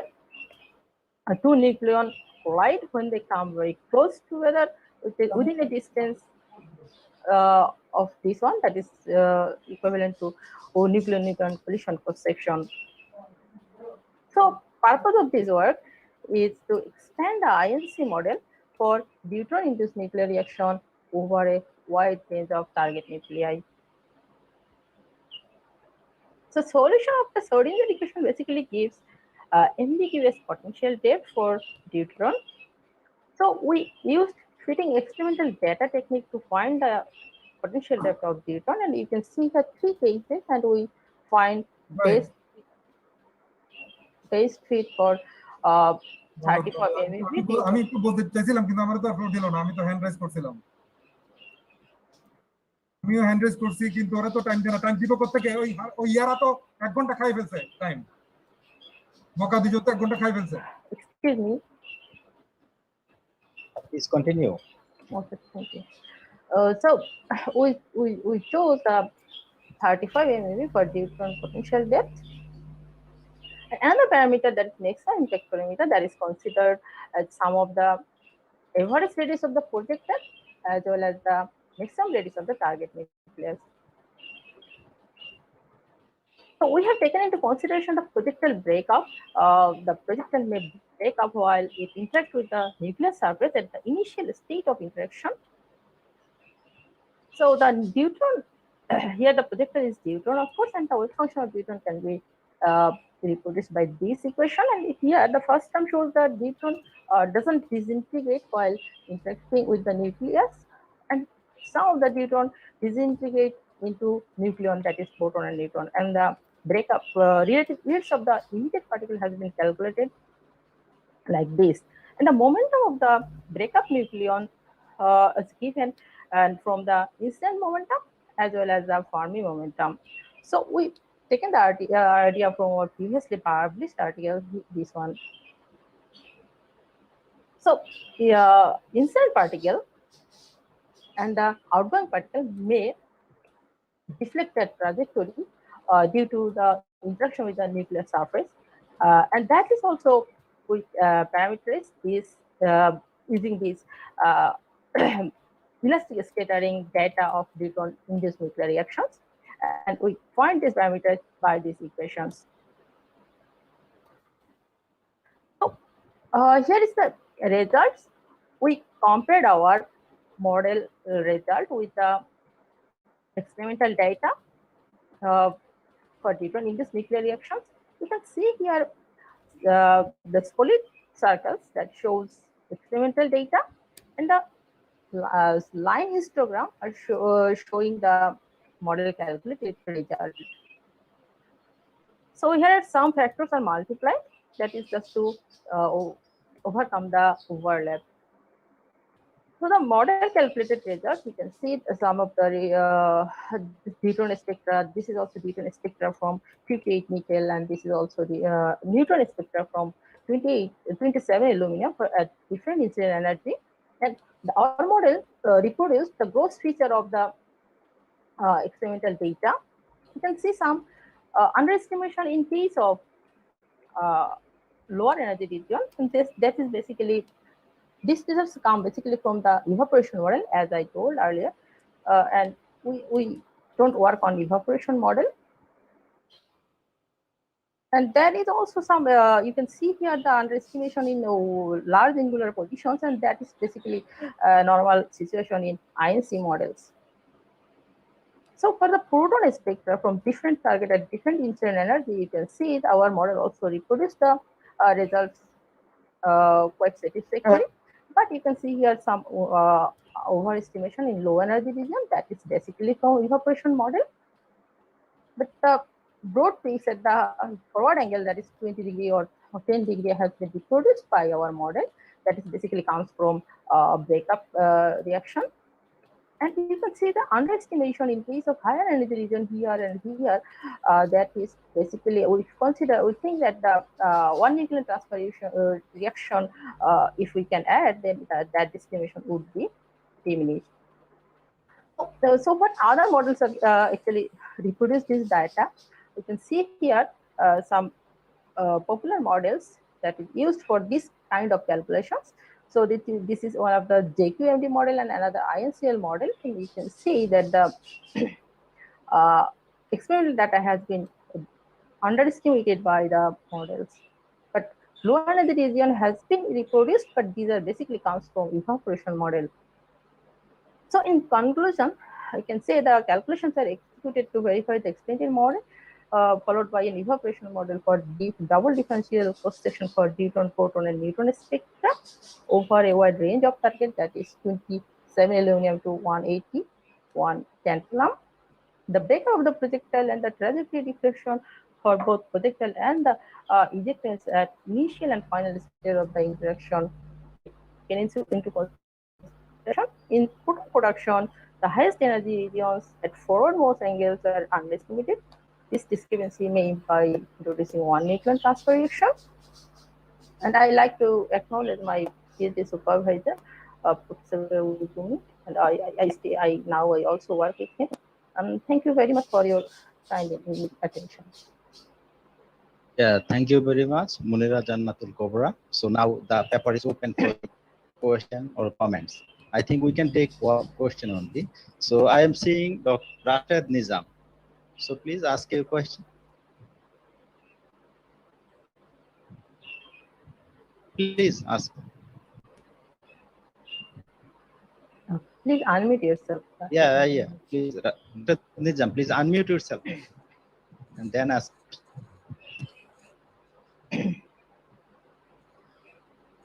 Please unmute your microphone.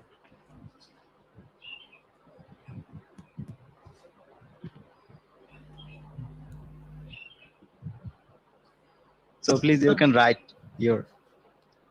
He said he cannot unmute. Thank you, dear host. Okay. And thank you. Okay. Thank you, So you can unmute now. You can unmute. Yeah, now. Thank you. Unmute. And thank you, Dr. Jannatul Kobra, for a nice presentation. So I just have, I'm also familiar with this kind of model, but I just want to know what is there any limitation in the energy range? I mean, this extended INC model is better for which energy range? Okay, I mean, is there a limitation of high energy, or if it is higher from? Thank you very much. Thank you very much for your nice question. Basically, INC model is works much better for 200 to 2 GeV instant energy, but we're trying to apply, make this model applicable for the lower energy region, like 30 MeV to 200 MeV. That is basically our motto. Because in this region, a particle transport code, I think you know very well, the FITS doesn't work very much well. So we're trying to work on these issues. So our model also works from 50 MeV to high region. But usually, INC model works from 200 to 2 GeV. Okay. I think you got your answer, right? Yeah, thank you. I think we can move to the next paper. Yeah. Thank you very much. Thank you. The last contributing paper in the session, experimental cross-section measurements for nuclear reactor technology, manganese 55, N gamma, manganese 66 reaction at 2 new thermal energies. MD Mustafa Javed, Muhammad Amirul Islam. Please.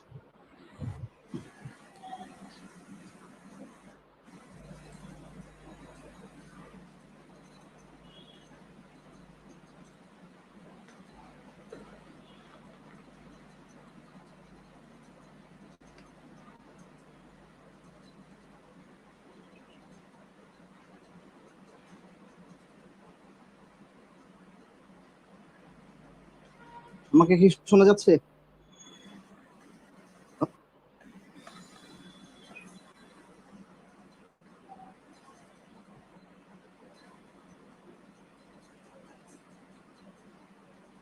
Good afternoon. Welcome everyone to my presentation. I am Mohammad Mustafa Javed from Military Institute of Science and Technology. My presentation title is Experimental Cross-Section Measurement for Nuclear Reactor Technology, MN55 and Gamma MN56 reaction at 2 new thermal energies. This is my presentation outlines. What is the neutron capture cross-section? The neutron capture cross-section of a target nucleus is the effective cross-sectional area that a nucleus presents to absorption and is a measure of the probability of neutron capture. Importance of neutron capture cross-section. The neutron capture cross-section is very much important for design and analysis of any nuclear system, burn-up analysis of the nuclear fuels, studies on nuclear transmutation reaction, analysis for nuclear system, the energy dependence of neutron capture cross-section in a research reactor must be well identified for the proper assessment of critical safety and radiation doses. Objective of this study. The objective of this study are to measure the cross-section of reaction MN55 and Gamma MN56 by using monochromatic neutrons from trigger nuclear reactor at new energies of 0.0334 electron volt and 0.0526 electron volt. To compare new excitation function with theoretically evaluated excitation functions of the nuclear data libraries like ENDF, GENDAL, etc. Literature review. For manganese reaction, literature data are only available for 0.0253 electron volt. The available literature data for manganese reaction at thermal energy region are shown in figure 1. From the figure, it has been seen that the reported data varies within 10.7 burn to 13.64 burn. In the thermal energy region, evaluated neutron cross-section at different data libraries are mostly theoretically evaluated except at 0.0253 electron volt. If experimental data at 0.0253 electron volt is not reliable, then the excitation function following 1/b law would not be also reliable. Therefore, it is advisable to obtain experimental data at thermal energies other than 0.0253 electron volt to be able to confirm the excitation function. This is the basic equation following which we measure the experimental cross-section for manganese target. Sample collection. The manganese oxide sample was collected from the renowned chemical supplier Johnson Matthey Chemicals Limited from England, and the pure gold foils from Reactor Experiment Corporation, California, USA. Sample preparation. Powder sample are pressed at a pressure of 5 tons per centimeter square to prepare pellets. The pellets are wrapped in bagged by ultra clean polythene. Then is sandwiched between 2 thin pure gold foil. The gold foil are used to monitor beam intensity both entrance and exit of the sample. Neutron source. In our experiment, we used 3 megawatt trigger Mark II research reactor as our neutron source.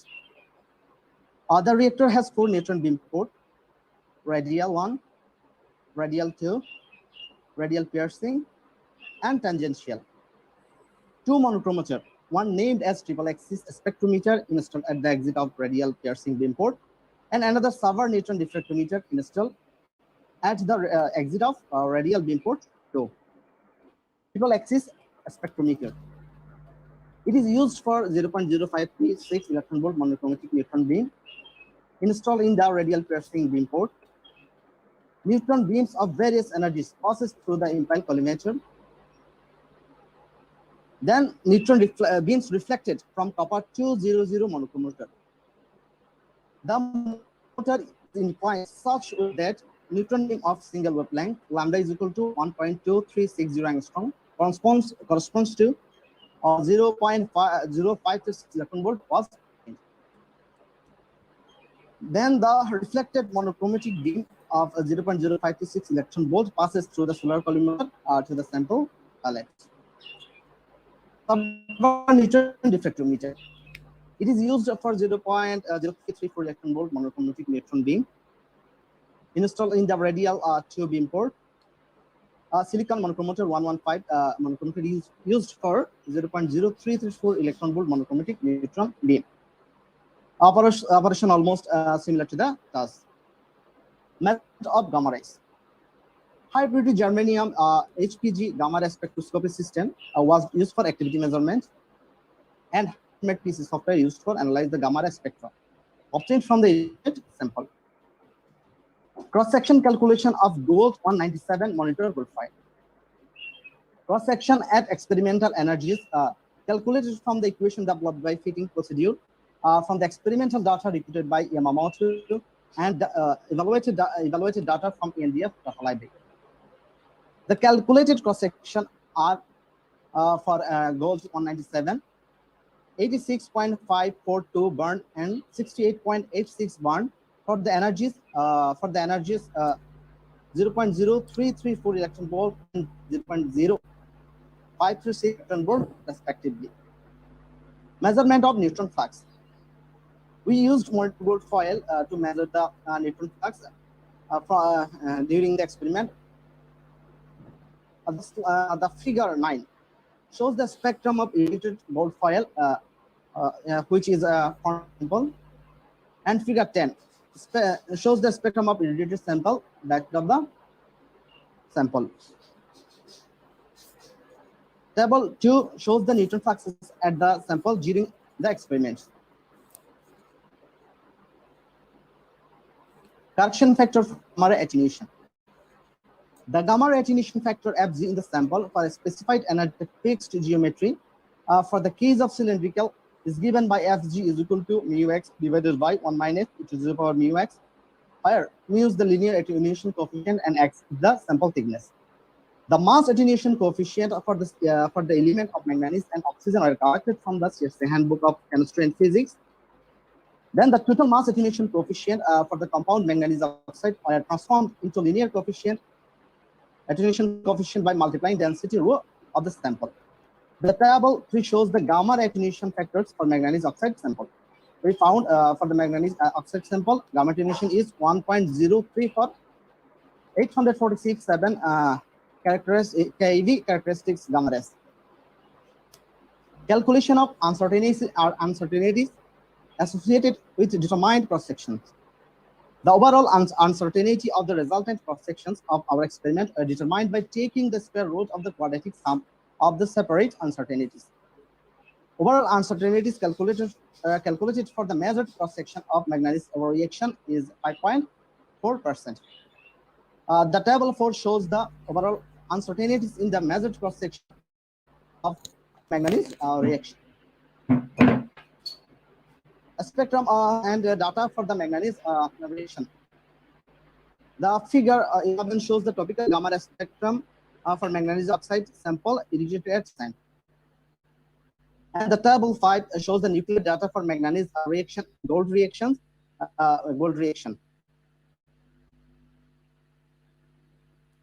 Measurement of cross section of manganese 55 gamma manganese 56 reaction. After considering the correction for the neutron and gamma ray attenuation, the measured cross section for the manganese Mn55 and gamma Mn56 reactions are 11.07 plus minus 0.6 burn and 9.03 plus minus 0.49 burn at 0.0334 electron volt and 0.0526 electron volt respectively.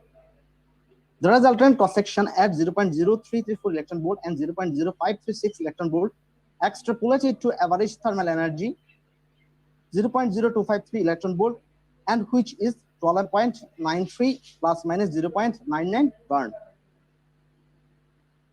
The extrapolated value at 0.0253 electron volt is used to compare with results of previous work.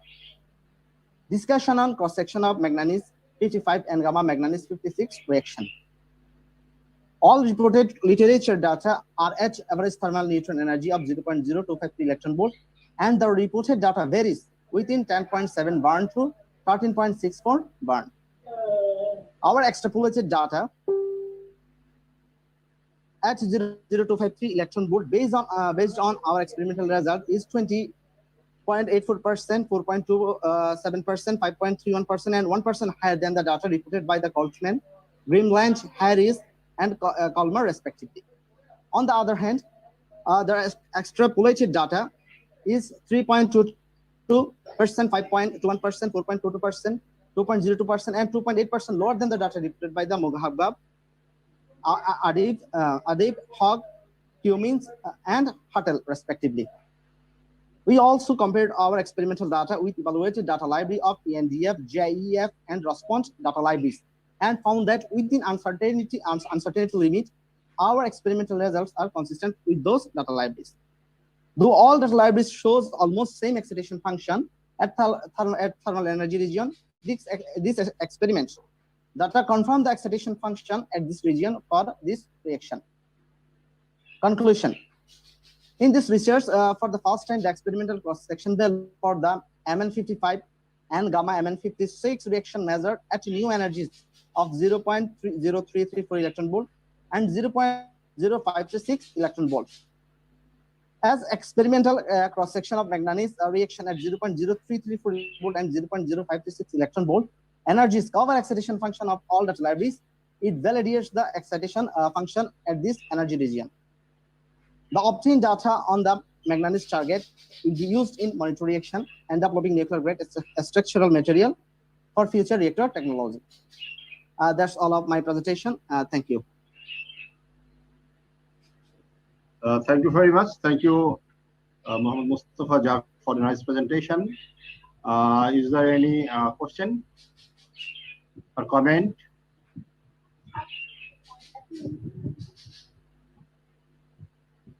Probably there is no question or comment. So I would like to thank all the presenters in the session. We have two invited talks and 3 contributed papers in this session. And this did a very nice session. I'd like to thank my co-chair, Dr. Amirul Islam, in the session. Lastly, thanks to the organizers to select me as the session chair of the session. Thank you all. Thank you very much. Yeah, thank you all. Our next session is nanomaterials. I'm inviting Dr. A.K.M. Abdul Hakim and Dr. Kaji Haniam Maria to take over the charts. Dr. A.K.M. Abdul Hakim and Dr. Kaji Haniam Maria. So, Maria, are you with me? Maria? Yes, sir, I'm here. Oh, okay. So we can, I think we are already delayed. Sir, in this session, there is no invited talk because Dr. Sheikh Munjura Haq at the last moment quit from the... Okay. But anyway, this session is very interesting in nanomaterials, a very interesting and enthusiastic subject of the young people. We have already 9 papers, contributed papers here. So the number of the papers are quite big. So we will start right now so that we are not delayed. So I welcome all the presenters here and all the audience and our respectable professors who are taking part here. So we will start with the first contributory paper, that is Nanomaterials 1. First magnetization reversal of a magnetic nanoparticle driven by short microwave field pulse at finite temperature. The paper will be presented by M.T. Islam, M.A.J. Pikul, M.A.S. Akanda, and X.S. Wang. So I invite Mr. Tariqul Islam to present your paper. Yes, sir. Yes, sir. Welcome. Sir, can you hear me? Yes, we can hear. Sir, can you hear me? Yes. Yes, yes, we can hear. Thank you. Yes. Thank you very much, sir. And thank you very much, the organizing committee, to organize such a wonderful conference in which I get the opportunity to present my very recent work. And I am also delighted to get my MPhil mentor, the Dr. Abdul Hakim. Thank you, sir. Welcome to my presentation. Title of my presentation is the first manager reversal of magnetic nanoparticle driven by a microwave field charge pulse at a finite temperature. I'm Dr. Muturi Krishna. So the outline of this presentation contains the introduction. Here I want to introduce the traditional memory device and its challenges, and magnetic domains and perpendicular recording approach, and literature review of existing scheme of magnetic reversal. And then I will focus the temperature effect on magnetic reversal. And then I will conclude my work. Here, actually, the traditional memory device mostly use this device, the hard disks. Hard disks contain a large number of mechanical components which are large in size, and it contains a magnetic plate, and we need to spin or circulate this plate, and it requires at least two motors. That's why it consumes a huge power, and that's why the people over 30 years, the main challenge, because nowadays the memory storage device is demand of memory device storage device is hugely increased day by day. That's why the people actually focus the how to make the mechanical component from the charge charge storage device, and how to reduce the power consumption of the read and write head, and how to increase the thermal stability of the device. So this is the big motivation. And focusing on the motivation, actually there is a very simple thing: the ferromagnetic material which contain a large number of domain, and the transition between this domain are the magnetic domain wall, and using the shape anisotropy, we can manipulate this single domain to store the information as a 0 and 1 bit. And here I show the perpendicular recording, how to store the 0 and 1, that means the information. And here actually we need to require to find a way how to reduce the power consumption to read and write the data from a magnetic nanometer. So,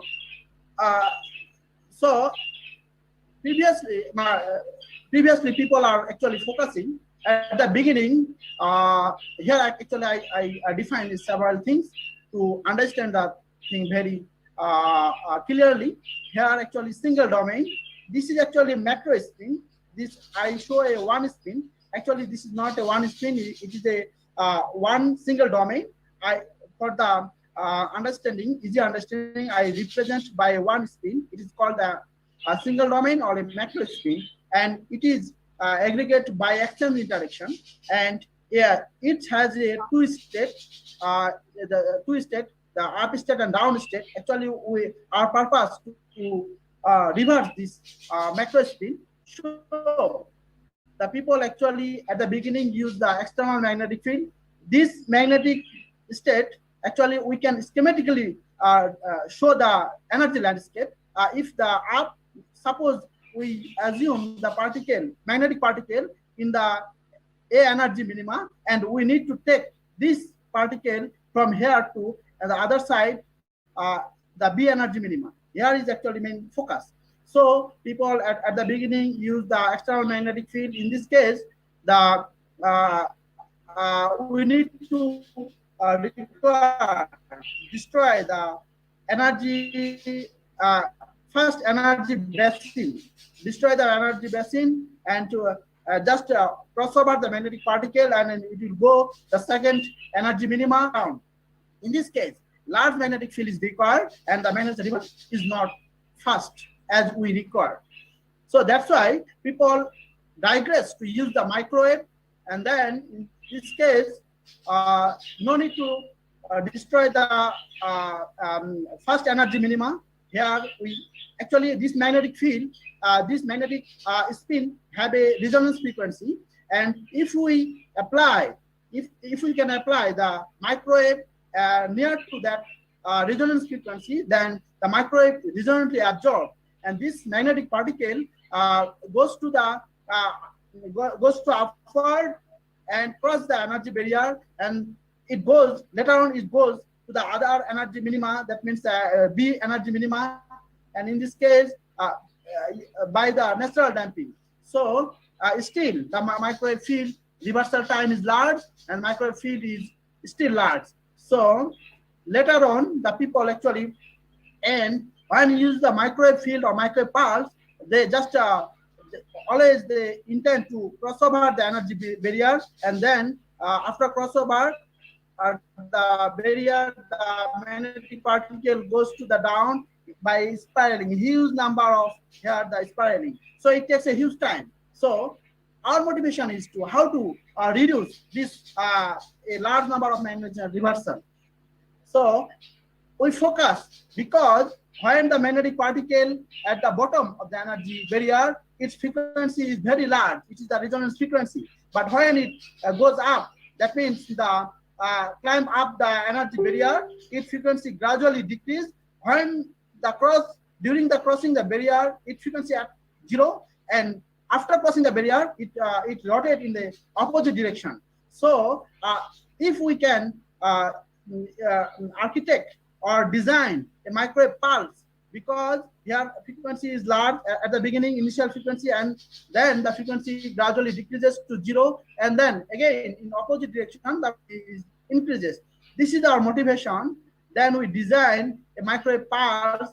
Here actually the frequency profile. Here the initial frequency F0, we actually use the time dependent frequency, and this frequency gradually, as a function of time, it decreases and it goes to the 0, and then it goes to the negative. Actually negative frequency doesn't exist, but the direction of the rotation is the opposite. That's why I show you here is the negative.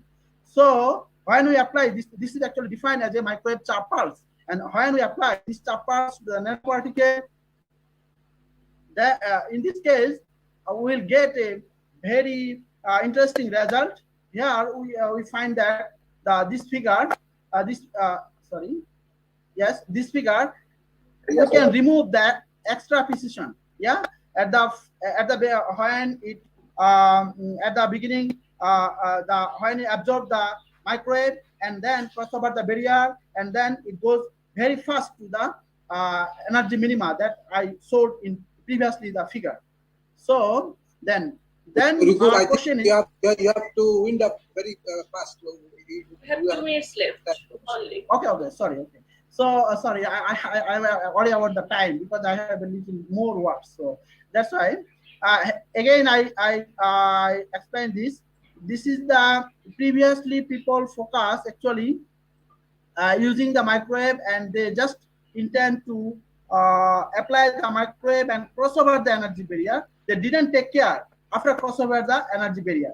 So our motivation was the how we can interfere after crossing the energy barrier, and this is our motivation. Then we design our microwave charge pulse. That means a time-dependent microwave pulse, and this microwave pulse actually act is a very efficient way, and we get that. In this case, our magnetic reversal is very fast because after crossing over the energy barrier, there are no extra precision. This is very important findings, and this I think you have to conclude.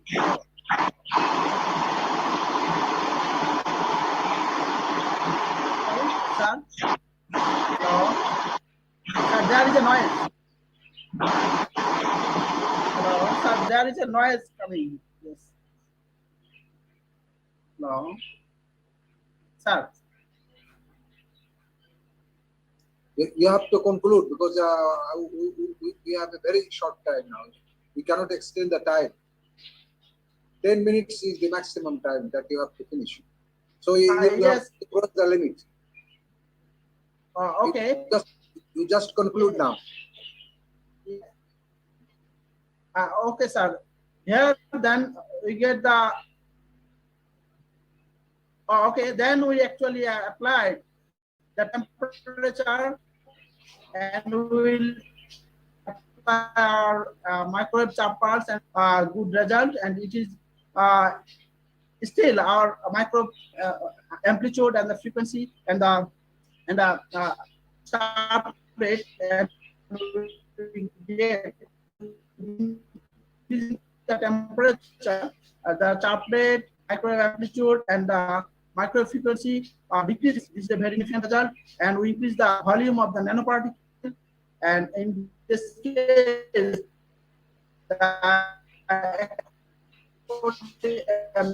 as a function of nanoparticle size, the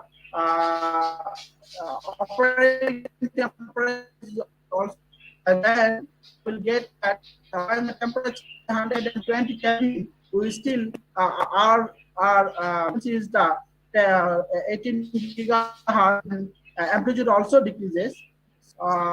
Here amplitude versus temperature, and based on the temperature effect on the magnetic reversal, which is published in a Journal of Magnetic Materials.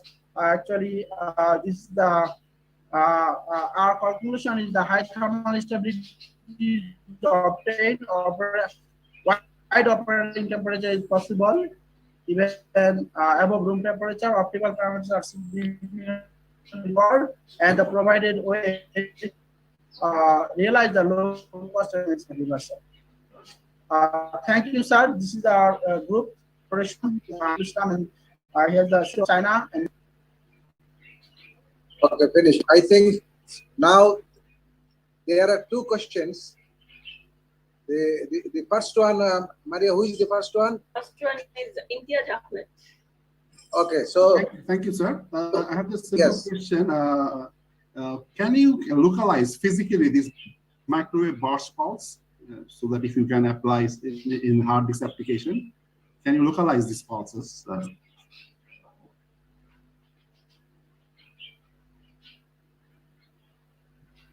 Can you hear me? Hello. Dr. Tariq, are you in the line? Are you there? I don't think. Dr. Imtiaz, I will pass your question to him.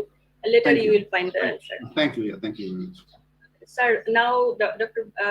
Basit is in the line. Oh, so he's not here, so I skipped my question. sorry, hello. I am hearing you.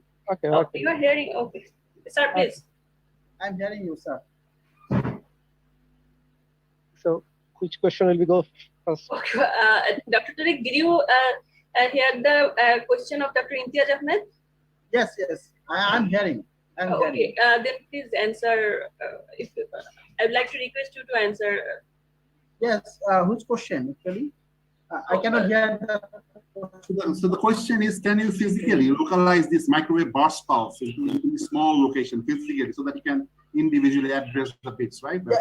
Yes, this is in this work is the theoretical work. We didn't yet the practical realization, but still when the last in case of a large size, here we show a large size when the particle diameter is the 12 nanometer. It is possible actually. Can you localize this pulse to 12 nanometer? That's my question. Okay. Sorry. I mean, can we individually address the particle? Yes. Yeah. No, I actually didn't try because I did this work theoretically and the numerical calculation. In practically, I didn't try. Okay, thank you. Is it possible to localize? I just want to add the question, another part. Is it possible to localize? It is possible. Already have a realization by the microwave pulse, microwave by using the microwave. In that case, what is the size of the particle? Actually, the nanoparticle size, the upper limit is the 30 nanometer. The dia of the 30 nanometer. People, I study here the actually 12 nanometer. So I hope it is possible. Actually. But 30 nanometer is quite large to localize, I think. Yes, it is large enough to localize. Yes. Okay. Okay, I'm sorry, Dr. Basit. No, Can you please it's okay. continue? Just a short question. So Yes, how sir, much, so Dr. Tariq, I think this is our PhD work, right? During your yes, PhD, you did it. a part of our Okay. So what was the damping coefficient actually, and how you have selected the damping coefficient? Actually, sir, thank you for your nice question. Damping, actually, we use the typical damping of the permalloy, and we can also change this damping. There is a range, and it still works, and there is a there is a very significant effect on the magnetization reversal, because when the magnetization reverse from after crossing the energy barrier, damping has a significant effect. So we also actually our Journal of Magnetic Materials paper, we show the tuning of the damping, and we find a critical damping in which the magnetization reverse is very fast, and is landing. Yes. Okay, that is what actually expected. Actually, you first, I suggest you for the next time, would you please kindly first mention the material and exchange correlation length and the damping coefficient. Then things will be much easier for the audience. Yes. Okay, thank you, Dr. Tariq. Thank you, Dr. Tariq. And now we are going to our next presenter, Fahmida Sharmin.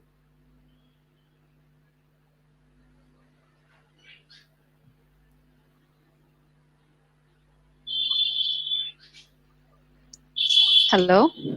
Yes, we are here. Please start. Your time. You have to discuss your slide within 10 minutes. Assalamu alaikum, everyone. This is Fahmida Sharmin from Department of Physics, Bangladesh University of Engineering and Technology. I'm a PhD candidate under the supervision of Professor Dr. M.A. Basit. And today I would like to share with you our recent work on tunable exchange bias in Nd2FeCrO6 double perovskite. Exchange bias phenomena is a key functional ingredient in magnetic read heads, magnetic random access memory, and other spintronic devices. It is generally observed in thin film core shell structure and composite system, where magnetic interface is produced by individual fabrication of ferromagnetic and antiferromagnetic components and is identified by shift in the center of MH loop. Recently, exchange bias effect has been observed in some of the double perovskite oxides due to the presence of mixed phases in the same material. Among different double perovskite, A2FeCrO6, where A stands for different rare earth elements, have demonstrated fascinating results owing to 180 degrees super exchange interaction between iron and chromium ions. However, due to difficulties inherent in the formation of crystal structure and... Sorry? Please continue. However, due to difficulties inherent in the formation of crystal structure, controlling the order disorder effects, most of the double perovskite of this family are yet less explored. So motivated by the outstanding magnetic properties of A2FeCrO6 family, in this investigation, we have synthesized Nd2FeCrO6, which I'm going to call NFCO double perovskite, by adopting a Fessel sol gel technique. At first, starting materials were dissolved separately in 40 milliliter of DI water, and they are mixed together and stirred for a few hours at 50 degrees Celsius to form a homogeneous mixture. After that, citric acid and ammonium hydroxide was dropwise added in the mixture to maintain the pH at 6.5. After 4 hours of stirring at 80 degrees Celsius, ethylene glycol was added in the mixture, and gel precursor was formed by burning the mixture at 200 degrees Celsius, and brown powder was obtained. The powder was ground by mortar and calcined at 800 degrees Celsius for 6 hours, and then we obtained the NFCO double perovskite powders. At first, to get an idea about the structure of NFCO, we have calculated tolerance factor using this formula, and we obtained the value of 0.94. As we got from the literature, if the tolerance factor is smaller than 0.97 value, then the structure could be orthorhombic or monoclinic. So we have tried both structures during the Rietveld refinement, and we found that better fitting was achieved for monoclinic structure with phase group P to 1 by N. As can be seen in the XRD pattern, no undesired secondary phase was detected in the XRD spectrum, which means phase pure NFCO was synthesized. Unicell of NFCO was modeled using Vestal software, where two transition metal cations can be seen not precisely in the middle of the octahedra, which suggests octahedral distortion. We have also give you the enlarged view of 3 iron chromium 06 octahedra here. For further confirmation about the crystal structure, Raman spectroscopy was performed. From the spectrum, we can see two strong modes around 504 per centimeter and 698 per centimeter, and a very weak peak around 120 per centimeter, which confirm the monoclinic P to 1 by N symmetry. From FECM images, homogeneous surface of NFCO with average particle size of 73 nanometer approximately was observed. The EDX analysis revealed that the mass and atomic percentages of neodymium, iron, chromium, and oxygen in NFCO match quite well with theoretical values which justify the successful synthesis of NFCO. In order to get information about oxidation states, XPS measurements were carried out for neodymium 3D, iron 2P, and chromium 2P core levels, where the neodymium spectra show spin orbit splitting of 3D 5x2 and 3D 3x2 doublet states, indicating Nd3 plus oxidation state. Iron 3 plus oxidation state was confirmed from the doublet separation of 13.98 electron volt between two major peaks. A small hump near the iron 2p 3x2 peak confirms the iron 2 plus state, and distinguishable satellite peak was also observed. The two pairs of spin orbit peaks observed for chromium photoelectrons, where the lower and higher binding energy peaks for each chromium 2p 3x2 and chromium 2p half lines corresponds to chromium 2 plus and chromium 3 plus ionic states. The mixed valence states of iron and chromium indicate the absence of proper long-range ordering in NFCO. Magnetic characterization was done using superconducting quantum interference device, also known as SQUID magnetometer. The field-dependent magnetization was performed at various temperature range, where the image loop exhibit unsaturated magnetization even after almost plus minus 70 kilowatts external field, which indicate the dominating antiferromagnetic nature. However, we could calculate the remnant magnetization and coercive field, which implies the existence of weak ferromagnetism as well. The temperature-dependent magnetization of NFCO was conducted in a zero field cool and field cooled mode with an external field of 100 varistate, where we can see two transitions, one at 251 Kelvin and another one at 53 Kelvin. The FC and ZFC magnetization curves merged in the region T greater than Tn1, which corresponds to paramagnetic nature, and at T smaller than Tn1, with paramagnetic behavior was observed. Paramagnetic nature suggests the occurrence of short-range magnetic order, which was also confirmed from XPS. With further decrease in temperature below Tn2, we can see negative magnetization in the field cool curve at compensation temperature, T compensation at 6 Kelvin, which might be due to the antiferromagnetic interaction between neodymium and iron or chromium sublattice. The existence of competing mixed domain states in NFCO result in an anisotropic exchange interaction at the interface between these two regions, as we got from the MT curve. To study this effect, the sample was cooled down from 300 Kelvin to 10 Kelvin, that is through the Néel temperature, and the application of various cooling magnetic field. The field cool MH loop shift along the field axis, which suggests the existence of a positive exchange bias effect, which can be seen in this inset picture. In the absence of the cooling field, that is this black line, we can see there is no shift, while the increasing the cooling field, the orientation of spins along a preferential direction is enhanced and exchange bias field is increased, which can be easily observed in this plot of exchange bias field versus cooling field graph. Okay, to summarize the main points of my presentation, phase pure NFCO double perovskite has been synthesized adopting Fessel-Solzel technique. XPS revealed short-range magnetic ordering in NFCO. The coexistence of multi-domain states in NFCO nanoparticles was demonstrated by the NH hysteresis loops. The MT curves exhibited magnetic reversal behavior in this double perovskite at a low temperature of 6 Kelvin in the field cooled mode. The exchange bias was observed, and the exchange bias field value showed a rising trend as cooling field increases at 10 Kelvin.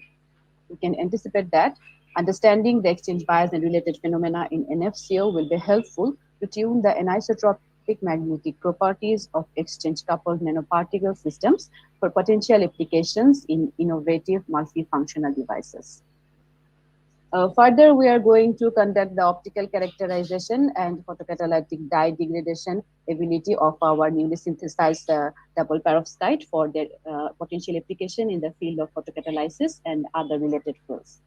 Okay, this brings us to the end of my presentation. I would like to acknowledge these institutes and the organizing committee for giving me this opportunity. I hope you found my talk interesting. Thank you.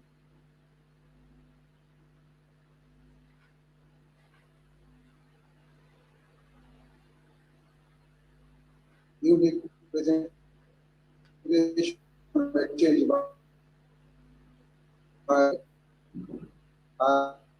we are pretty much giving only one question. Yes, sir.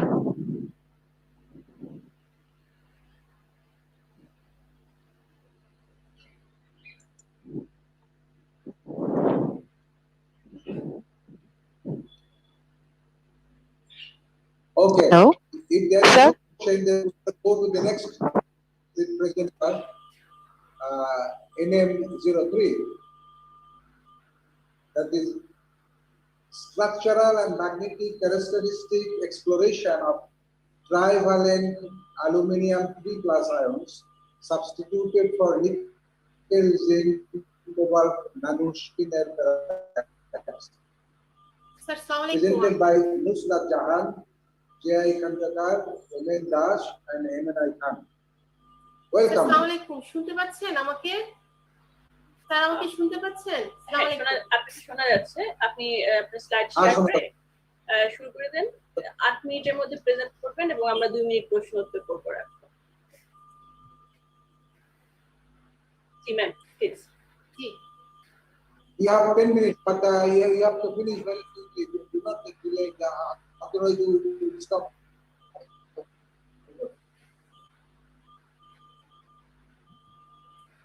Okay. Assalamu alaikum and good evening to chair, co-chair, and the respective audience. Today I am going to present one of my paper entitled Structural and Magnetic Characteristics Exploration of Trivalent Al3 Ion Substituted Nickel Zinc Cobalt Nanoferrates. Introduction. Nanoferrates have dual electric and magnetic properties. They have high surface to volume ratio. Because of their unique properties, they have versatile applications in the field of biomedical and power electronics like multi-layered chip inductors, magnetic drive transportations, MRI, etc. Nickel zinc cobalt ferrites can alter their properties in such a way that they can function for high frequency devices above 1 MHz. Moreover, aluminum substituted nickel zinc cobalt ferrites alter their magnetic and electric properties in such a way that they are suitable candidates for the applications like telecommunications, power frequency transformer, etc. Research on these compositions, aluminum substituted nickel zinc nanoferrates, has not carried on before. Therefore, the investigation on these nanoferrates are in infant stage. Methods and methods. We prepared the nanomaterials through the soil gel method, and here is the schematic diagram. Result and discussion. TGA and DSC analysis. Here we see that in TGA curve that the weight is arbitrary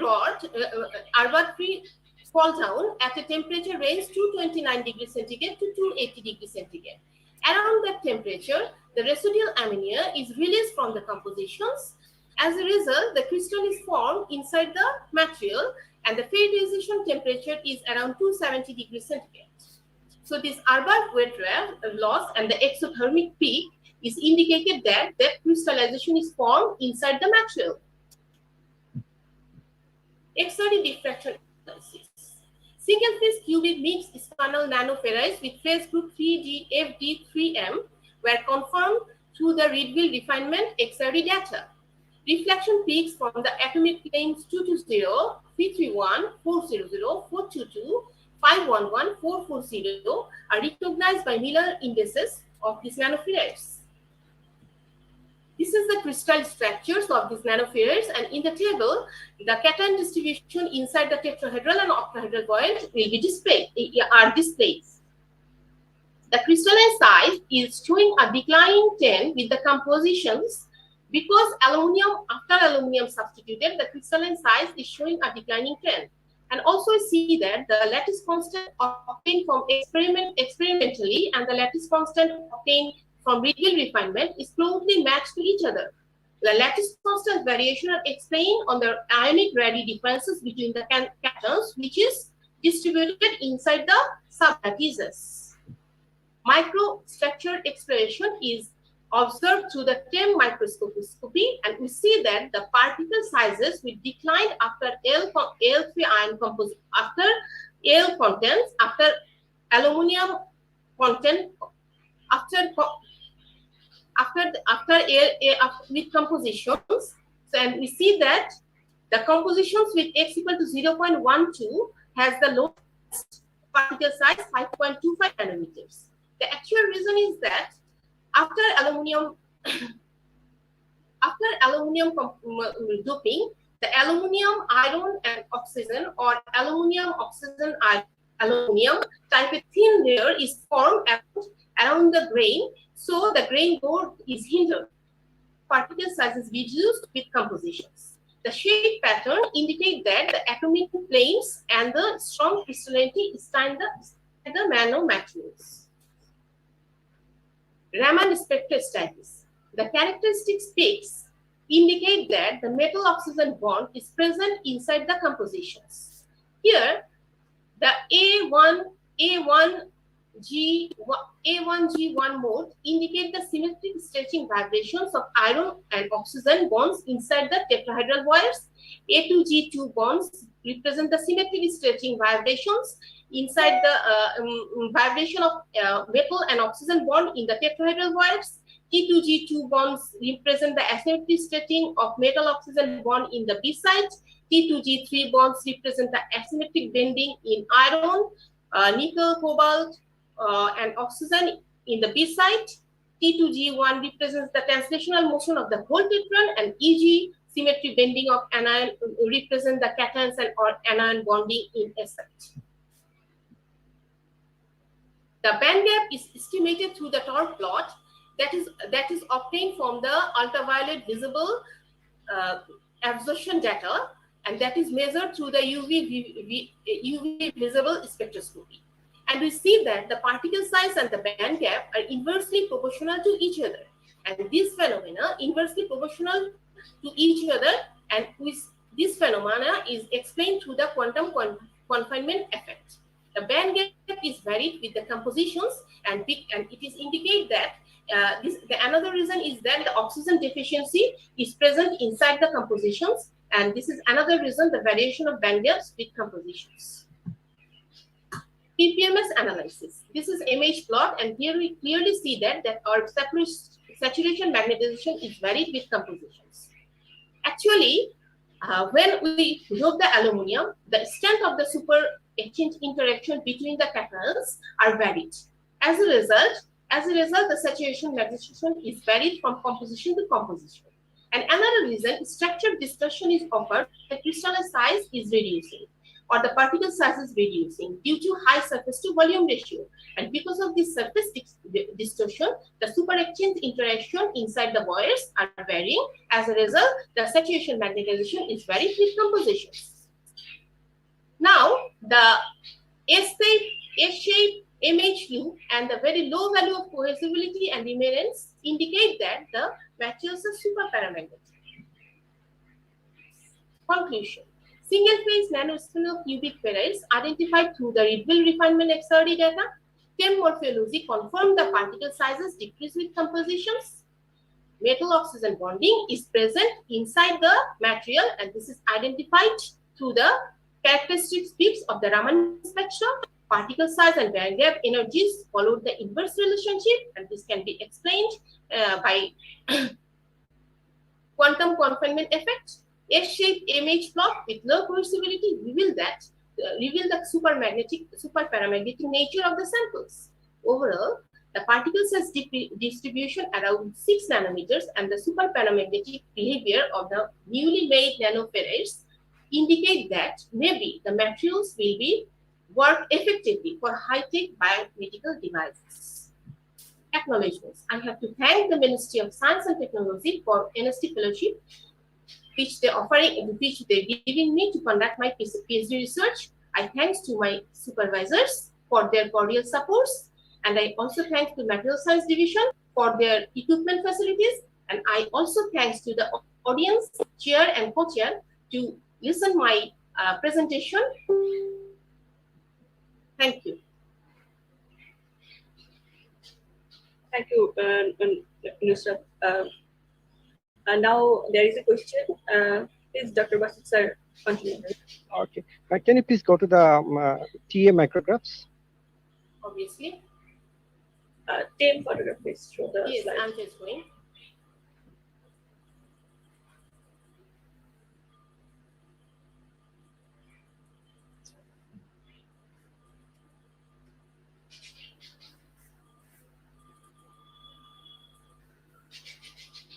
Yes, please. So yes, just first one suggestion. Actually, the scale bar is not very clear, so I could not see the scale bar and could not match with your estimation of the size.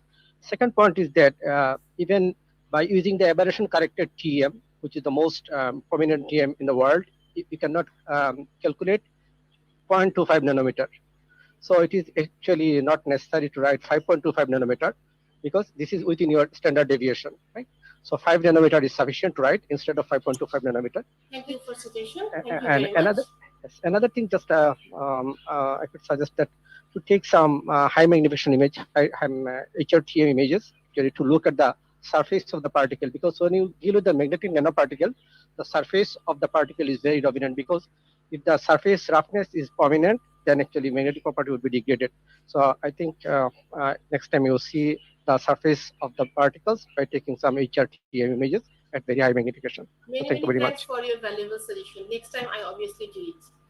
Thank you.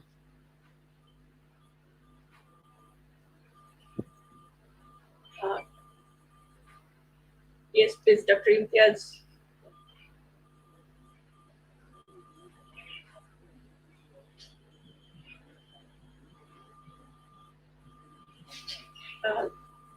Dr. Imtiaz, can you hear me?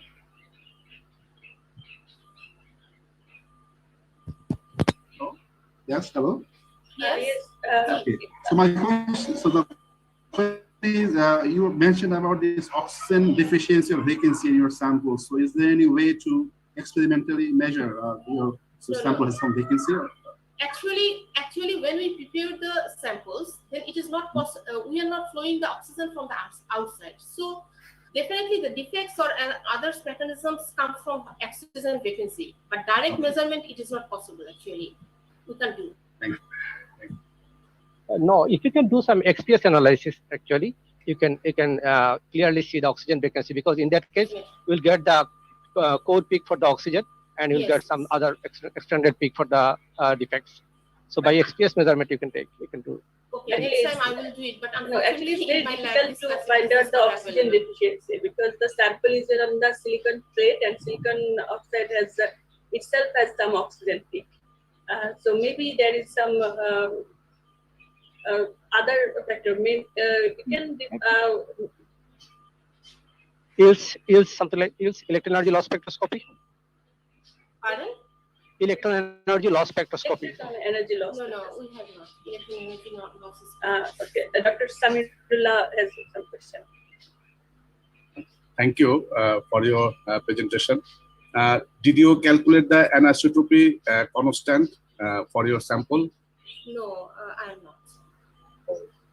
Actually, this is the relation between anisotropy constant and also the coercivity. Yes, there are some relationship here. Okay. But in that analysis we will not do. But later in another paper we will do it. Okay. Please go to your composition slide. Composition, yes. This one? previous. Yes, yes. So why did you choose 0.25 for cobalt concentration?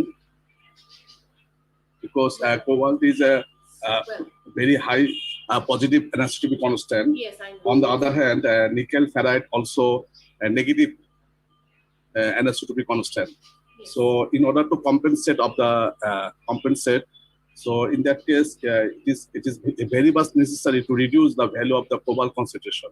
But in your case, it is too far. So can you discuss about your concentration regarding this? Obviously, when we start our project, then we do some literature review, and one of the paper, Kumar 2018 probably, so in his paper, he's taking these compositions like that, cobalt is 0.25 and zinc is like 0.35. So they get very good results. So in my compositions, we thought if we joke aluminum inside that compositions, how it works.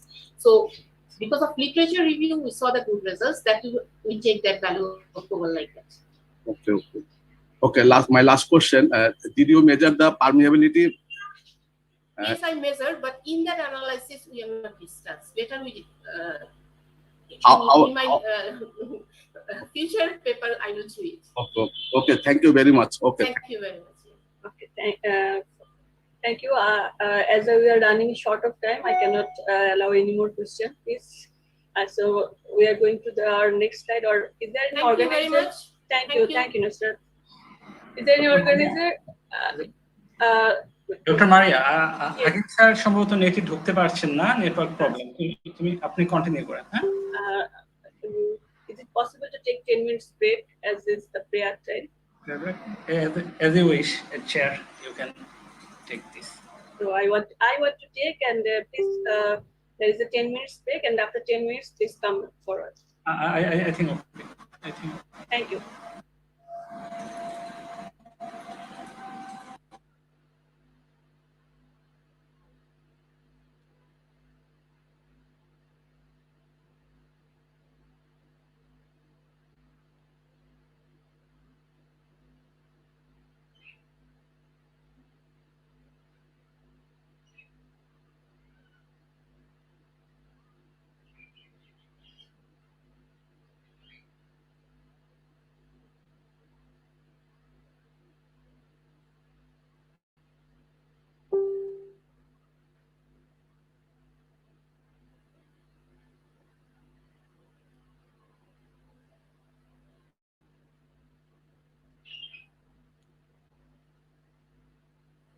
সমস্যা কি?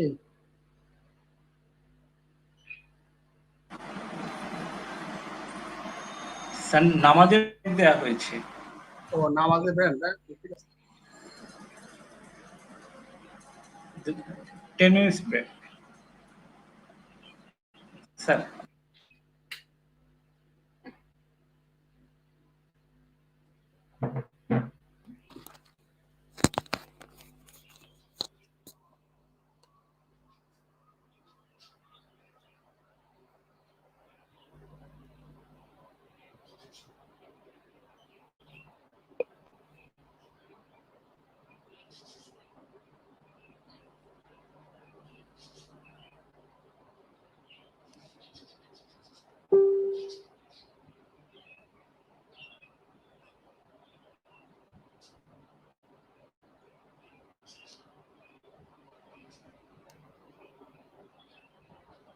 আপনারা তো সেমনি রোগী দেখায়, আমি বলছি direct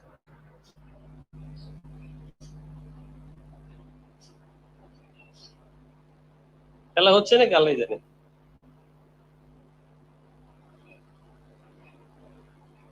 করো কোনটা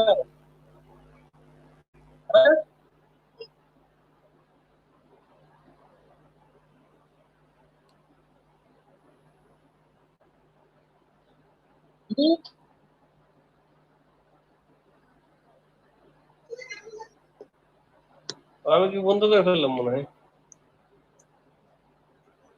তোমাকে প্রশ্ন করছে একবার যারা প্রশ্ন করতে মনে হচ্ছে আগেরটার থেকে প্রশ্নই হলো না। ও তো বইটাই করছিল, তো প্রশ্নই করে না একটা মেয়ে।